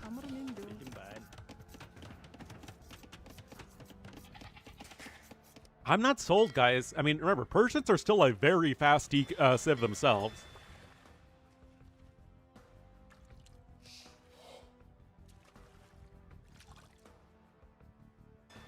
And TaToH's gonna have the Fisky Mothers.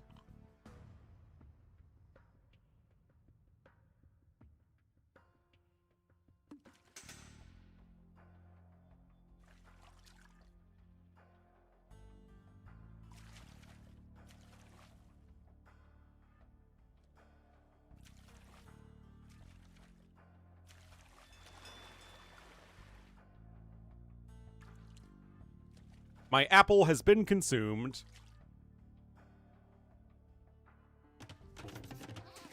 By the way, guys, Honeycrisp, best apple. Second best, Fuji apple. Third best, Gala apple.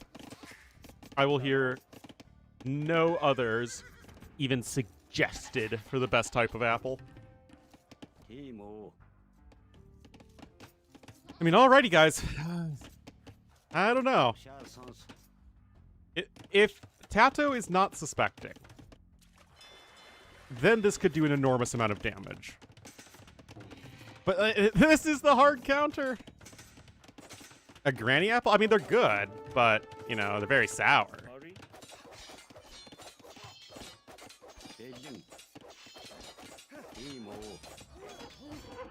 Oh, he gets it! Oh, I think that was the power of patrol stacking, guys. Uh-oh. Uh-oh, Spaghetti Mr. Yo.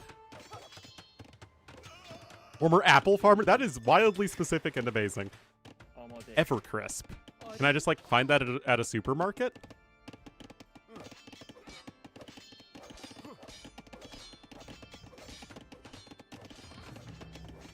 Alright, Archer's coming in. That's 2 dead Vills. Like, that is... And he's going after the fishing... Okay, you know what?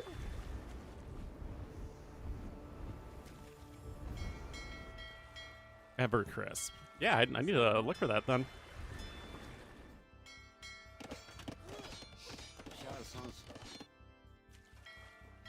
Okay, I thought TaToH would have a bit of a better reaction, I'm not gonna lie.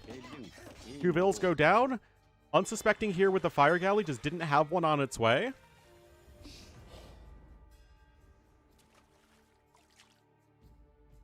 The Pembroke Welsh Corgi is active. He is looking for more food. Oh, nice pickup here from TaToH, though. This is the sort of thing he needs. Yeah, nice pickup there. In stores? I'll have to look next time for sure.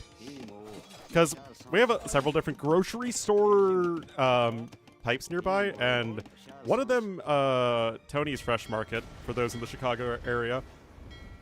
Really good selection of produce.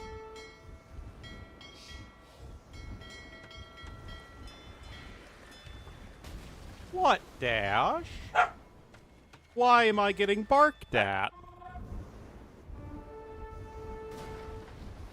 Uh-oh. I've had a bone dropped in front of me. Uh-oh.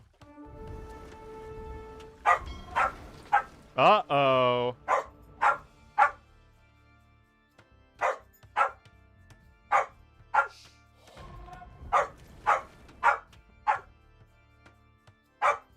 Uh-huh.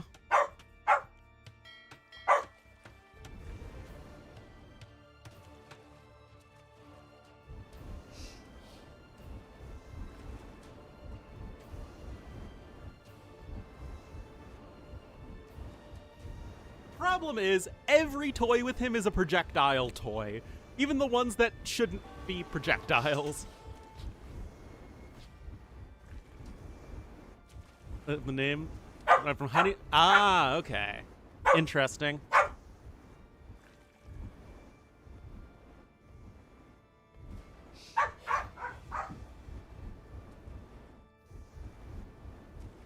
Oh, to be a dog. To Wiki Feet. Oh, no. Is Quentin Tarantino the editor-in-chief of it? All right, stable coming in. But, I mean, 8 kills from Licks, guys. And he's only ahead by 2 Vills, which is, like, crazy, but... I mean, this is the sort of thing he needs to do. Excuse me, TaToH also accruing idle TC time. He's getting a defensive tower in, and you know what? Maybe I was wrong, and this is not at all the most one-sided series of the day.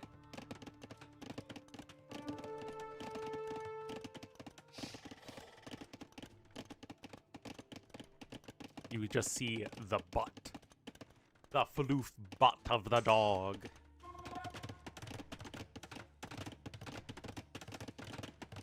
Oh, defensive tower in here for Lex.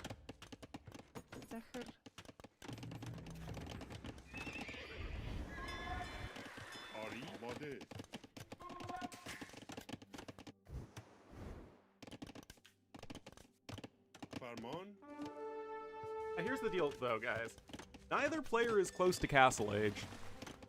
TaToH, though, 7 farms to 5, 6. Oh, and another kill there for TaToH. Like, a lot of kills have happened here from Lix, but the numbers are still quite comparable.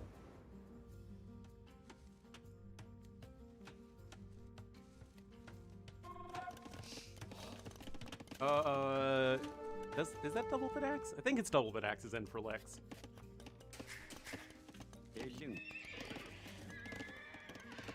Well, for his part, TaToH no stable yet, and we'll have to see if he actually wants to add one before trying to get to Castle Age. Because remember, as the further the game goes on, the better the person.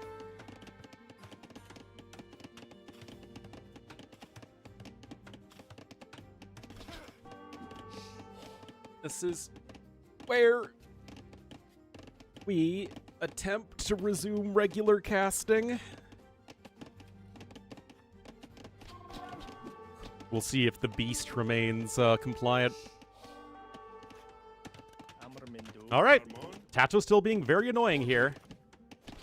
He does have fletching. Oh, and the fishing ships are also in danger. You guys can see that the overall KD is getting closer and closer. It's just the threshold of like an acceptable amount of damage done is so high. I guess that was technically good for Lix, but not like actually good enough. I mean, a lot of these guys are very low HP, but Lix is going to lose those fishing ships. And I don't think TaToH's going to be that much slower to Castle Age either. Now, he does not have a market, and Lix is getting one.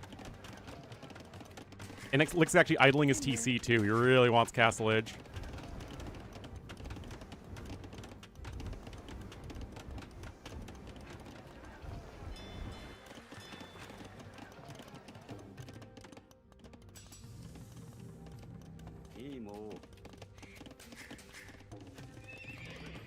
All right. Double ranges here for Lix. Still a big threshold for him to make something happen. He's now down 6 villagers. He's almost certainly going to keep it 1 TC. But Mongol's very strong Castle Age. Almost certainly going to be crossbowmen and maybe a few step lancers. Second range, though, here for TaToH. We'll have to see if he switches more to skirmishers or if he keeps it with the regular archer line, as TaToH obviously also not fully walled. I'm gonna find those units there. I don't think this is actually gonna be a killing move.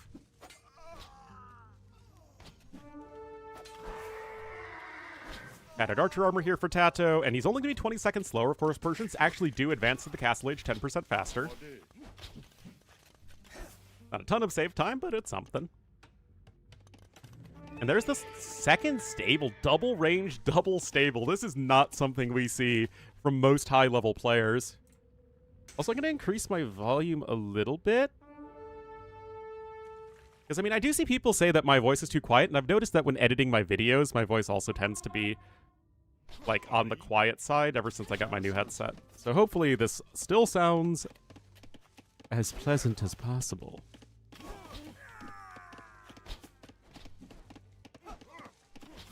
All right, look at this here. Lix not even going to bother now to get archer upgrades, so I guess this might save him a bad investment, but now TaToH has the archer numbers.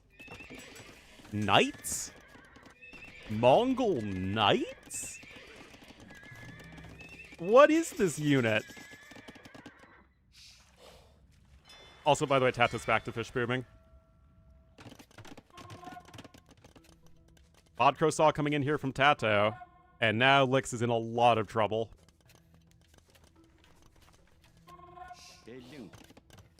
TaToH's gonna be fully walled.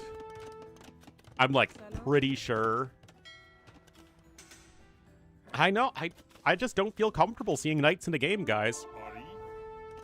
I think we really have to ask ourselves, is this the sort of content we want our children to watch? Is this appropriate for a young developing mind to see these not skirmishers on the field? No idea why Lix took that fight. Monastery coming in here as well, but this is going to be so much better for TaToH over the course of the game. 1 TC, going crazy.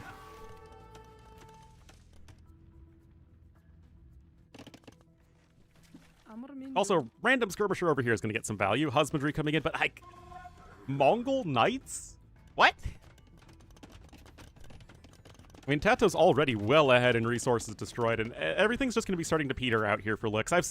Like, some Civ matchups and some interactions are sort of unfamiliar relative to what I have so much experience playing and casting. Like, Persians and Mongols, like, this dynamic now in mid-game, like, this isn't a wild and unexpected, situation.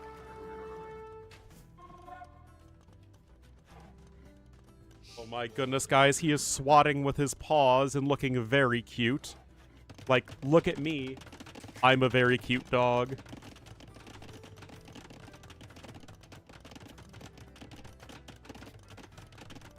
Uh-huh. Now he's getting up because he realizes that he is not getting attention at the moment. And now...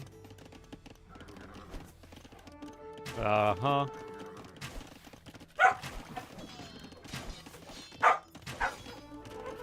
You can see the shadow of the dog. The random Armenians? Oh, you mean historically?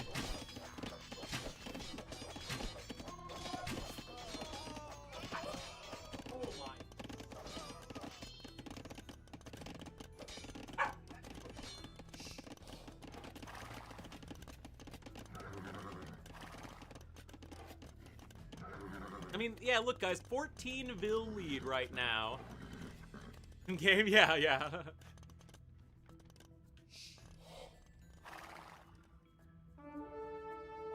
As expected. Quiet. Pony. Go on. Come on.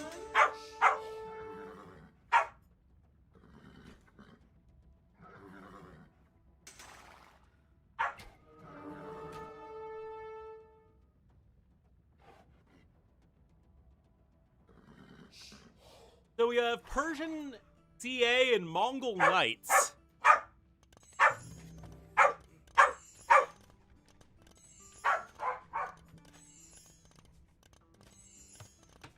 More skirm play, more!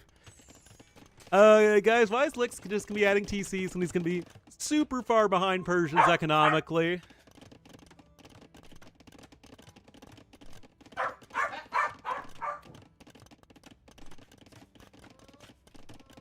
Got another range, that's gonna be number 3 here for TaToH. He's getting ballistics. I don't see it.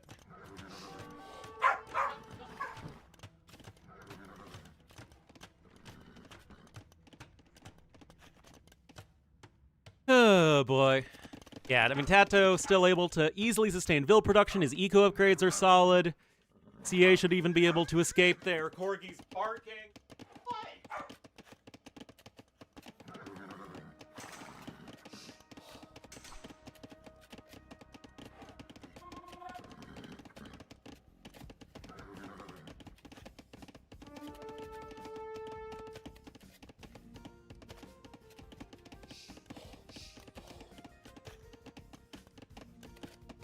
Oh, why is my life so difficult?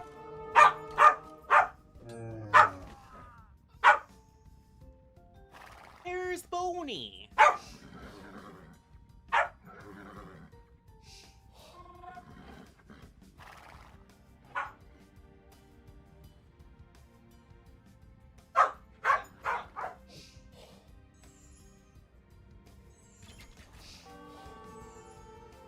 $40 pop ahead for TaToH, more Cav archers.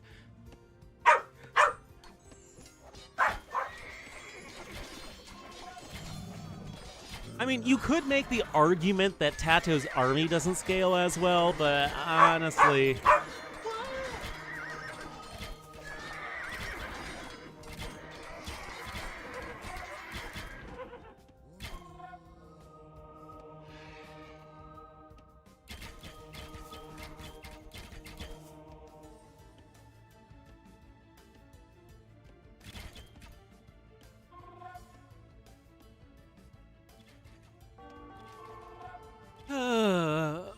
Anyway, is this game any less over?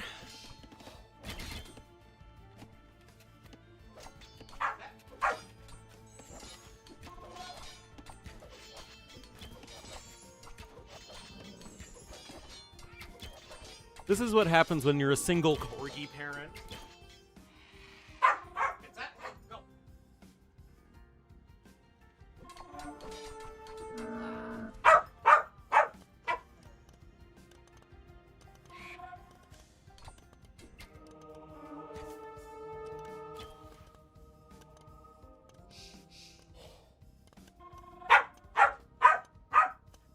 Look, he's like super... Oh, jeez. Anyway, Camel's coming in.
Oh, hey, look, TaToH's victorious!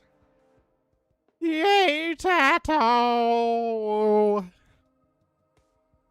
Well, not that I was doing a whole lot of casting there, but it really did seem like TaToH just way too far ahead from the early fish boom that despite losing 8 villagers... 8!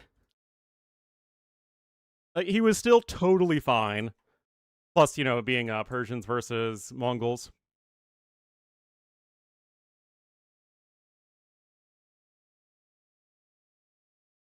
Like I said, the threshold for acceptable damage is very high with Oh, T9's literally in game number 2 already. Isn't that just delightful, you speedy man?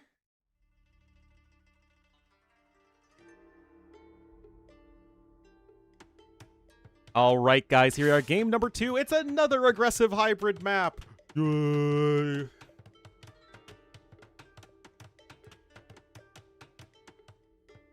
Seriously, though, it's not even on the pure hybrid maps. Japanese are literally one of, if not the best overall civs in the game right now.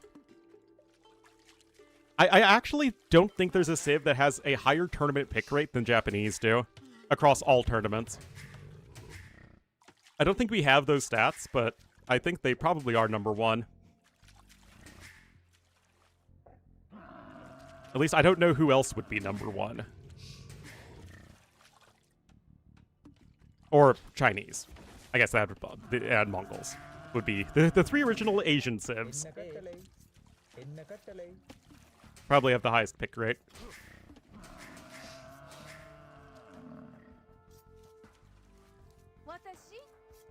Alright.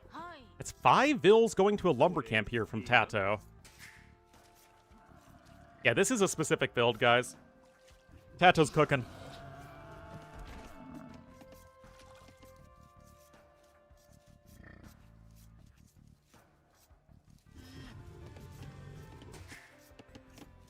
The 4 bills here for licks. TaToH should be able to get a dock down faster, though.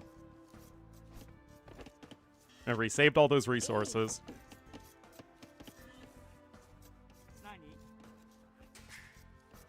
Looks like he's still able to sustain build production, which is obviously your bare minimum. And yeah, okay, so the nice build, seemingly going for an early dock. You are gonna need to build a house here first as licks, but then he can go for his own dock as well. Actually, no, he can go dock then house. He's fine. He is fine. Sorry.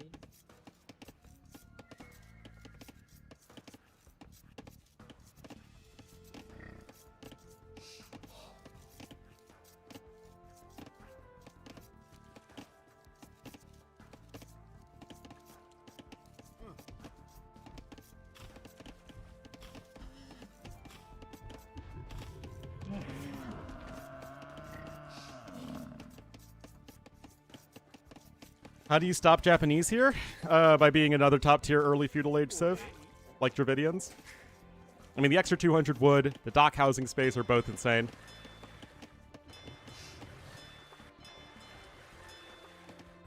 The difference is Japanese get knights, and Dravidians don't get knights. Japanese get good monks, Dravidians don't get good monks. Or at least not amazing monks.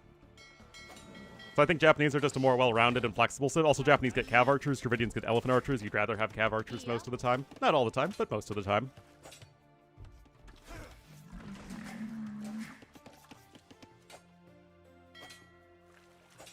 Anyway, that Japanese fishing ship is very, very tanky. And now the scouts coming in here, Lix is going to have to retreat. I think. Oh, guys, perfectly symmetrical violence time. Who wins? Lix wins! I wonder how many frames faster that was. Like, that looked exactly even, man.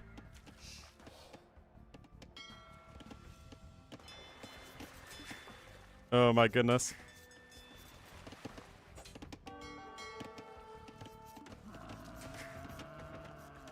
Barracks coming in, Loom as well. Lix clearly thinking about him at an arm rush. TaToH, meanwhile, I mean, I'm sure he has a bunch of food on these vills. Unless I'm missing something, TaToH's not clicking up yet.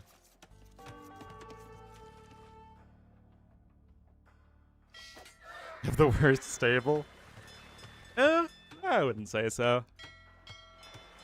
I'd say it's the ability to build a stable is pretty OP.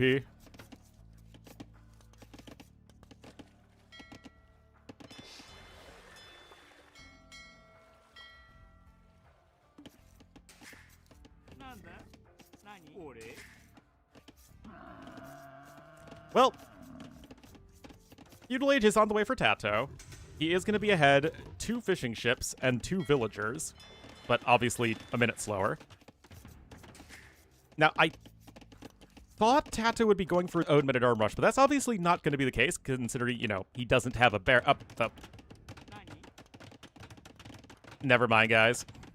Need any of those silly buildings? Mapuche are fun, man.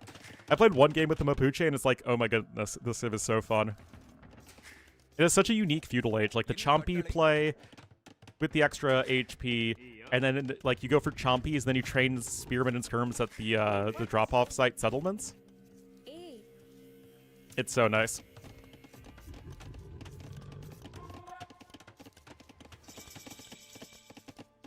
All right, here we go. 2 bills forward here, and this is just going to be a classic, aggressive hybrid map game here on African River. And an arm upgrade coming in. Of course, you get the discount with Dravidians. Spearman follow-up. I was thinking maybe Arson would be the immediate follow-up, but, nope. Anyway, TaToH will have a better eco overall if he can get to Feudal Age without taking any substantial damage, and that looks like it's the case right now. I mean, it's a little annoying, of course, and it's not, like, perfectly efficient, but yeah. Oh, Chompies are awesome.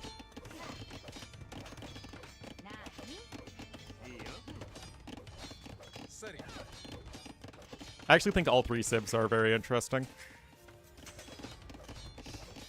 Like, after doing all the testing, I think that all 3 have some really interesting gameplay implications.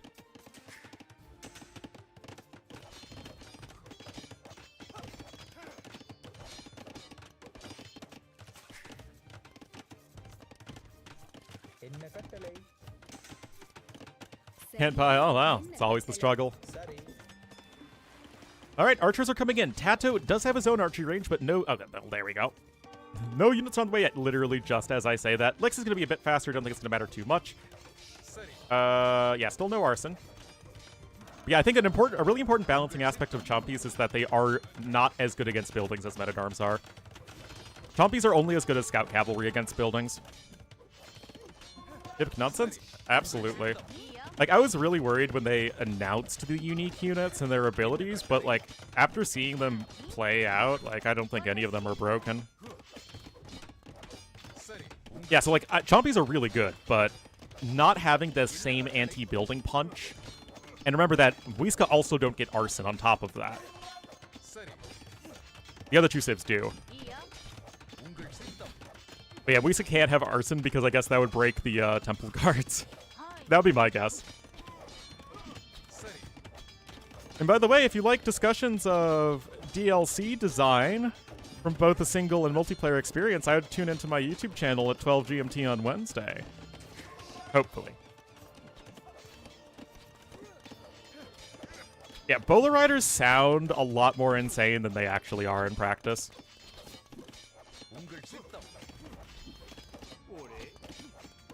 They're Cav Archers that are better than Cav Archers by a little bit against mounted units and a bit worse versus everything else. Anyway, here we are. These are the Japanese swordsmen, though. Still no arson here for TaToH. Blacksmith is coming in. And actually, it's Lix who's ahead in resources. I mean, this is actually very real damage from Lix. Kind of busted.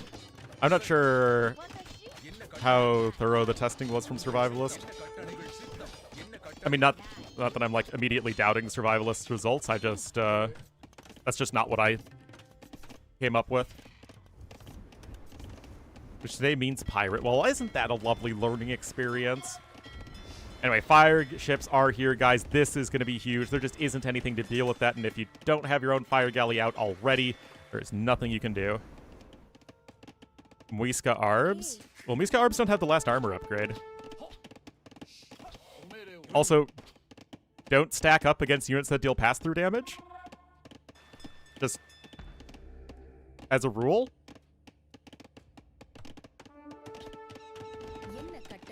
Like, I mean, I get annoyed at my own tests because I know how flawed they are. So I'm not saying, like, my deep dive videos are perfect by any means, but I at least try and control the results as best I can to, you know, give you that sort of as best representation as I can reasonably do, you know, without having the videos take 12 hours to make. They already take 6 to 7 hours to make.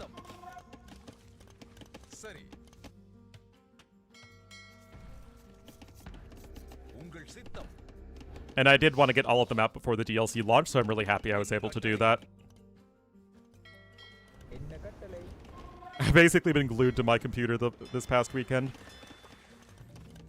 I still have the special video that I need to do a lot of editing for. It will also require some actual video editing skills that I don't have at the moment, so I need to figure that out.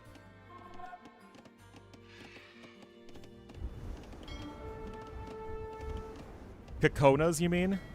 The most American unit of all? Konas are, I think, potentially too good in, like, early Castle Age? But, no, Konas generally don't have the best armor whatsoever. Keshiks have very good pierce armor, but Konas have very high attack, especially with the increasing damage to weaker units. And Keshiks generate gold, but, like, both the Bola Rider and the Kona generate 3 gold per kill, but they don't generate gold in, like, continuous fighting. So, I mean, would you say that there's overlap? Yeah, I get... Wait, what the heck? Why are we sending 9 vills for a tower? Huh? Okay, I get it. I really do. But, like, Castle Age is going to be in just a moment. But yeah, the two things I'm worried about are Konas in, like, early Castle Age specifically because they require so few upgrades. And then Blackwood Archers, especially in Mass. Yeah, that's such an enormous investment. TaToH already has another tower coming in.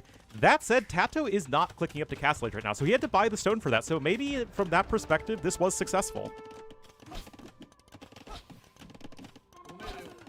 But yeah, like I said on my Discord, I spent 30 to 40 minutes testing Curare, guys. I don't see it OP. I see Blackwood Archers OP, but, like, only by a little bit. But also, in part, that was because there's, like, all the units I tried to have against the Blackwood Archers had terrible pathfinding because the blob of Blackwood Archers was so large that they just couldn't get to the right unit they were trying to hit. So I think that also influenced those results. I mean, you guys will see it in detail, but Curare arbs are not OP at all. Like, not in the slightest. I mean, like, they're pretty good. But that's like saying, are Ethiopian arbs OP? No. Alright, TaToH's up, guys. I think he's fine.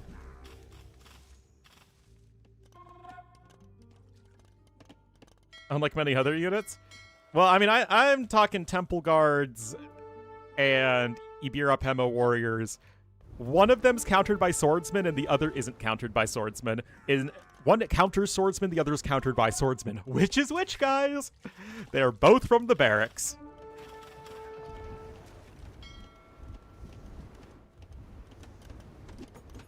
So that is one of my, like, readability complaints. Is that it's just very confusing what is exactly a shock infantry. Like, I think the existence of shock infantry is totally fine, but like, ever since they expanded it from Eagle Warriors, I think it's just kind of confusing. Like, there's nothing inherently wrong with the shock infantry armor class.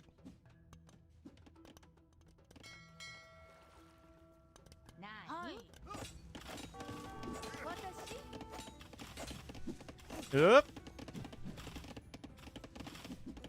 Yeah, this should be one of those games where, like, okay, it's okay for licks, everything's a mess, but then TaToH just hits Castle Age and kills him. I didn't do anything? It didn't do anything about what? A Thunderbolt? Oh, yes. They have the Pokemon electric symbol on it.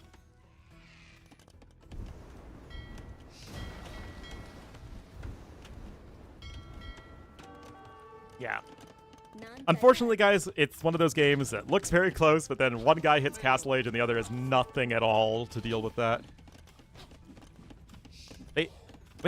Based off of the name Shock Infantry and the fact that it was originally the Eagle Warrior armor class, I think that makes sense.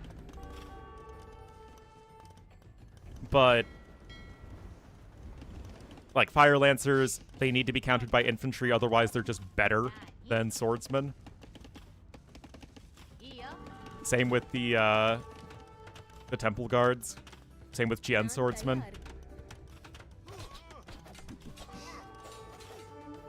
So it's kind of an untenable situation. Yeah, 800 more food collected. TaToH isn't mined any stone. That's crazy. 14 kills on one tower. Did I add a new feature to the stream? I don't think so. Anyway, TaToH, dominant win. Shock infantry? Yes, they are.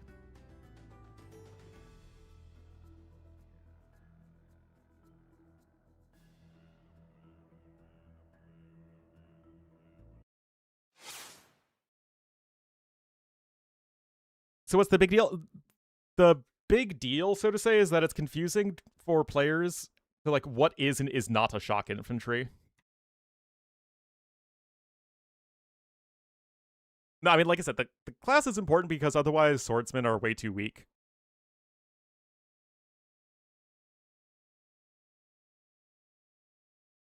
Alright, Bypass is going to be the final map of the day. My shock infantry? Now, Ornlu isn't really anything. Yeah, how is he at? Alright, now we just make sure that we are not getting ahead of T90. And we'll get into the final game in just a moment.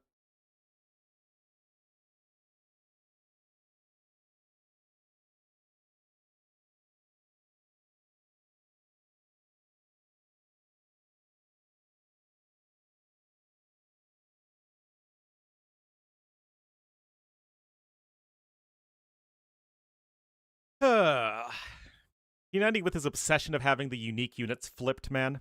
SMH.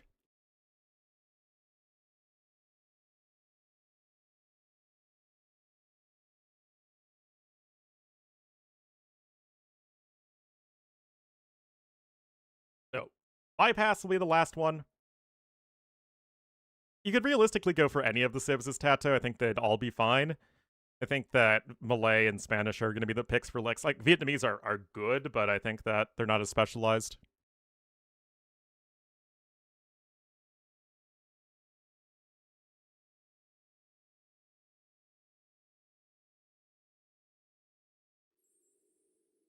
what do you know? It's the closed map Civ matchup. You'll have Lix in the red as the Malay to the northwest, and to the southeast in the blue as the Bengalese. It is TaToH. Yep, these two Civs are very, very good. Like, imagine a world where they were nerfed and you could actually, like, play Britons or Teutons on this map. Wouldn't that be cray-cray?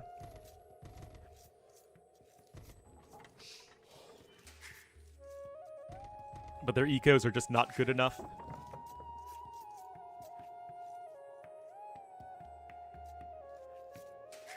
But we shall have to see what the plan is here for Lix. I imagine a tower rush of some kind. That feels like it would very likely be a thing here.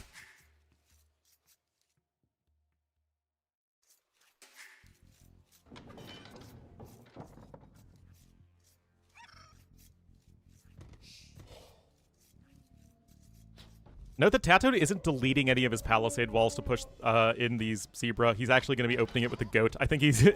like, if I'm against Lix, I'd definitely be worried that he's just going to go forward. Yeah. Apa sasaran? Okay, early wall here. Interesting.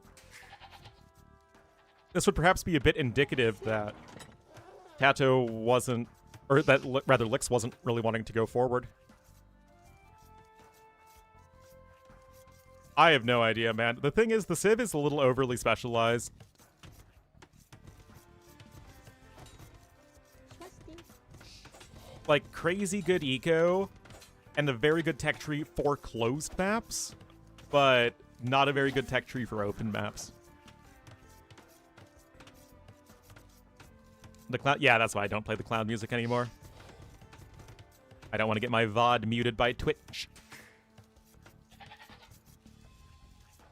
Is public domain? It actually isn't, which is annoying. Or rather, there is a public domain version, but it's like a pomp and circumstance military marching band version, and not the objectively correct version of Entry of the Gladiators, which is on the hand organ. Like, if it's not on the hand organ, like, then what are you doing?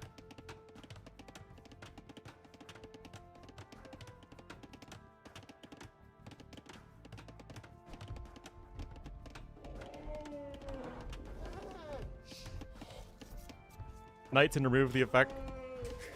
I mean, but like, I don't think they would ever give the Civs that don't have knights knights. Like, that's part of their whole design, is that they don't have knights. Sasananya Baginda.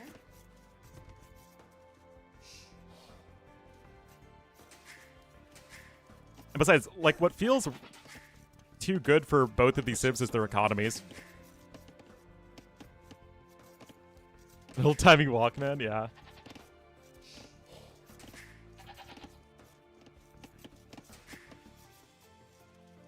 Without an engine.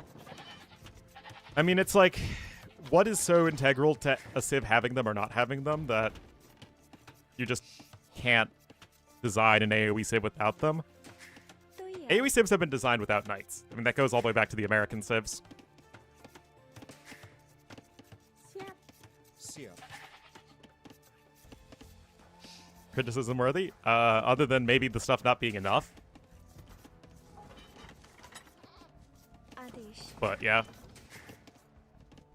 The Fire Lancer? What's wrong with the Fire Lancer nerf? Iya. Swasti. But yeah, I think the general vibe is that, okay, they nerfed all the stuff that needed to be nerfed, at least to some degree. We'll have to see if it's enough. Apa sasananya Baginda?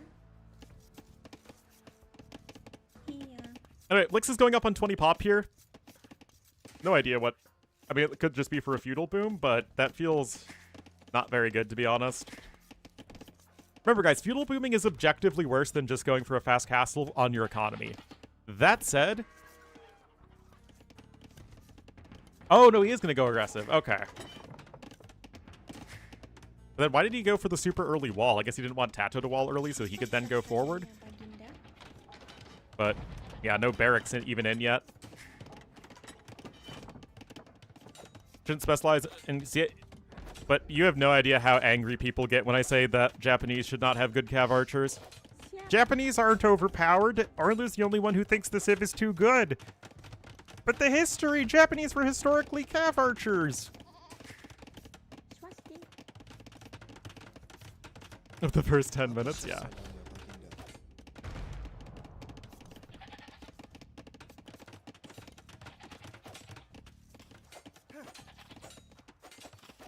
Yes, I don't know why that is the hill that people want to die on. And it's not like, oh, Japanese would have bad cav archers. They'd still have fully upgraded cav archers.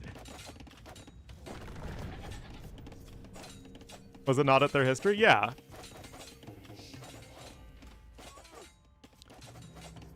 Anyway, the barometer for success here, if you're Licks, in my opinion, is can you deny TaToH's Castle Age? Because TaToH is going up very fast.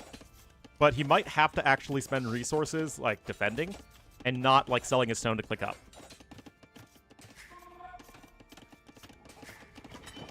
But like I said, I honestly think you could probably lose Bloodlines at this point.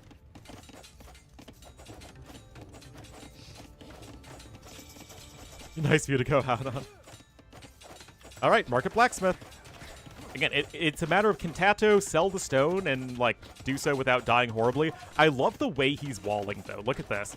All of the high HP buildings over here, and then using the palisades over on this side, which does not have your wood line near it. And here comes the defensive tower. So, I mean, it's at the very least going to delay the castle age, because he can't sell the stone anymore. Also, he's housed, which is a bit awkward. That said, the tower is going to come in. TaToH already, of course, ahead in resources. And Lex is just gonna keep on tower rushing. Blacksmith coming in.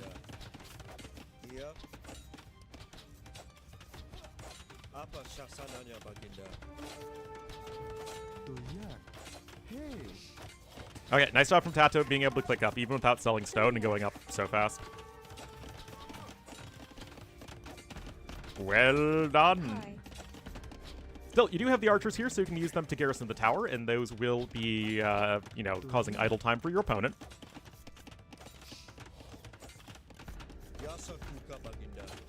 No double bit axe, though, is a little painful. It's actually very painful. TaToH's grabbing the upgrade right now. Lix has, like, no food income right now. Does it feel like Malay delaying? I mean, other than the fact that it rhymes, I don't think Malay are really a delaying civ. They're more of an initiative civ.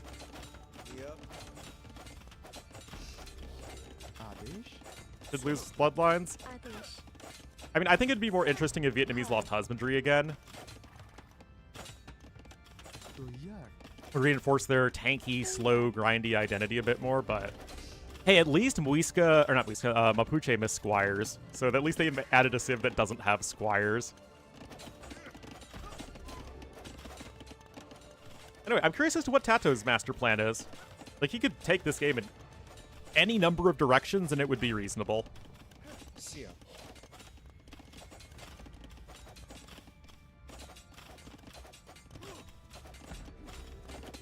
It's not like he has an enormous lead or anything, like, Lix is fine, but the ball is sort of in TaToH's court as to how the game is going to proceed next. Okay, Siege Workshop. Portuguese? Yep. It's really not many civs.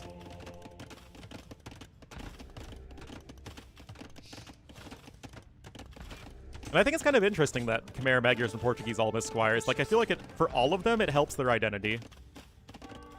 Hey. Yeah, I knew someone would mention Celts.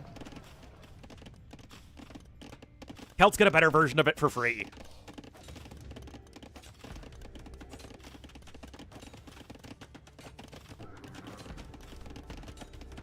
Bosaw coming in. So TaToH's playing very safe, guys. Siege Workshop Monastery, no extra TC. Even a second Mangonel queued up. So TaToH not underreacting to this whatsoever. If anything, might be overreacting to it, because the longer the game stays in Feudal Age, the better the eco is going to be, relatively speaking, here for Lix, who did get double bit axe at this point and should honestly get Horse Collar as well. You need to add in a lot of farms here very soon. He has 8 vills on forage bushes.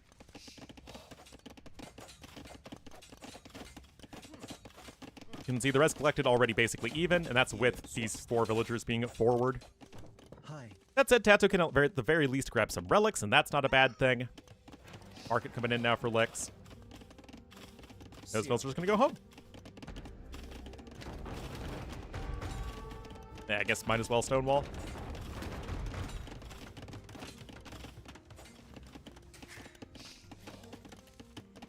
Town watch.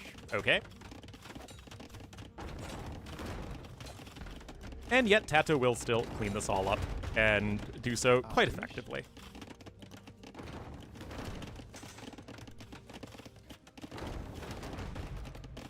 And thankfully for TaToH, he also has an insane eco, right?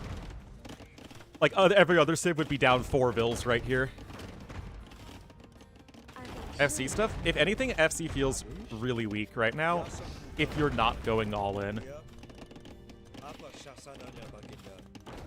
Like, a Drush Fast Castle isn't a build. Or even just trying to, like, wall FC on an open map like you used to with, like, Spanish or Mayans. Anyway, this is going to give TaToH a huge score advantage, but in terms of, like, actual game influence, this is a big investment from TaToH. Like, people say, oh, the meta is, you know, way too, like, greedy, or, like, people aren't encouraged to do anything aggressive. I mean, I do think that you're not really encouraged to do anything, like, exceptionally aggressive. That said, you still have to click up on, like, 1920 pop or you're dead. Unless you're drushing, in which case you click up a little bit later.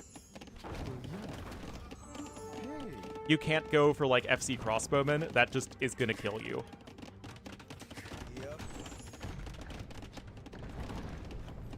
FC Siege Monk that isn't a Huang all-in is gonna kill you. Like, you literally cannot fast castle unless it's the all-in.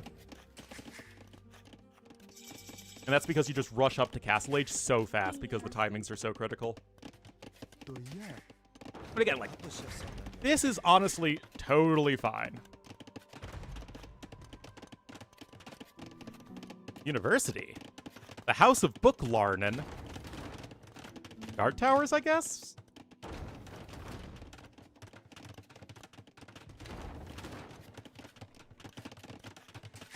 Monastery? Okay, yeah, it's guard towers. No fortified walls for Malay, remember. Still, this is going to give TaToH probably a little bit of that eco advantage. Although we do have some more eco upgrades coming in here from Lex.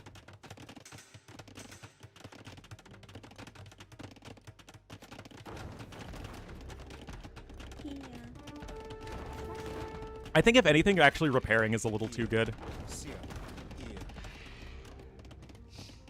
Like, repairing while a building is being destroyed. But like I said, it's not like you can actually go for fast castles.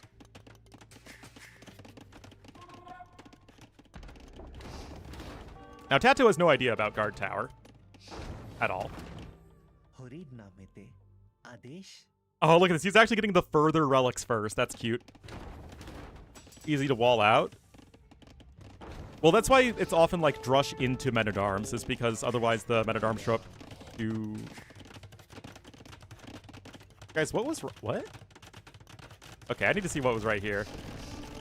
No! He deleted the TC when he wanted to delete the lumber camp. Oh, no. Oh, no.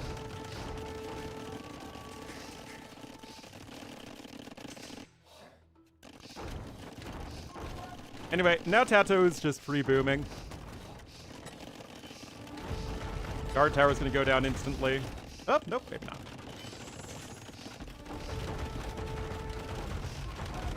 More guard towers. TaToH getting even more eco upgrades. Like, this eco difference is going to be wild.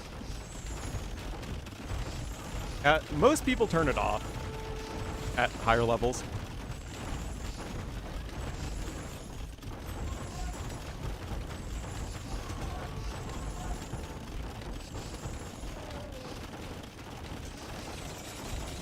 Because it's not needed, right? And if you need to delete something, then you don't want, like, an extra thing to pop up.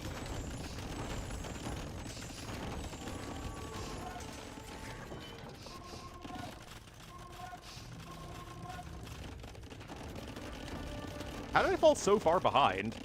Like, I only backed up a little bit.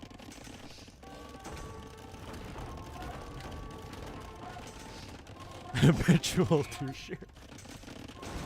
I like that. That would be a good Reddit flare. Anyway. Yeah. Literally like 33% more resources right now for TaToH.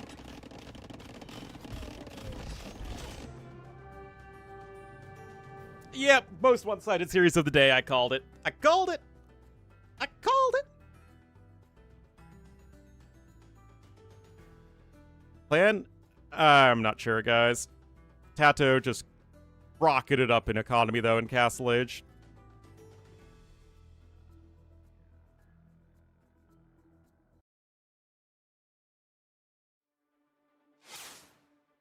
I would assume so. But guys, that is going to be it for me today. No idea if I'm casting tomorrow. It'll depend on how much editing I have to do for the aforementioned video. But really appreciate everyone stopping by and all that stuff. But yeah, and of course I'll be streaming on Tuesday when the DLC comes out at a bare minimum. So, see you guys next time.